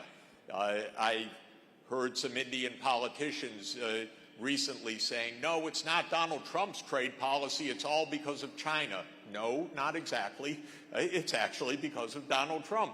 So just be careful not to play the game. This is really a U.S. game. India's too big for a U.S. game. The advice is well taken. Maybe India also wants to beat up China, but on its own terms. And when there was pressure from the West a couple of years back vis-a-vis Ukraine, India stood its ground. So one is reasonably confident that India will play this on its own terms. But you've criticized the U.S. in the past for trying to dictate terms and violate international norms. Previous administrations not so brazenly, the current one dropping all pretense. Would you say that the Trump tariffs are an extension of the same mindset, that you can get away with whatever you want? I think everyone observing the last few days should be rather puzzled what's actually going on in Washington. If you ask me, I will tell you the succinct answer: nobody knows. And I'll give you the real answer that is the most alarming answer of all. For the first time in American history, we are in a one-man show right now. We're in a one-person show. The authors of our Constitution spent a lot of time, and they were very brilliant, trying to devise checks and balances to this new system that they were inventing in 1787. They would be horrified by what's happening now. What is literally happening now, you should understand. How does one person change the whole world trade system? It wasn't a vote of Congress. It wasn't even a discussion in Congress. It wasn't a public debate. It was literally an executive order. And that is very strange. In the executive order, and you can go to the website of the White House to read the executive order, it says, by the powers invested in me as President of the United States. And then it lists 3 pieces of legislation with the words emergency in them. The President of the United States declared an emergency. Now, this is interesting. He claims that he can declare an emergency and then govern without law, just govern by decree. This is what we had a revolution about back in 1776, by the way. They didn't like the fact that King George III made decrees, but even then it was the British Commons actually passing laws. Here it's not even the Commons, it's one person. Now, what he calls an emergency is anything that Donald Trump wants to call an emergency. So he calls our trade deficit an emergency. Well, no, it's been around for 20-some years. It's got deep economic causes. It's not exactly an emergency. Maybe it's a matter of public interest, maybe not, but it's not something that one person should decide and then overwrite the laws of the land in an emergency decree. So we are profoundly destabilized in the United States right now because we have one-person rule. What we don't know is whether there will be any reaction to this, whether the courts will be able to enforce a judgment that these actions are illegal, which they plainly are, by the way. They will create worldwide turmoil, but they're absolutely illegal by any true legal standard other than a presidential emergency, or whether Congress will wake up and say, hey, we have a role under Article 1, Section 8 of the U.S. Constitution, which says very explicitly that the right to levy duties belongs only to Congress, not to the President, which is in Article 2 of our Constitution. If we had the Indian Supreme Court, I wouldn't worry, frankly. The Indian Supreme Court's pretty activist who would strike this down as enormous presidential overreach. I don't know about our Supreme Court. The Chief Justice was my classmate 49 years ago, by the way. I didn't quite trust him then, and I don't trust him now. I don't know what he's going to do. But we're hanging by a thread. Do we have one-person rule, or do we have really a checks and balances democracy? We don't know to this moment. Incidentally, just to mention one other little footnote, they took away my student in the middle of the night 2 weeks ago, dragged him out of his apartment, literally, as people know, in front of his 8-month pregnant wife. No judicial warrant, because our Secretary of State declared that he was a threat to American foreign policy. My second-year master's student. Professor Sachs, if I could Yes. come in here. This is the one man that you keep referring to was a man chosen by the Americans. And the joke on social media is that if the US saw what was happening in the US would invade the US to save it from itself. And whatever Trump is doing is not really a surprise. He's been around, maybe more emboldened this time, but he always said what he was going to do, and he's doing that. And the American voter has put him in the White House. With the incidents that you mentioned, would you say that America today is a backsliding democracy? We once had a little joke that said, why is the U.S. the only country that never had a coup? And the answer is because it doesn't have an American embassy. Think about it. Anyway, Maybe we've had a coup now. We don't know. We don't know how things will actually play out. It's quite worrisome. Yes, Americans voted for Donald Trump. That's true. But Americans voted for Donald Trump under a constitution and a rule of law, not to be ruled by executive decree, which in any event is illegal under our system of government. So we are really in a test right now whether a president can just declare emergency after emergency after emergency, and these have no relevance as emergencies. This is trade policy, ladies and gentlemen. This isn't emergencies. This isn't a hurricane. This isn't a disaster. This is normal economics, which is why we have a Congress and a Constitution. And so, yes, this is absolutely unprecedented and dangerous for everybody, dangerous for the world. And this, unfortunately, is our little bit of our grim situation right now. Let's talk about India. You've praised India's economic growth in the past, which has happened, and India has thrived thanks to globalization. Do you believe that globalization can survive this protectionist turn that Washington has taken? First of all, India is doing wonderfully, and it doesn't surprise me because I've watched India in its takeoff, and I've been privileged to be coming to India now for 46 years. So I've watched a lot of India's remarkable achievement. I'll tell you, it's an old story, but for me, it's a very vivid story. When I first came to India with my girlfriend, who's now my wife of 45 years, I carried a book in my backpack by Gunnar Myrdal called The Asian Drama. He was the Nobel Swedish laureate who wrote about Asia. And of course, he was the one that said India could never achieve economic growth, that it was doomed to what was euphemistically called the Hindu growth rate of 2% per year. And this was my first book as I roamed India for a month in 1979, trying to understand this.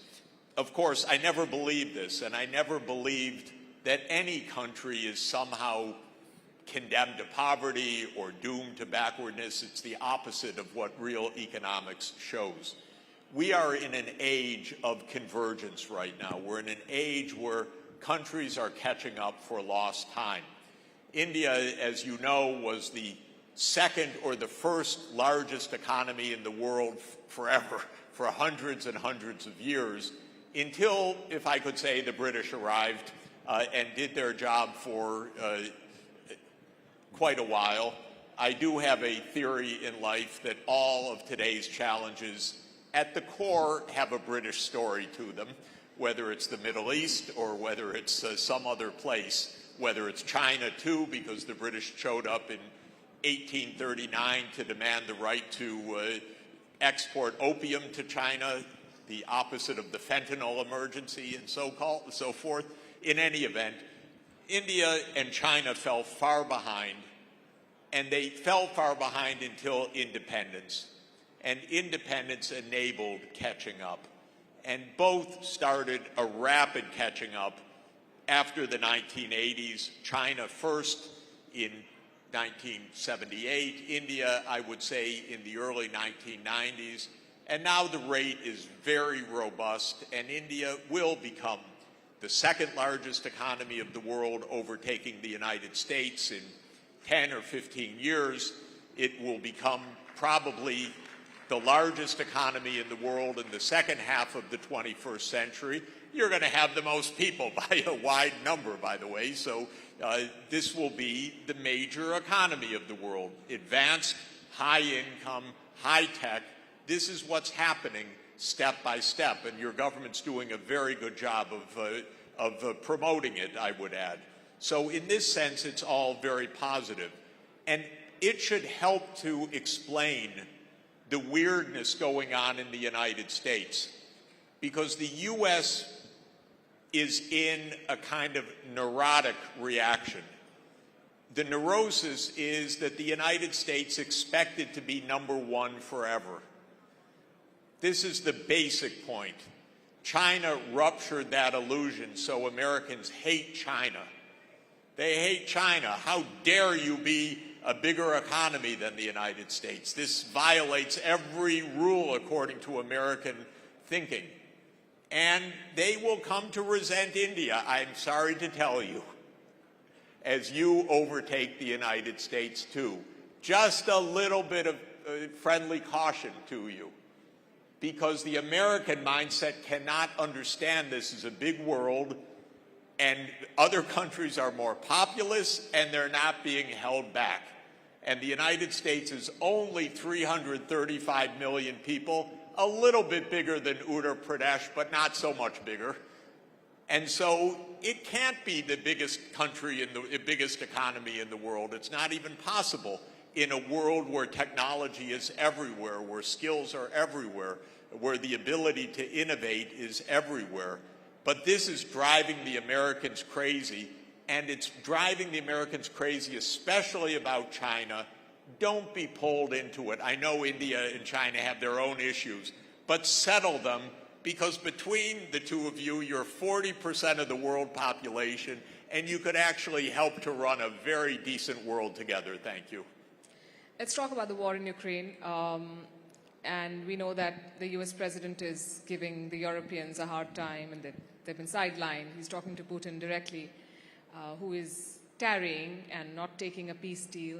Do you think that the current US president is our best bet to end the war? And if Putin does not take his deal, will Trump be inclined to use force?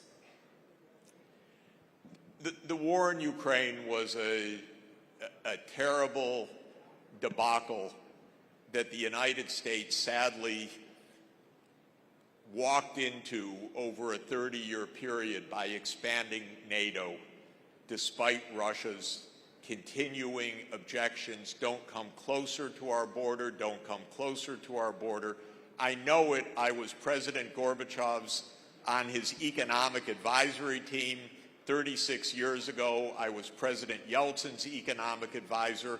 I was Ukraine's economic advisor to President Kuchma, so I know both sides. The basic point was Russia wanted some space so that the United States wasn't pushing its missile systems, its Aegis missiles, its military bases right up against Russia's borders. But the United States said, we go where we want, when we want, where we want, how we want, and the war finally ensued. The war could have ended in 2022. Ukraine and Russia were about to sign a peace agreement based on neutrality for Ukraine. But the United States said, no, no, no, we want military bases, we want NATO there, don't sign the agreement. So Ukraine continued to fight. So will Trump end this? He could end this. He just has to say very clearly, publicly, explicitly, NATO will not enlarge to Ukraine. That is over. We will not be next to Russia, pushing ourselves into Russia's front yard, basically. And if the U.S. does this, there will be peace in Ukraine, because the war will end. It's been a war over NATO enlargement. The war will end on that basis. Unfortunately, President Biden insisted to the last day NATO will expand to Ukraine. President Trump knows it's not right, but he hasn't quite said it yet. So we're close to the war ending, but we're not quite there yet. From what I understand, the door to a NATO entry is more or less shut for Ukraine. But what you're saying essentially is that you're holding NATO responsible for the war. You're saying this is a war of their making? Look, I was there when Gorbachev ended unilaterally the Soviet military pact called the Warsaw Pact. He ended it and said peace. And the United States should have ended NATO at that moment. But the United States didn't end NATO. The United States immediately said, we expand NATO. Actually, not immediately. They told President Gorbachev on February 7th, 1990, James Baker III, NATO will not move 1 inch eastward, not 1 inch. Hans-Dietrich Genscher, the foreign minister of Germany, NATO will not move eastward at all. I was there in those days. They promised, they lied. When the Soviet Union ended, President Clinton in 1994 began NATO enlargement. And Zbigniew Brzezinski wrote a book in 1997 explaining Russia will have no choice but to acquiesce. So it was kind of like playing a poker game. They gambled Ukraine's safety, and they lost. And it was a terrible mistake. And all of the senior diplomats in the United States knew it at the time. Jack Matlock, George Kennan, people that I was dealing with knew that this was a disastrous policy, very dangerous and very provocative. But the politicians went ahead with it anyway because they had the idea that the U.S. was the sole superpower and it could do what it wants. You've said in the past that Ukraine could become the Afghanistan of Europe. Do you still fear that? As a country, as a power that engages with both sides, do you see a role for India in future peace talks? I see a huge role for India in playing a major diplomatic role in the world. If I could tell you a little secret, just a little secret. My advice is be friendly with China and say to China, you must admit us as, you must vote now that we become the 6th permanent member of the UN Security Council. How can we have a Security Council without India being a permanent member? It makes no sense at all. And I want China to be your strong supporter of that. I really do. I know that India can help to bring peace in the world. This is actually a peace-loving country. You just had 600 million people peacefully assemble in the Mahakumbh Mela. Unbelievable. We can't have 100 people in my neighborhood get together without a brawl. And if you have 1,000 people, someone gets shot. And you just had 600 million people come. I think that calls for a big round of applause.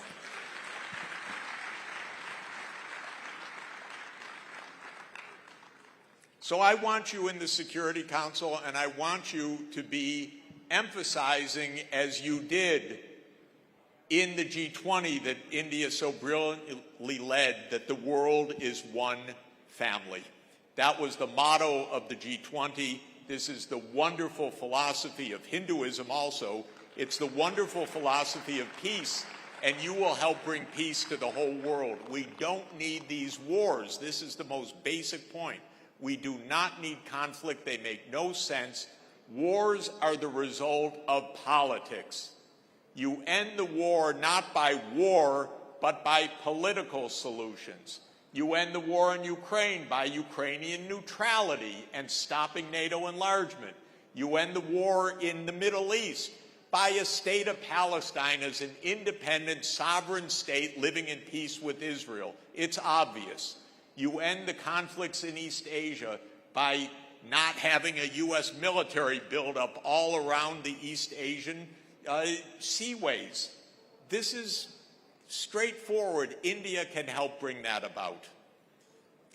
Right. Fun fact about the UN Security Council, there are 5 permanent members, and the one blocking India's entry happens to be China. So when you talk about India working with China, and India has put the best foot forward every time, so there are issues to be resolved there.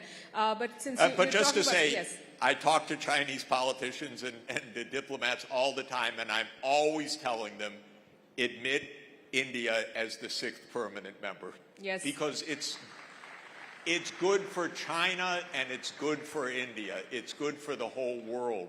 And I'm also explaining it's good for China because we need a multipolar world. We're way past the United States leading anything, okay? We want it to be there and be cooperative. Don't make a mess. Be nice. Play with the others, okay? to have that kind of world, India needs to be there, right front and center. And China wants that, so China's not just facing American bashing all the time. So, to my view, what I say to the Chinese diplomats all the time is welcome India into the permanency at the Security Council for your own good as well as the good of the world. Well, what can I say? I just hope they listen to your very sound advice. But for the moment, China is looking for trouble, not just to its east, but also elsewhere. We've seen the drills around Taiwan, we've seen the military moves in the South China Sea, and with Donald Trump taking a tough transactional posture, do you think regions like Taiwan can depend on American security assurances? If ever there is a place for Henry Kissinger's adage, it is Taiwan. To be an enemy of the United States is dangerous, but to be a friend is fatal. If Taiwan thinks that the United States is going to save Taiwan from China, oh my God, truly God help us. There is no way, first of all, that the United States could save Taiwan. It would get whooped in a war thousands of miles from its shore anyway. But aside from that, the last thing that this world needs is a war between the United States and China. My point of view is quite straightforward. Maybe, I don't know if people will take it a little bit harshly or not, but Taiwan is part of China. Taiwan says it's part of China because the Republic of China, based in Taipei, says there's one China. The People's Republic of China, based in Beijing, says there's one China. They don't argue about that. They argued about who rules China. That's a different matter. But they agreed for decades that there's one China. And if the United States says to Taiwan, we have your back, you do what you want, believe me, it will be just like what happened to Ukraine when the United States said, you don't have to be neutral, you can join NATO, we have your back. And that was 1 million deaths ago, or at least 1 million deaths and deadly injuries, or very grave injuries. I love Ukraine, I advise Ukraine for years, but it's deadly to believe the United States is going to save you and that you can therefore host military bases on Russia's border. Russia won't accept it, just like the United States didn't accept bases in Cuba of the Russian military. In 1 million years, they would never accept it. And Donald Trump believes that Canada belongs to the United States and Panama belongs to the United States and Greenland belongs to the United States. He has no inhibition about that, but then he thinks the American military belongs in Taiwan, shipping military armaments. No, this is a recipe for war. It's obvious. Professor Sachs, we are completely out of time, but one last quick question, 30 seconds. AI is the buzzword now. Countries across the world, leaders across the world are trying to figure out how to negotiate with Trump. Do you think artificial intelligence can negotiate a better deal than Donald Trump? Honest to God, if you ask ChatGPT or DeepSeek any question, it'll give you a better answer than the existing UN Security Council. And one reason is it'll give you both sides of the argument. It'll say some say this and some say that. If you listen to the US, there's only one side ever, because it's propaganda, it's narrative.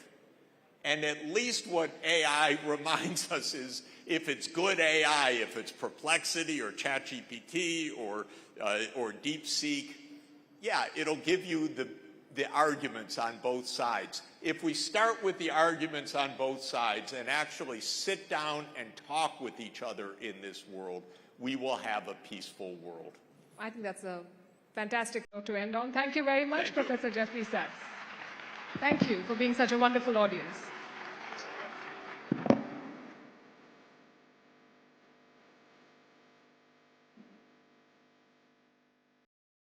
Now, ladies and gentlemen, let's now shift focus to another aspect of geopolitics, oil and gas. As we know, energy security is a critical aspect of any nation's growth and development, and India is really no exception. With our growing economy and increasing energy demands, we need to think strategically. Over the last few years, India has been making innovative and bold geostrategic moves on the oil front. We are also increasing our crude oil suppliers, adding new countries and diversifying our energy mix. So what does this really mean for a young India? How can our youth tap into these opportunities and contribute to our country's energy future? These are just some of the questions we will be exploring in the next session with Hardeep Singh Puri, Honourable Union Minister for Petroleum and Natural Gas. He will be in a fireside chat on high energy level opportunities for a young India in conversation with Anand Narasimhan. Ladies and gentlemen, a big round of applause for Minister Hardeep.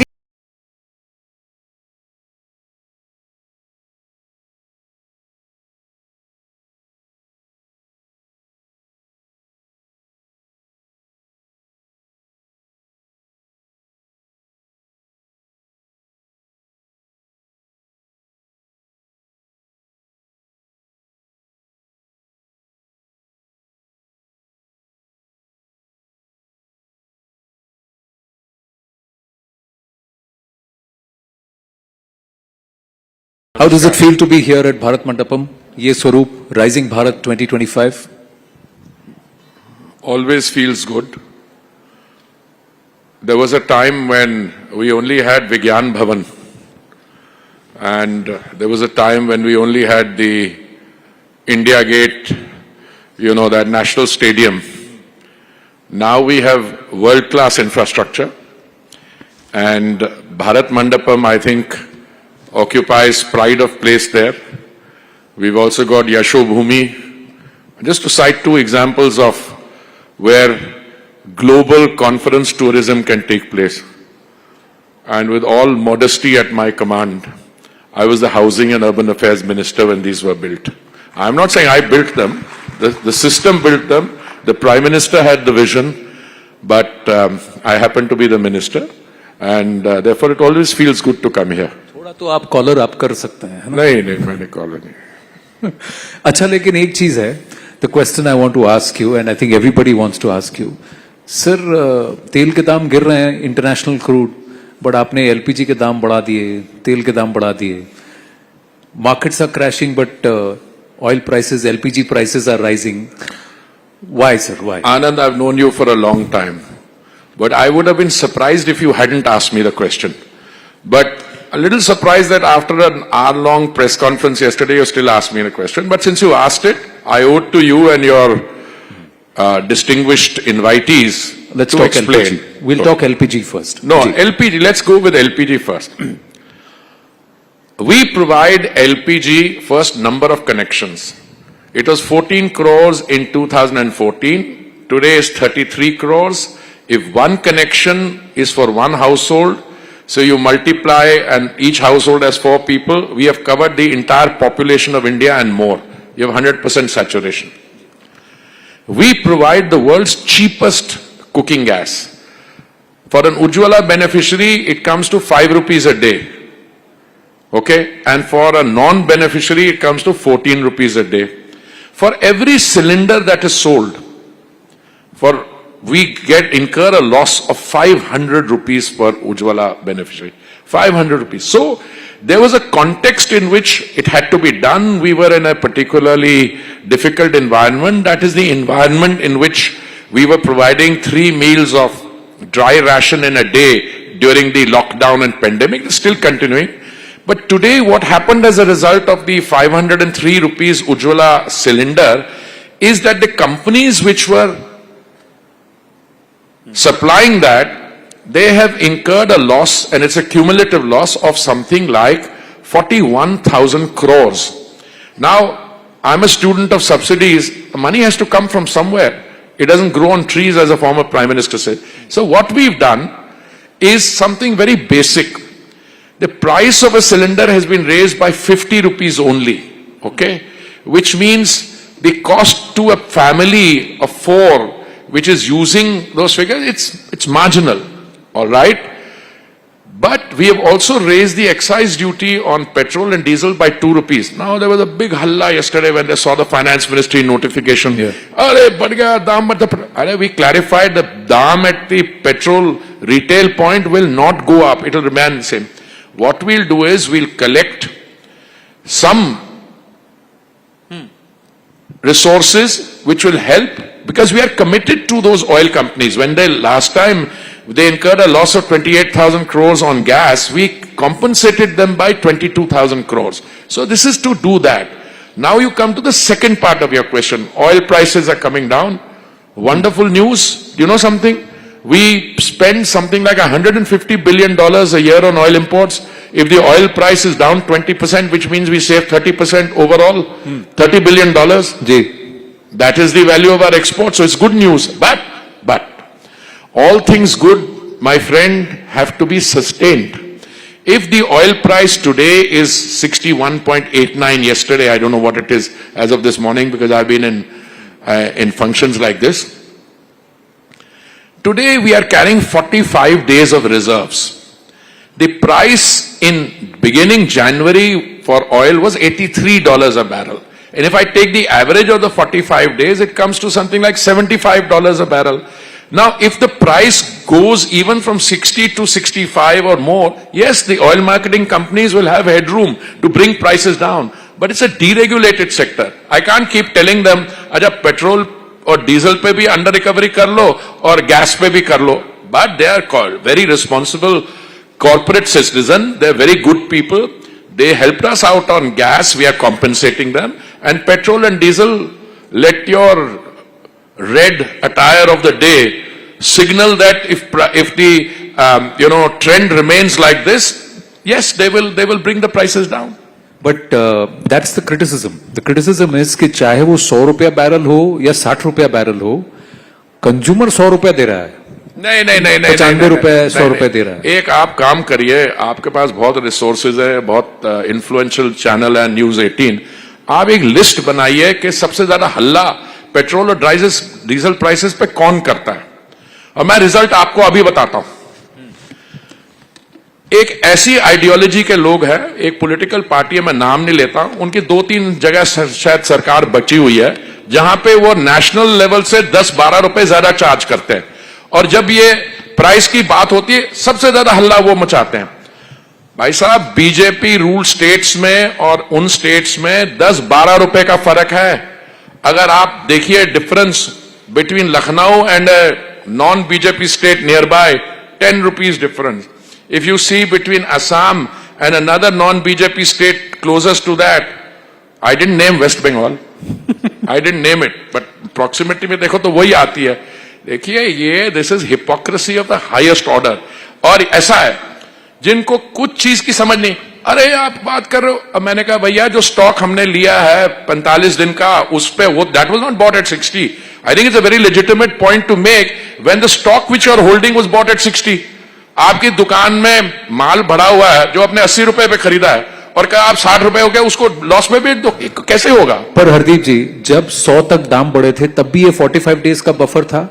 उस वक्त तो उन्होंने stock 80 में लिया था, लेकिन price तो उस वक्त नहीं. और दूसरी बात, आप मुंबई का नाम नहीं ले रहे हैं. किसका?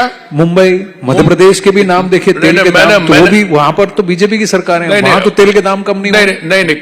देखिए बीजेपी स्टेट्स में भी कम हुए हैं, कुछ लोग ज्यादा, मध्य प्रदेश में भी ज्यादा था, कम हुआ है.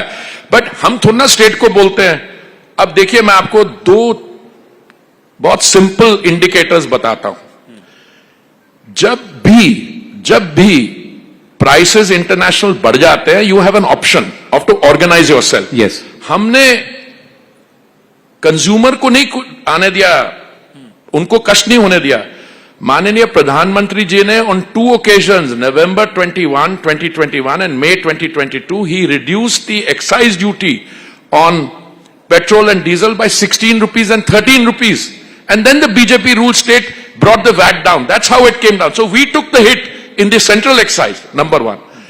Number 2, look, when the Congress government, और बहुत ही विद्वान वित्त मंत्री जी थे, तो आज उन्होंने ट्वीट भी किया. I admire the fact it's a mild tweet. He said what I said yesterday should be critically analyzed, and I want to critically analyze what he did. जब दाम $128 पर बैरल पहुंच गया तो कांग्रेस सरकार ने क्या किया? उन्होंने कहा कि देखो अभी तो हमें कंज्यूमर को सस्ता देना है तो हम ऑयल बॉन्ड्स फ्लोट करते हैं. और ऑयल बॉन्ड्स उन्होंने फ्लोट किए 1,40,000 करोड़ के.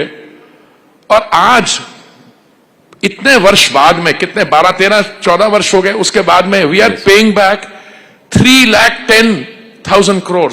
So this is also a very easy way that you take the debt and you get your grandchildren to pay it back.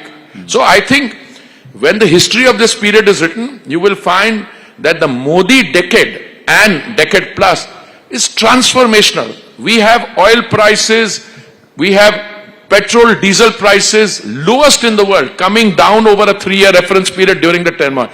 Domestic gas has never been so cheap. You compare it to the countries in the neighborhood, you compare it to anyone else in any country in the world is cheaper. So within that, we are doing an adjustment to make sure that in the process of providing cylinder at 503 rupees, 553 the company doesn't, 503 rupees, the company doesn't go down. So we are reimbursing them. So let's look at those numbers. LPG, that's what we've put those numbers, Mantriji. So in Bharat, it was 1,053. 1,053. That's a normal cylinder. Yeah, normal cylinder. In April 25, it's 803. So compared to 2022, the consumer is still paying about 200 rupees lesser. Pakistan, meanwhile, has seen a 5.53% up. Bharat is minus 23.7%. And if you look at Sri Lanka, it's at 10.6% up. Nepal, 5.73% up. So these are the prices in the neighborhood. But their terms for oil is different.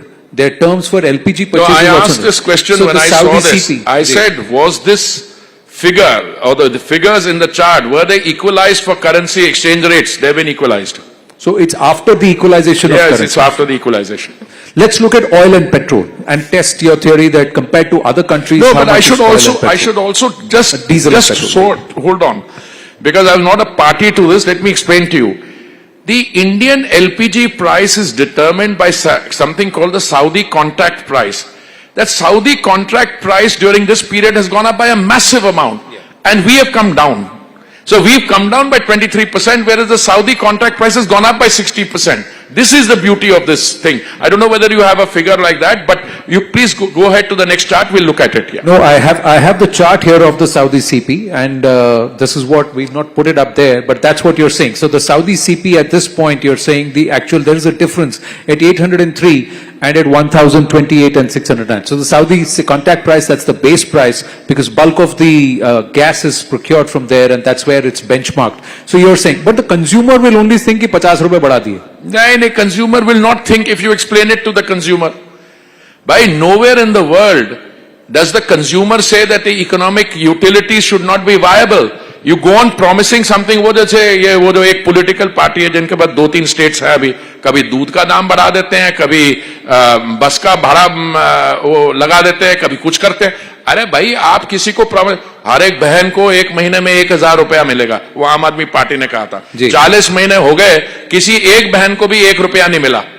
So the point is, you have to have credibility in what you are putting before the people. Now, in this case, whatever you do, you compare the prices. This was, by the way, minus 23%. Correct. And the other places are going up by 10%. 10%. Or 5-6%. Yeah. If you look at petrol, diesel, you were coming to that. I'm sorry, I stopped you. Let's look at the petrol, diesel numbers, and we can show you those numbers. Now, Bharat, that's LPG. Yeah, that's petrol. So as of now, we are minus 6.48% down compared to a Pakistan that's gone up to 54.2. Gone up by 55%. Gone up by 55%, but we don't benchmark ourselves with Pakistan anymore. We benchmark ourselves with some of the other countries. So let's look at US. Benchmarking के बात करो. जब मैं civil servant था, I was a foreign service officer for 39 years. ये कांग्रेस सरकार के समय तक इंडिया पाकिस्तान ही benchmark होता था, hyphenate होता था. Sugar है, we've got out of that. So, because we are now one of the most successful economies. These are two countries born from the womb of the same mother in 1947. And we are today the 4th largest economy in the world. And Pakistan is I don't want to say anything, basket case. Yeah, but we also have an interim advisor who believes that without Bangladesh, we won't be able to survive. That's Who's what they this? said. That's what they said in Beijing. Who said? We'll be landlocked. Okay, let's look at US, Italy. No, Spain, US Germany, France. US it went up by 27%. 27%.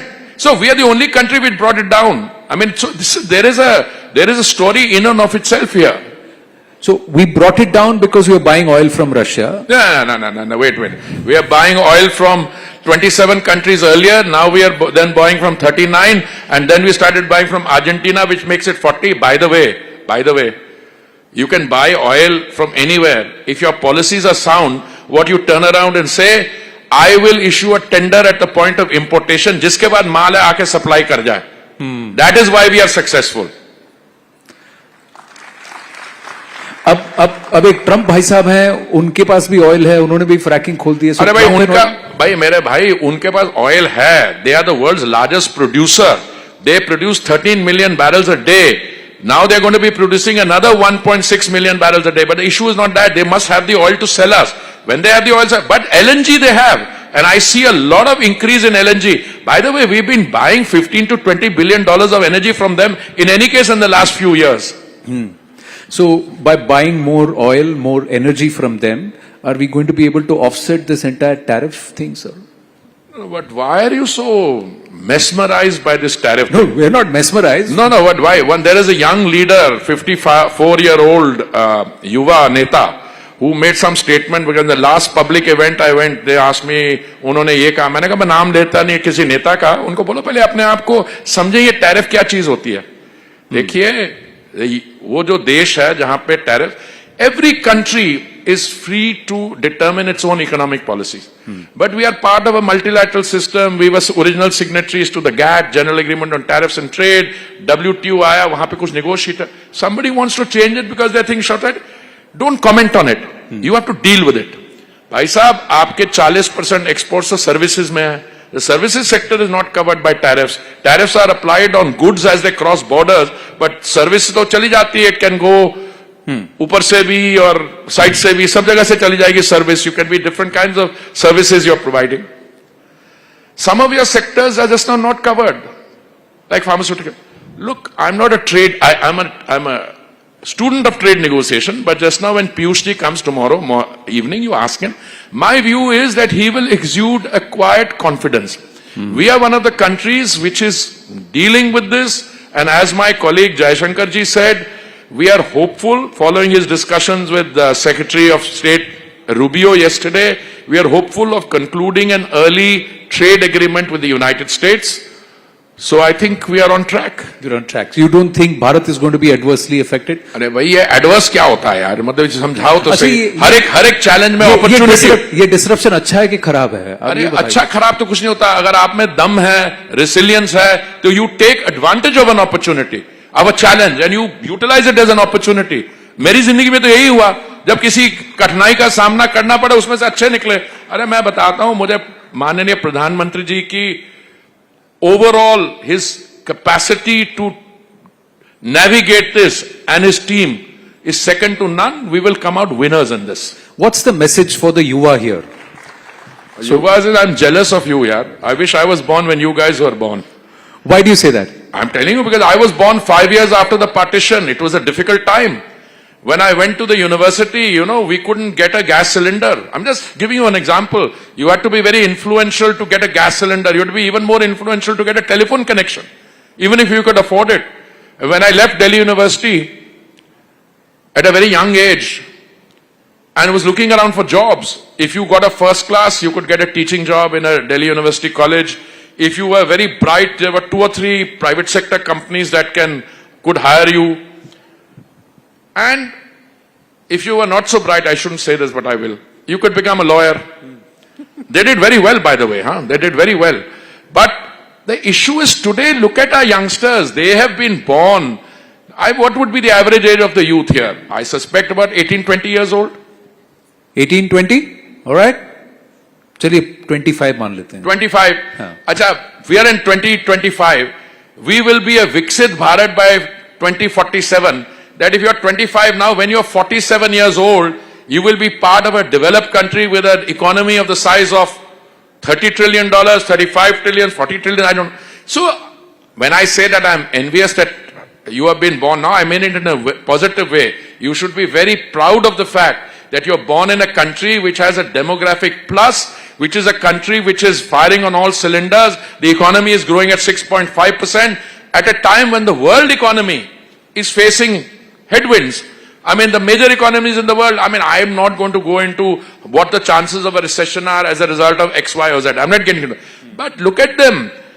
We will overcome these challenges. We will go from a $4 trillion to a $7 to a $10 trillion economy. So as I said, if you are their age, the employment opportunities, they are challenges, all right. Yeah. Because today, you know, artificial intelligence and all these other technological breakthroughs, they are producing a new kind. So skilling also will be required, because, you know, you have one part of the population, basic skilling is required. Then you have another one which is very high skilling. I was talking to some of your invitees outside. I mean, mind-boggling what these startups are doing in Silicon Valley and other places. Mind-boggling stuff.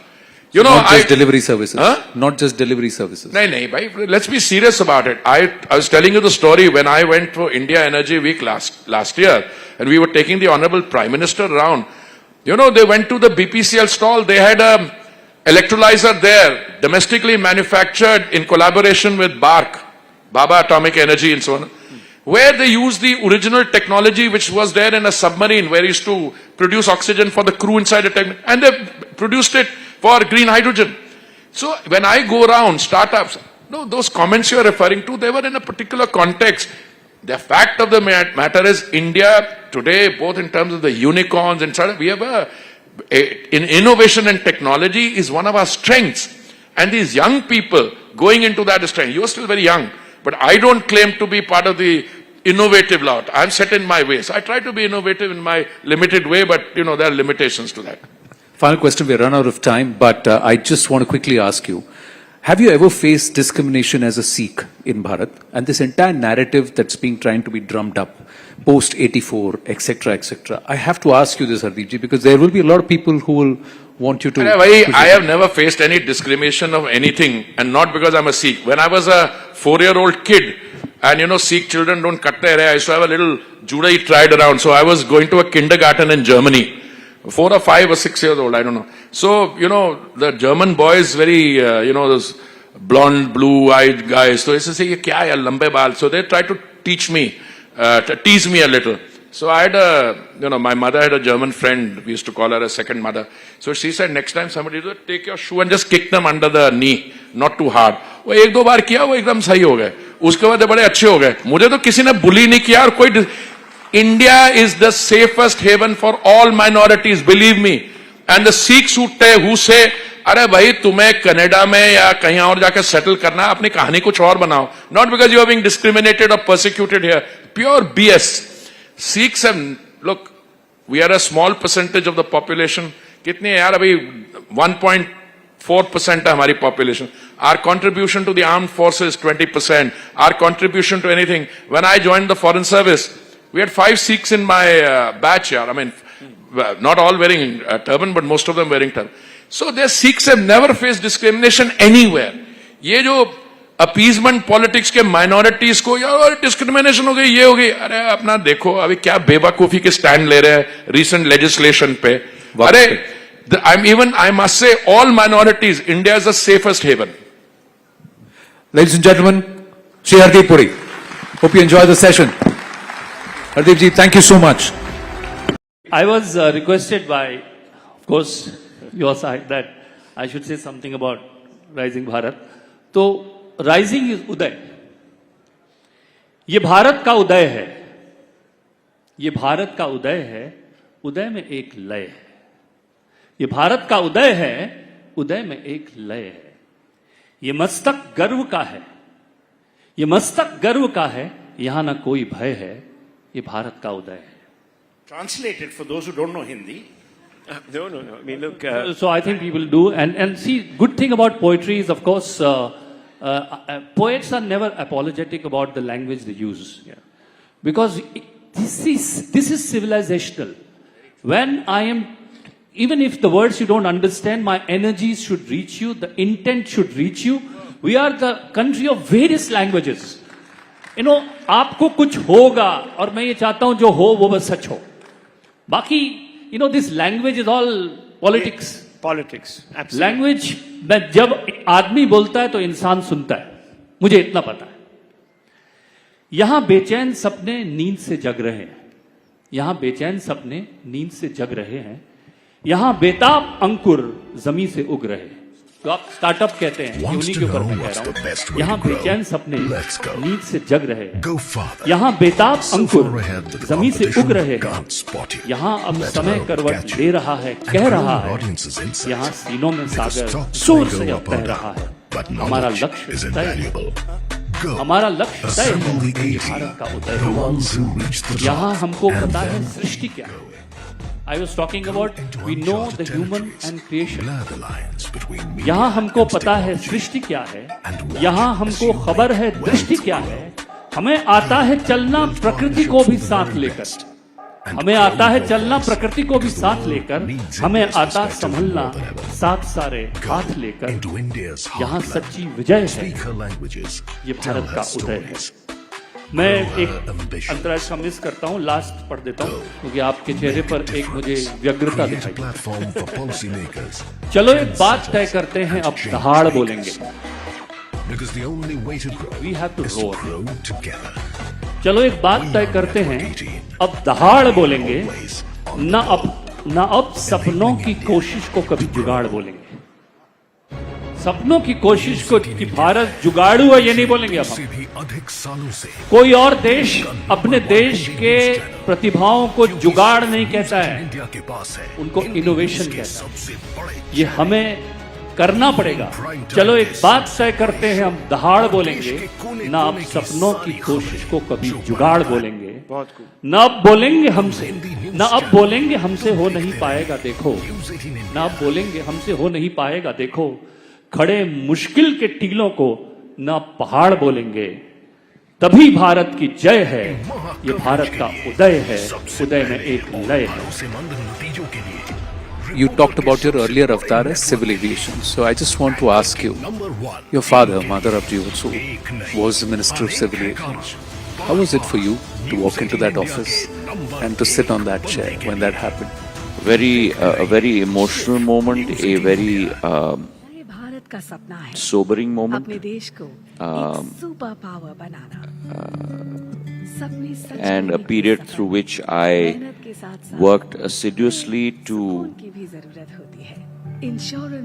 be able to live up to his dreams, to be able to, I've not been able to do what he did, which was really open up the skies and give choice to the consumer. But in my own humble way, tried to proliferate both on the physical infrastructure, the airport side, as well as the airlines. We gave birth to 3 new airlines in those 3 to 4 years. A large carrier in the form of a CASA, smaller carriers, railways in first and second class. The legendary Vijay Amritraj. Ladies and gentlemen, a big round of applause for the man who put Indian tennis on the global stage. Mr. Amritraj, please take a seat. You won your first match when you were 13. 20 years at the Davis Cup. Tennis Hall of Fame in December of 2023. I remember you said that when you're on the court, you always feel like you're playing for India and you always feel that you're Indian. What this audience perhaps doesn't know here, that while you moved to the US over 40 years ago, you still retained your Indian passport. Why is that? Well, I think the most important thing is that wherever you are in the world, wherever I've traveled, wherever I've had the good fortune to have played, and fortune to meet the kind of people that I did meet, you're always going to be Indian. It's always inherent in you. It's in your heart, it's in your head. Wherever I've played, the flag was flown, the anthem was sung, Indians were there, and all I had to do was play 60% of my tennis because they got me through the other 40%. The question I want to ask you, and I think everybody wants to ask you, sir तेल के दाम गिर रहे हैं, international crude, but आपने LPG के दाम बढ़ा दिए, तेल के दाम बढ़ा दिए. Markets are crashing, but oil prices, LPG prices are rising. Why, sir? Why? Anand, I've known you for a long time, but I would have been surprised if you hadn't asked me the question. Let's go with LPG first. We provide LPG first number of connections. It was 14 crores in 2014. Today is 33 crores. If one connection is for one household, so you multiply and each household has 4 people, we have covered the entire population of India and more. You have 100% saturation. We provide the world's cheapest cooking gas. For an Ujjwala beneficiary, it comes to 5 rupees a day. Okay? And for a non-beneficiary, it comes to 14 rupees a day. For every cylinder that is sold, we incur a loss of 500 rupees per Ujjwala beneficiary. 500 rupees. So there was a context in which it had to be done. We were in a particularly difficult environment. That is the environment in which we were providing 3 meals of dry ration in a day during the lockdown and pandemic. It's still continuing. But today what happened as a result of the 503 rupees Ujjwala cylinder is that the companies which were supplying that, they have incurred a loss, and it's a cumulative loss of something like 41,000 crores. Now, I'm a student of subsidies. Money has to come from somewhere. It doesn't grow on trees, as a former Prime Minister said. So what we've done is something very basic. The price of a cylinder has been raised by 50 rupees only, okay? Which means the cost to a family of 4, which is using those figures, it's marginal, all right? But we have also raised the excise duty on petrol and diesel by 2 rupees. Now, there was a big halla yesterday when they saw the finance ministry notification. We clarified the dam at the petrol retail point. Some of our guests and dignitaries who are making their way into the hall again, I'm going to request you to please kindly take your seats as early as possible so that we can get the proceedings underway. Yet again, a reminder, nobody is going to be standing in the aisle. So you'll have to clear the aisles, please, on both sides. Excuse me, these 3 tables have to be left. They have to be left vacant. We have students and faculty who have traveled, who will be sitting there. They are waiting backstage.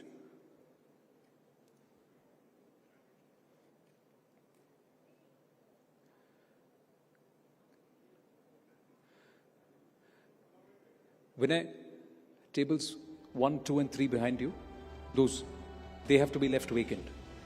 So they are standing here, so they'll come and sit. Ji, thank you.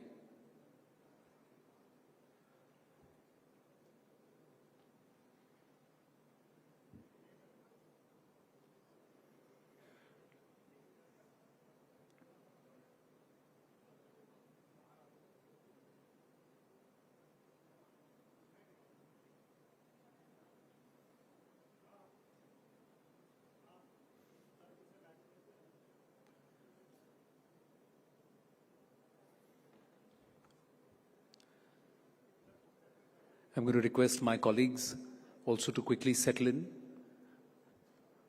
We've been instructed to leave the aisles vacant. Nobody standing, please.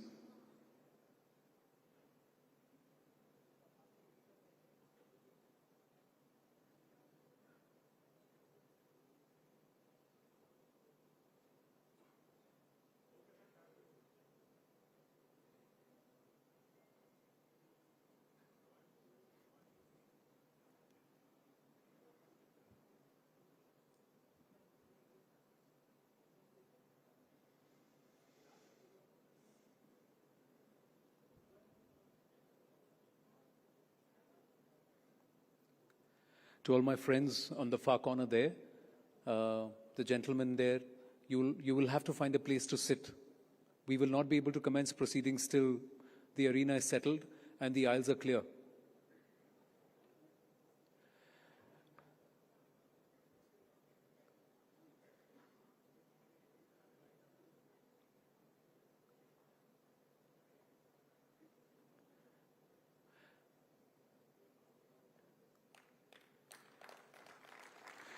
Ladies and gentlemen, Prime Minister of Bharat, Shri Narendra Damodar Das Modi. Big round of applause for him, please, as he graces Rising Bharat 2025. प्रधानमंत्री जी, आपका स्वागत है. नमस्ते.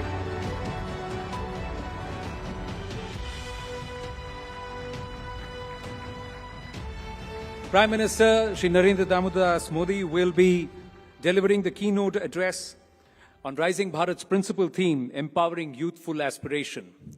Modi ji, आपकी उपस्थिति से Rising Bharat 2025 को एक नई ऊर्जा मिली है. It's a huge honor to have you amongst us today. Thank you so much. Pradhan ji or to our audience. In the run-up to this event today, the News18 network envisaged a unique proposition, which was to connect the Yuva across campuses and universities. And as a result of interactions with students, News18 editors and university varsity professors decided to pose 5 challenges to the students and ask them to come up with innovative solutions. Now, working on with their mentors, allied institutions, students and the universities have come up with a proof of concept, not just an idea, but a proof of concept as solution for these problems. Now, this has been distilled into a white paper or a samadhan document, which Pradhan Mantri ji, we'd humbly request you to unveil today. And without any further delay, I'm going to request our Managing Director and Group Editor-in-Chief, Sri Rahul Joshi, to please come up on stage. And I'm going to also request the usher to bring in the samadhan document.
नमस्कार।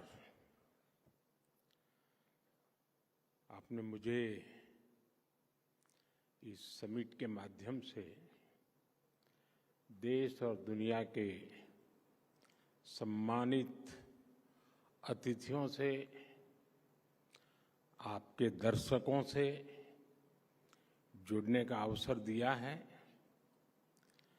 मैं network 18 का आभार व्यक्त करता हूं।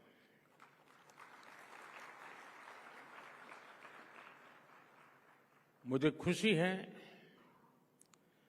कि आपने इस वर्ष की समिट को भारत के युवाओं की एस्पिरेशन से जोड़ा है। इस साल के शुरुआत में विवेकानंद जयंती के दिन यहीं भारत मंडपम में विकसित भारत यंग लीडर्स डायलॉग हुआ था। तब मैंने युवाओं की आंखों में देखा था सपनों की चमक,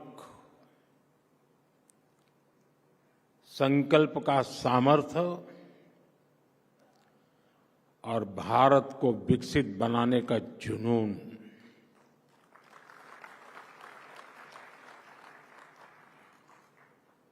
ट्वेंटी 47 तक हम भारत को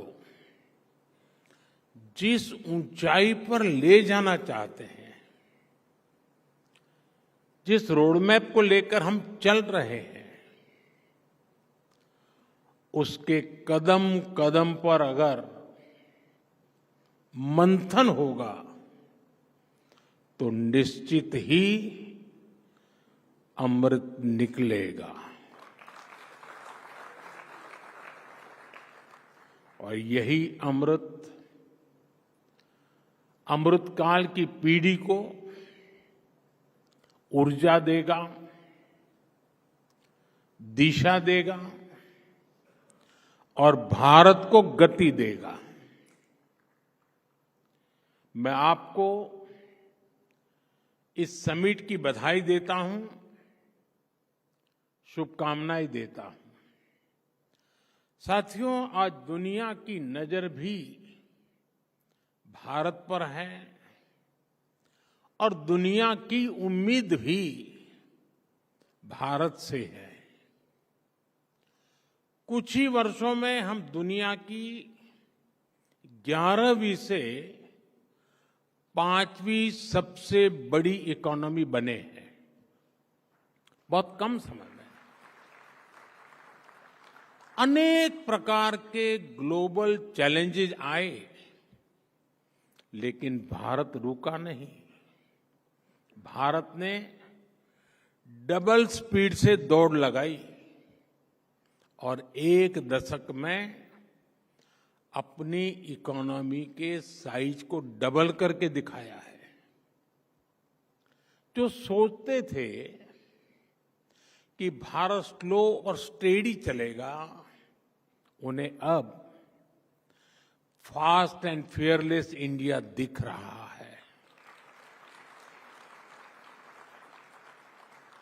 और इसमें भी कोई संदेह नहीं है कि जल्द ही भारत की दुनिया की तीसरी इकोनॉमी बनना तय है।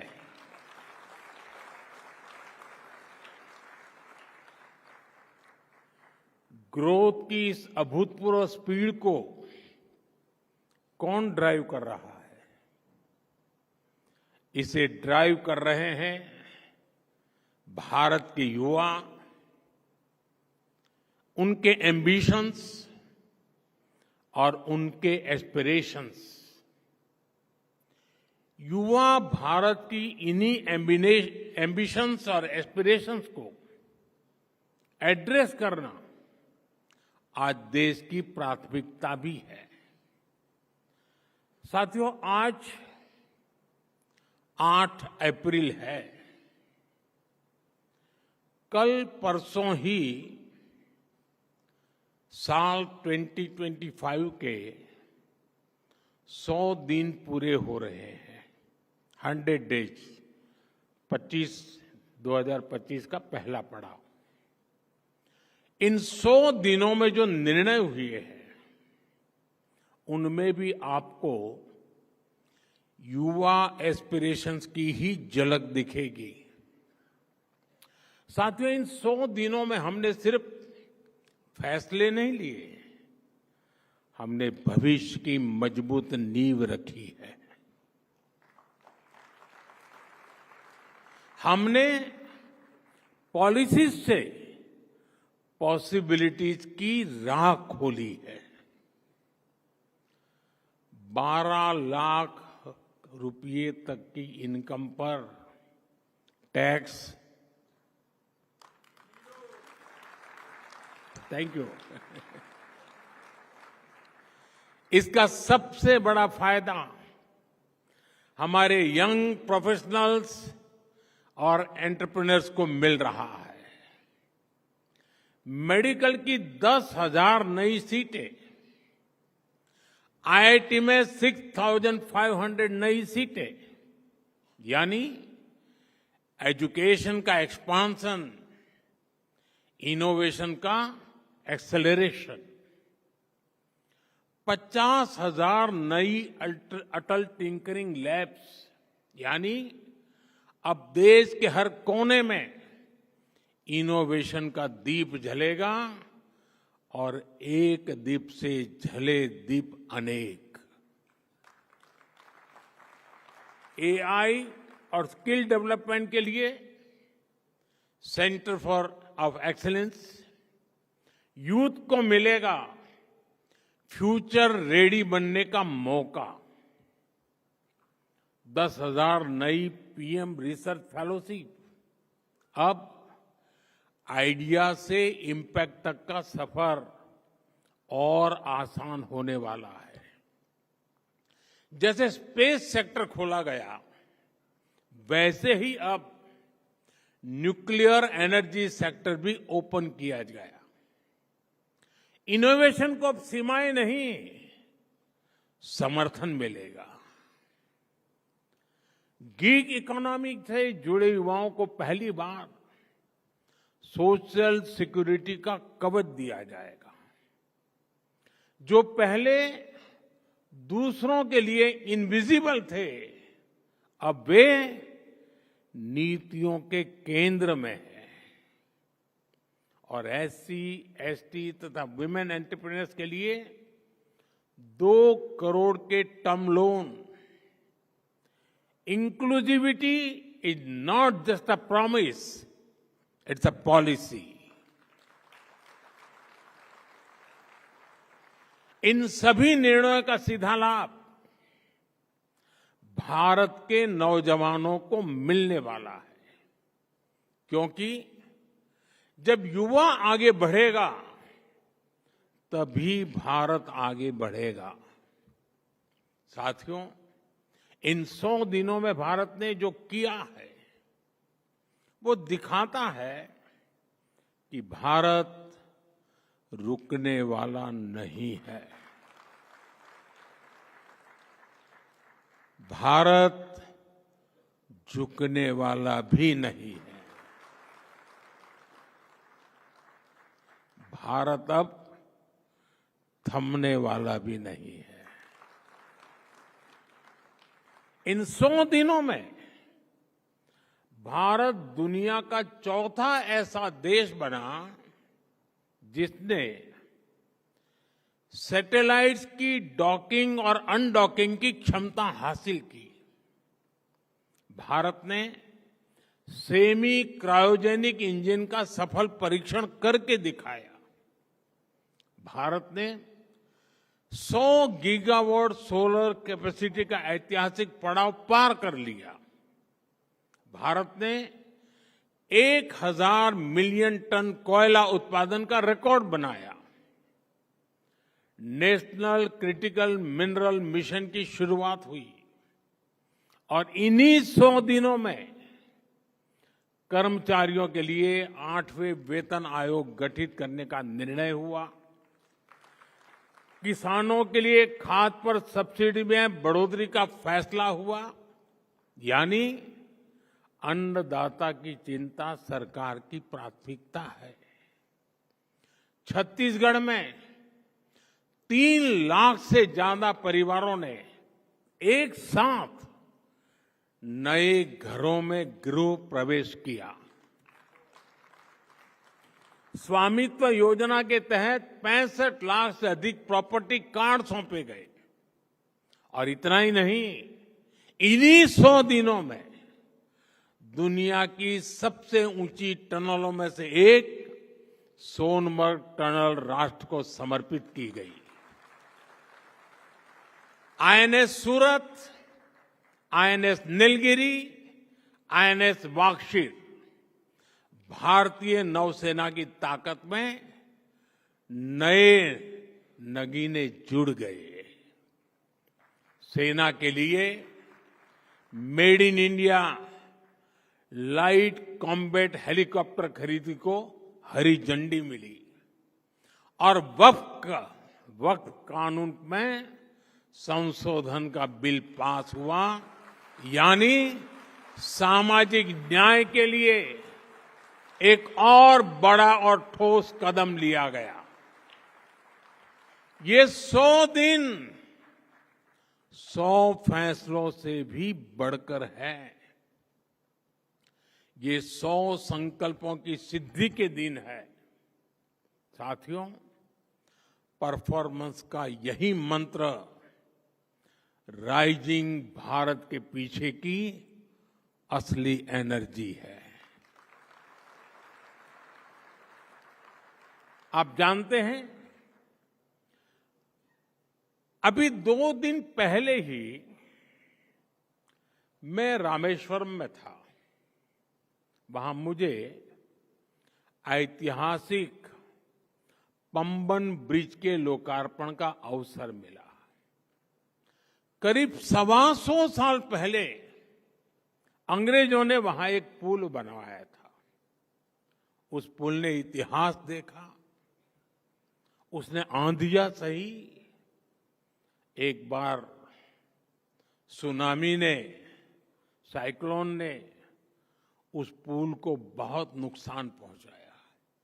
सालों तक देश इंतजार करता रहा, लोग मांग करते रहे, लेकिन पहले की सरकारों की नींद नहीं टूटी। जब हमारी सरकार आई तो नए पंबन ब्रिज के लिए काम शुरू हुआ और अब देश को अपना पहला वर्टिकल रिप्ड रेल सी ब्रिज मिल गया है। साथियों, परियोजनाओं को लटकाते रहने से देश नहीं चलता। देश चलता है परफॉर्म करने से, तेजी से काम करने से।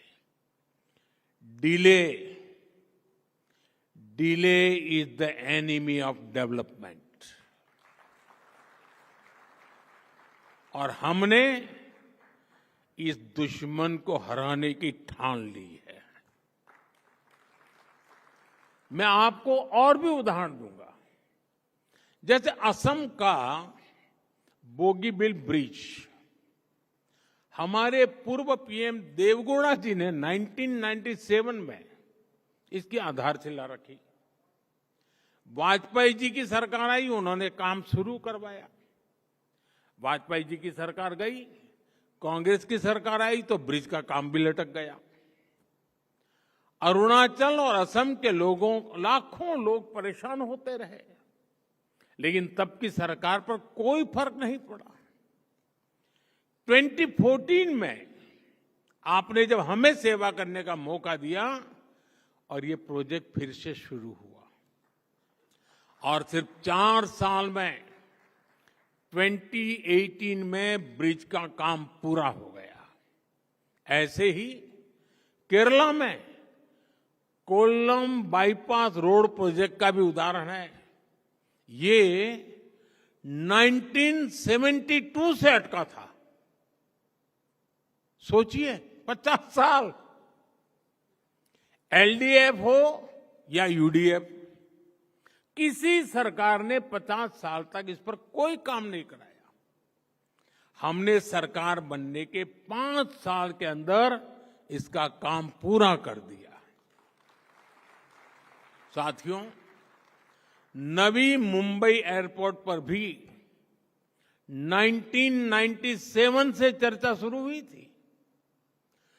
2007 में इसे मंजूरी मिली, लेकिन कांग्रेस की सरकार ने इस पर काम नहीं किया। हमारी सरकार ने इस प्रोजेक्ट को भी तेजी से पूरा किया।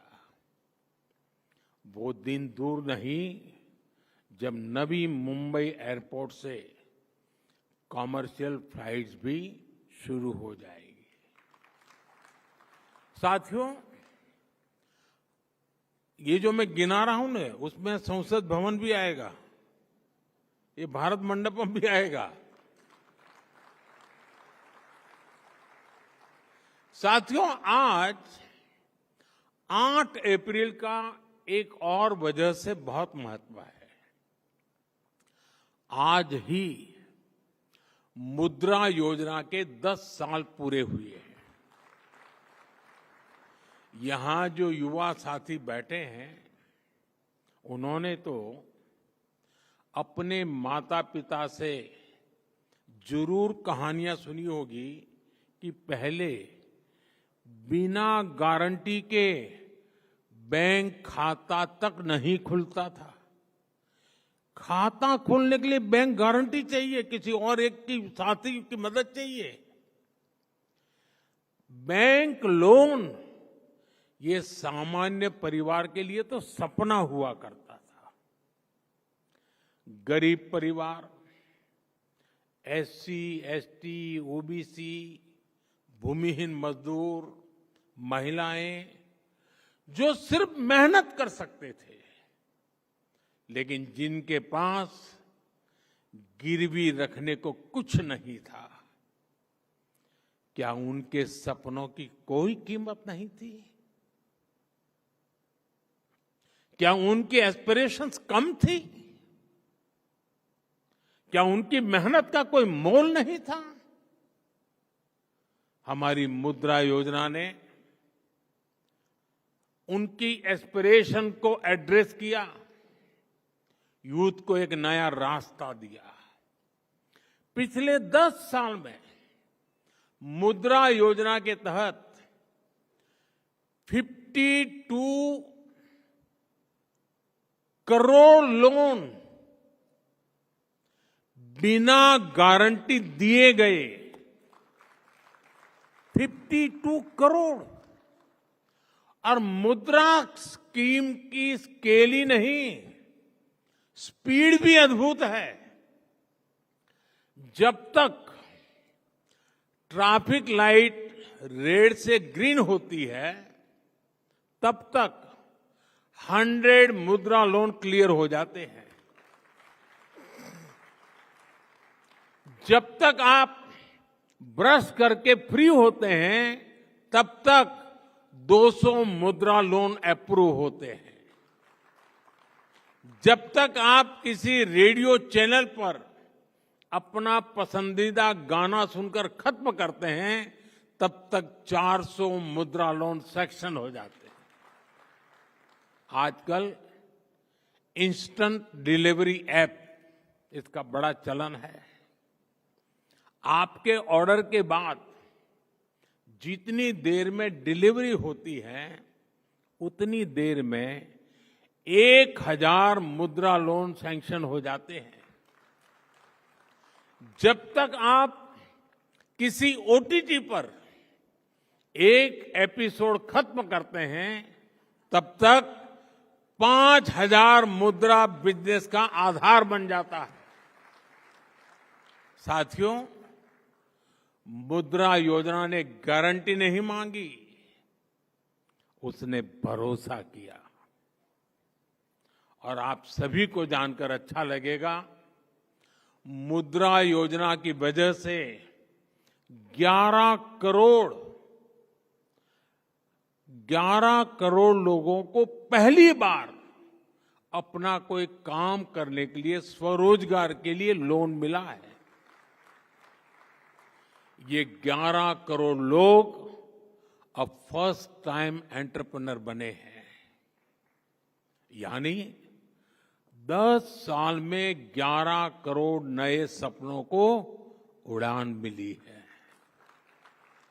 और आप जानते हैं कि मुद्रा से कितना पैसा गांवों और छोटे शहरों में पहुंचा है। करीब 33 लाख करोड़ रुपीस, 33 लाख करोड़ रुपए, इतनी तो कई देशों की जीडीपी भी नहीं है। This is not just micro finance, this is a mega transformation at the grass roots. साथियों, ऐसा ही उदाहरण एस्पिरेशनल डिस्ट्रिक्ट और एस्पिरेशनल ब्लॉक्स का है। पहले की सरकारों ने देश के 100 से अधिक ऐसे जिलों को पिछड़ा घोषित करके उन्हें अपने हाल पर छोड़ दिया था। इनमें से अनेक जिले नॉर्थ ईस्ट में थे, ट्राइबल बेल्ट में थे। करना तो ये चाहिए था कि इन जिलों में सरकार अपना बेस्ट टैलेंट भेजती, लेकिन होता ये था कि इन जिलों में अफसरों को पनिशमेंट पोस्टिंग के लिए भेजा जाता था। यही तो पुरानी सोच थी, पिछड़े को पिछड़ा ही रहने दो। हमने ये अप्रोच बदली और इन जिलों को एस्पिरेशनल डिस्ट्रिक्ट घोषित किया। हमने इन जिलों के एडमिनिस्ट्रेशन पर फोकस किया, अपनी फ्लैगशिप स्कीम्स को मिशन मोड पर इन जिलों में लागू किया। अलग अलग पैरामीटर्स के आधार पर इन जिलों की ग्रोथ को मॉनिटर किया गया। आज वही एस्पिरेशनल डिस्ट्रिक्ट्स कई राज्यों की एवरेज से बेहतर और कई तो नेशनल एवरेज से आगे निकल चुके हैं। और इसका सबसे बड़ा लाभ वहीं के युवाओं को मिला है।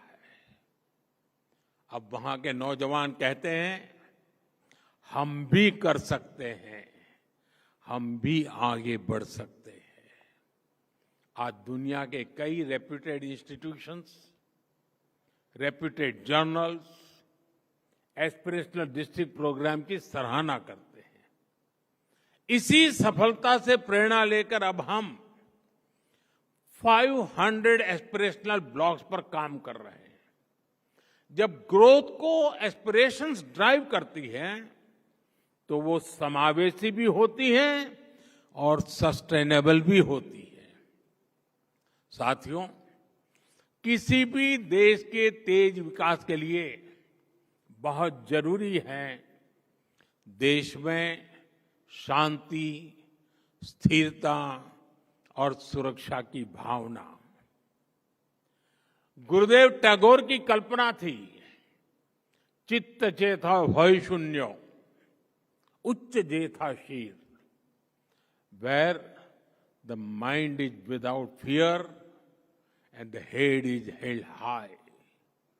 लेकिन दशकों तक भारत में डर का, भय का, आतंक का माहौल बढ़ता ही गया। इसका सबसे ज्यादा नुकसान युवाओं को ही हुआ। हिंसा, अलगाव, आतंकी आग में सबसे ज्यादा देश का युवा ही झुलसा है। जम्मू कश्मीर में दशकों तक युवाओं की अनेक पीढ़ियां बम, बंदूक और पत्थरबाजी में खप गई। लेकिन दशकों तक देश पर शासन करने वाले इस आग को बुझाने का साहस नहीं दिखा पाए। हमारी सरकार की स्ट्रांग पॉलिटिकल विल और संवेदनशीलता के चलते आज वहां हालत बदले हैं। आज जम्मू कश्मीर का नौजवान विकास से जुड़ हो चुका है। साथियों, आप नक्सलवाद को भी देखिए। देश के 125 से अधिक जिले नक्सलवाद की चपेट में, हिंसा की चपेट में थे। 125 डिस्ट्रिक्ट।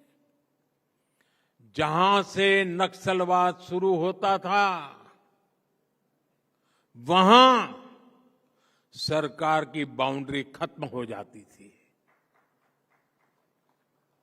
बड़ी संख्या में नौजवान नक्सलवाद से पीड़ित थे। हमने ऐसे नौजवानों को मुख्य धारा में लाने के लिए प्रयास किए। बीते 10 वर्षों में 8,000 से अधिक नक्सलियों ने सरेंडर किया है, हिंसा का रास्ता छोड़ा है। आज नक्सल प्रभावित जिलों की संख्या भी 20 से कम रह गई है। हमारे नॉर्थ ईस्ट में भी दशकों से अलगाव का, हिंसा का एक अंतहीन सिलसिला चल रहा था। हमारी सरकार ने बीते 10 सालों में 10 बड़े शांति समझौते किए। इस दौरान 10,000 से ज्यादा युवाओं ने हथियारों को छोड़ा और विकास की मुख्य धारा में शामिल हुए। सफलता सिर्फ ये नहीं है कि हजारों युवाओं ने हथियार छोड़े। सफलता ये भी है कि इसने हजारों नौजवानों का वर्तमान और भविष्य बचाया है। साथियों, हमारे यहां दशकों तक एक प्रवृत्ति चली। राष्ट्रीय चुनौतियों को पहचानने के बजाय उन्हें राजनीतिक कालीन के नीचे छिपा दिया गया। लेकिन अब समय आ गया है कि हम ऐसे मुद्दों से आंख न चुराएं। 21वीं सदी की पीढ़ियों को हम 20वीं सदी की राजनीतिक भूलों का बोझ नहीं दे सकते हैं। भारत की ग्रोथ में तुष्टीकरण की राजनीति एक बहुत बड़ी चुनौती रही है। अभी संसद में वक्फ से जुड़े कानून में संशोधन हुआ है। इस पर आपके नेटवर्क ने भी काफी चर्चा की है। ये जो वक्फ से जुड़ी डिबेट है, इसके मूल में तुष्टीकरण की राजनीति है, पॉलिटिक्स ऑफ अपीजमेंट है। ये तुष्टीकरण की राजनीति कोई नई नहीं है। इसका बीज हमारे स्वतंत्रता संग्राम के समय ही बो दिया गया था। अब सोचिए, भारत से पहले, भारत के साथ साथ और हमारे बाद दुनिया में कई देश आजाद हुए, लेकिन कितने देश ऐसे हैं जिनकी आजादी की शर्त विभाजन थी? कितने देश हैं जो आजादी के साथ ही टूट गए? भारत के साथ ही ऐसा क्यों हुआ? क्योंकि उस समय राष्ट्र के हित से ऊपर सत्ता का मोह रख दिया गया। अलग देश का विचार सामान्य मुस्लिम परिवारों का नहीं था, बल्कि कुछ कट्टरपंथियों का था, जिसको कांग्रेस के कुछ नेताओं ने खाद पानी दिया ताकि वे सत्ता के अकेले दावेदार बन सके।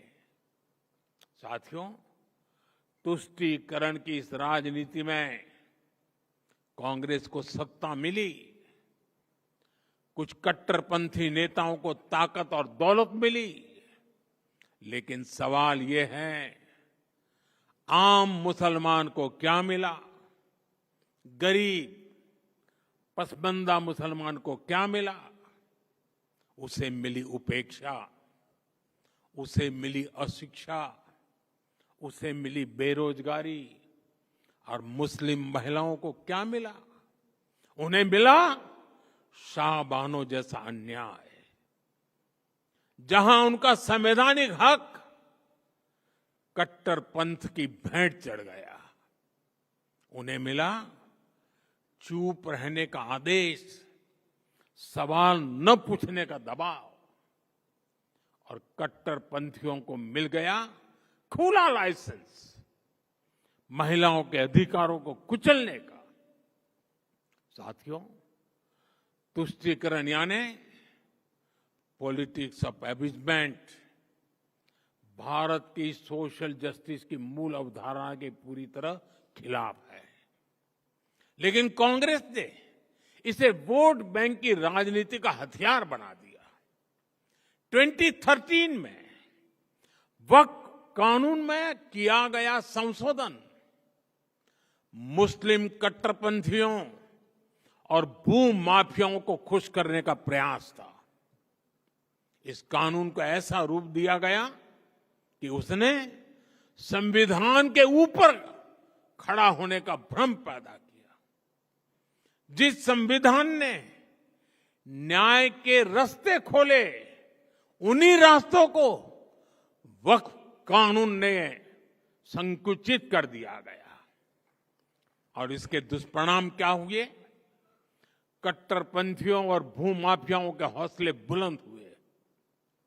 केरल में ईसाई समाज के ग्रामीणों की जमीन पर वक्फ के दावे, हरियाणा में गुरुद्वारों की जमीन विवादों में, कर्नाटका में किसानों की जमीन पर दावा, कई राज्यों में गांव के गांव हजारों हेक्टेयर जमीन अब एनओसी और कानूनी उलझनों में फंसी पड़ी है।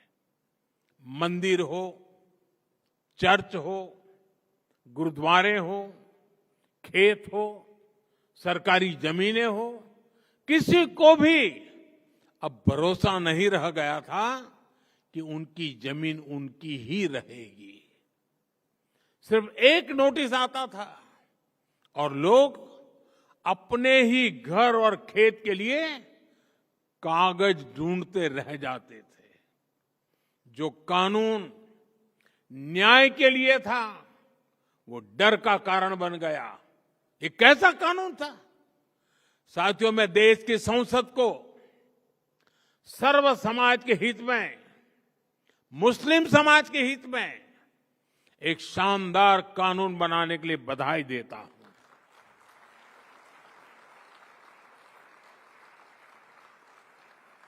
अब वक्फ की पवित्र भावना की भी रक्षा होगी और गरीब, पसमानदा मुसलमान, महिला, बच्चे, सबके हक भी महफूज रहेंगे।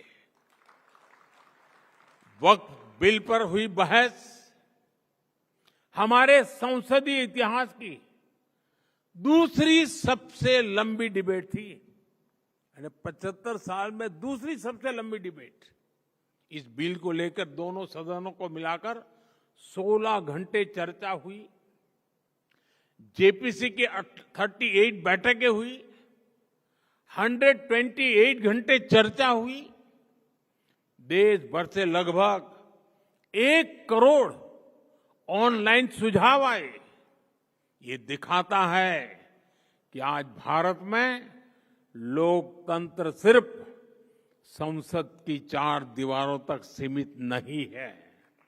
हमारा लोकतंत्र जन भागीदारी से और अधिक मजबूत हो रहा है। साथियों, आज दुनिया तेजी से टेक्नोलॉजी और एआई की ओर बढ़ रही है, और इसलिए अब ये जानना जरूरी है कि हम हमारी सॉफ्टवेयर साइट पर आर्ट, म्यूजिक, कल्चर, क्रिएटिविटी, क्योंकि हम रोबोट तैयार करना नहीं चाहते, हम मनुष्य तैयार करना चाहते हैं। यानी जो कुछ भी हमें मशीनों के सहारे चलता है, उन पर मानवता के लिए, संवेदनशीलता के लिए ज्यादा काम करें। एंटरटेनमेंट आज दुनिया की सबसे बड़ी इंडस्ट्री में से एक है और आने वाले समय में इसका और विस्तार होगा। ऐसे ही समय में हमने आर्ट और कल्चर को एनकरेज करने के लिए, इसे सेलिब्रेट करने के लिए वेव्स, और अभी राहुल जब भाषण कर रहे थे शायद 10 बार वेव्स आए हैं, 10 बार वेव शब्द था, लेकिन वो वेव 14 में ही शुरू हुआ ऐसा नहीं, हर 10 साल में नए रंग रूप के साथ आता है। और आज जो मैं वेव्स की बात कर रहा हूं, यानी वेव्स यानी world audio visual and entertainment summit, इस वेव्स नाम का प्लेटफॉर्म बनाया गया है। अगले महीने मुंबई में इसका बहुत बड़ा आयोजन होने जा रहा है और ये लगातार होते रहने वाला है। एक लंबी व्यवस्था खड़ी हो रही है।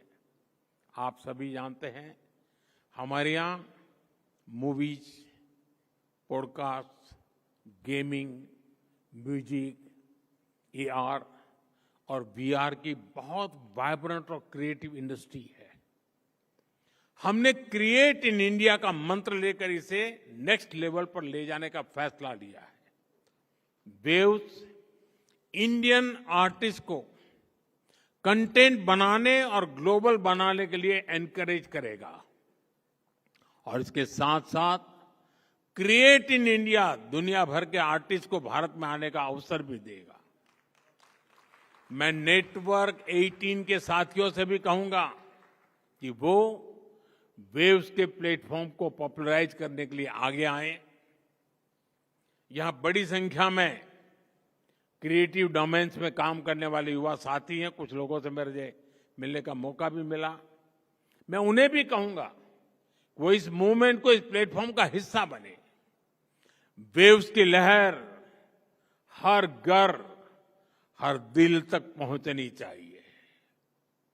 आप लोग ये करेंगे, ये मुझे पूरा विश्वास है। साथियों, नेटवर्क 18 ने इस समिट के माध्यम से देश के युवाओं की क्रिएटिविटी, उनकी सोच, उनकी संकल्प शक्ति को जिस तरह सामने रखा है वह सराहनीय है। आपने युवाओं को एंगेज किया, उन्हें देश की समस्याओं पर सोचने, सुझाव देने और समाधान खोजने का मंच दिया और सबसे बड़ी बात, उन्हें सिर्फ श्रोता नहीं, परिवर्तन का भागीदार बनाया। अब मैं देश की यूनिवर्सिटीज, कॉलेज और रिसर्च इंस्टीट्यूशन से आग्रह करता हूं कि समिट के एंगेजमेंट को आगे ले जाए। जो इनसाइट निकले हैं, जो सुझाव आए हैं, उन्हें डॉक्यूमेंट करें, स्टडी करें और पॉलिसी तक पहुंचाए। तभी ये समिट सिर्फ एक इवेंट नहीं, एक प्रभाव बन पाएगी। आपका उत्साह, आपकी सोच, आपकी भागीदारी ही भारत को विकसित देश बनाने के संकल्प की ऊर्जा है। मैं एक बार फिर इस आयोजन से जुड़े सभी साथियों को और विशेषकर हमारे युवा साथियों को बहुत बहुत शुभकामनाएं देता हूं। बहुत बहुत धन्यवाद।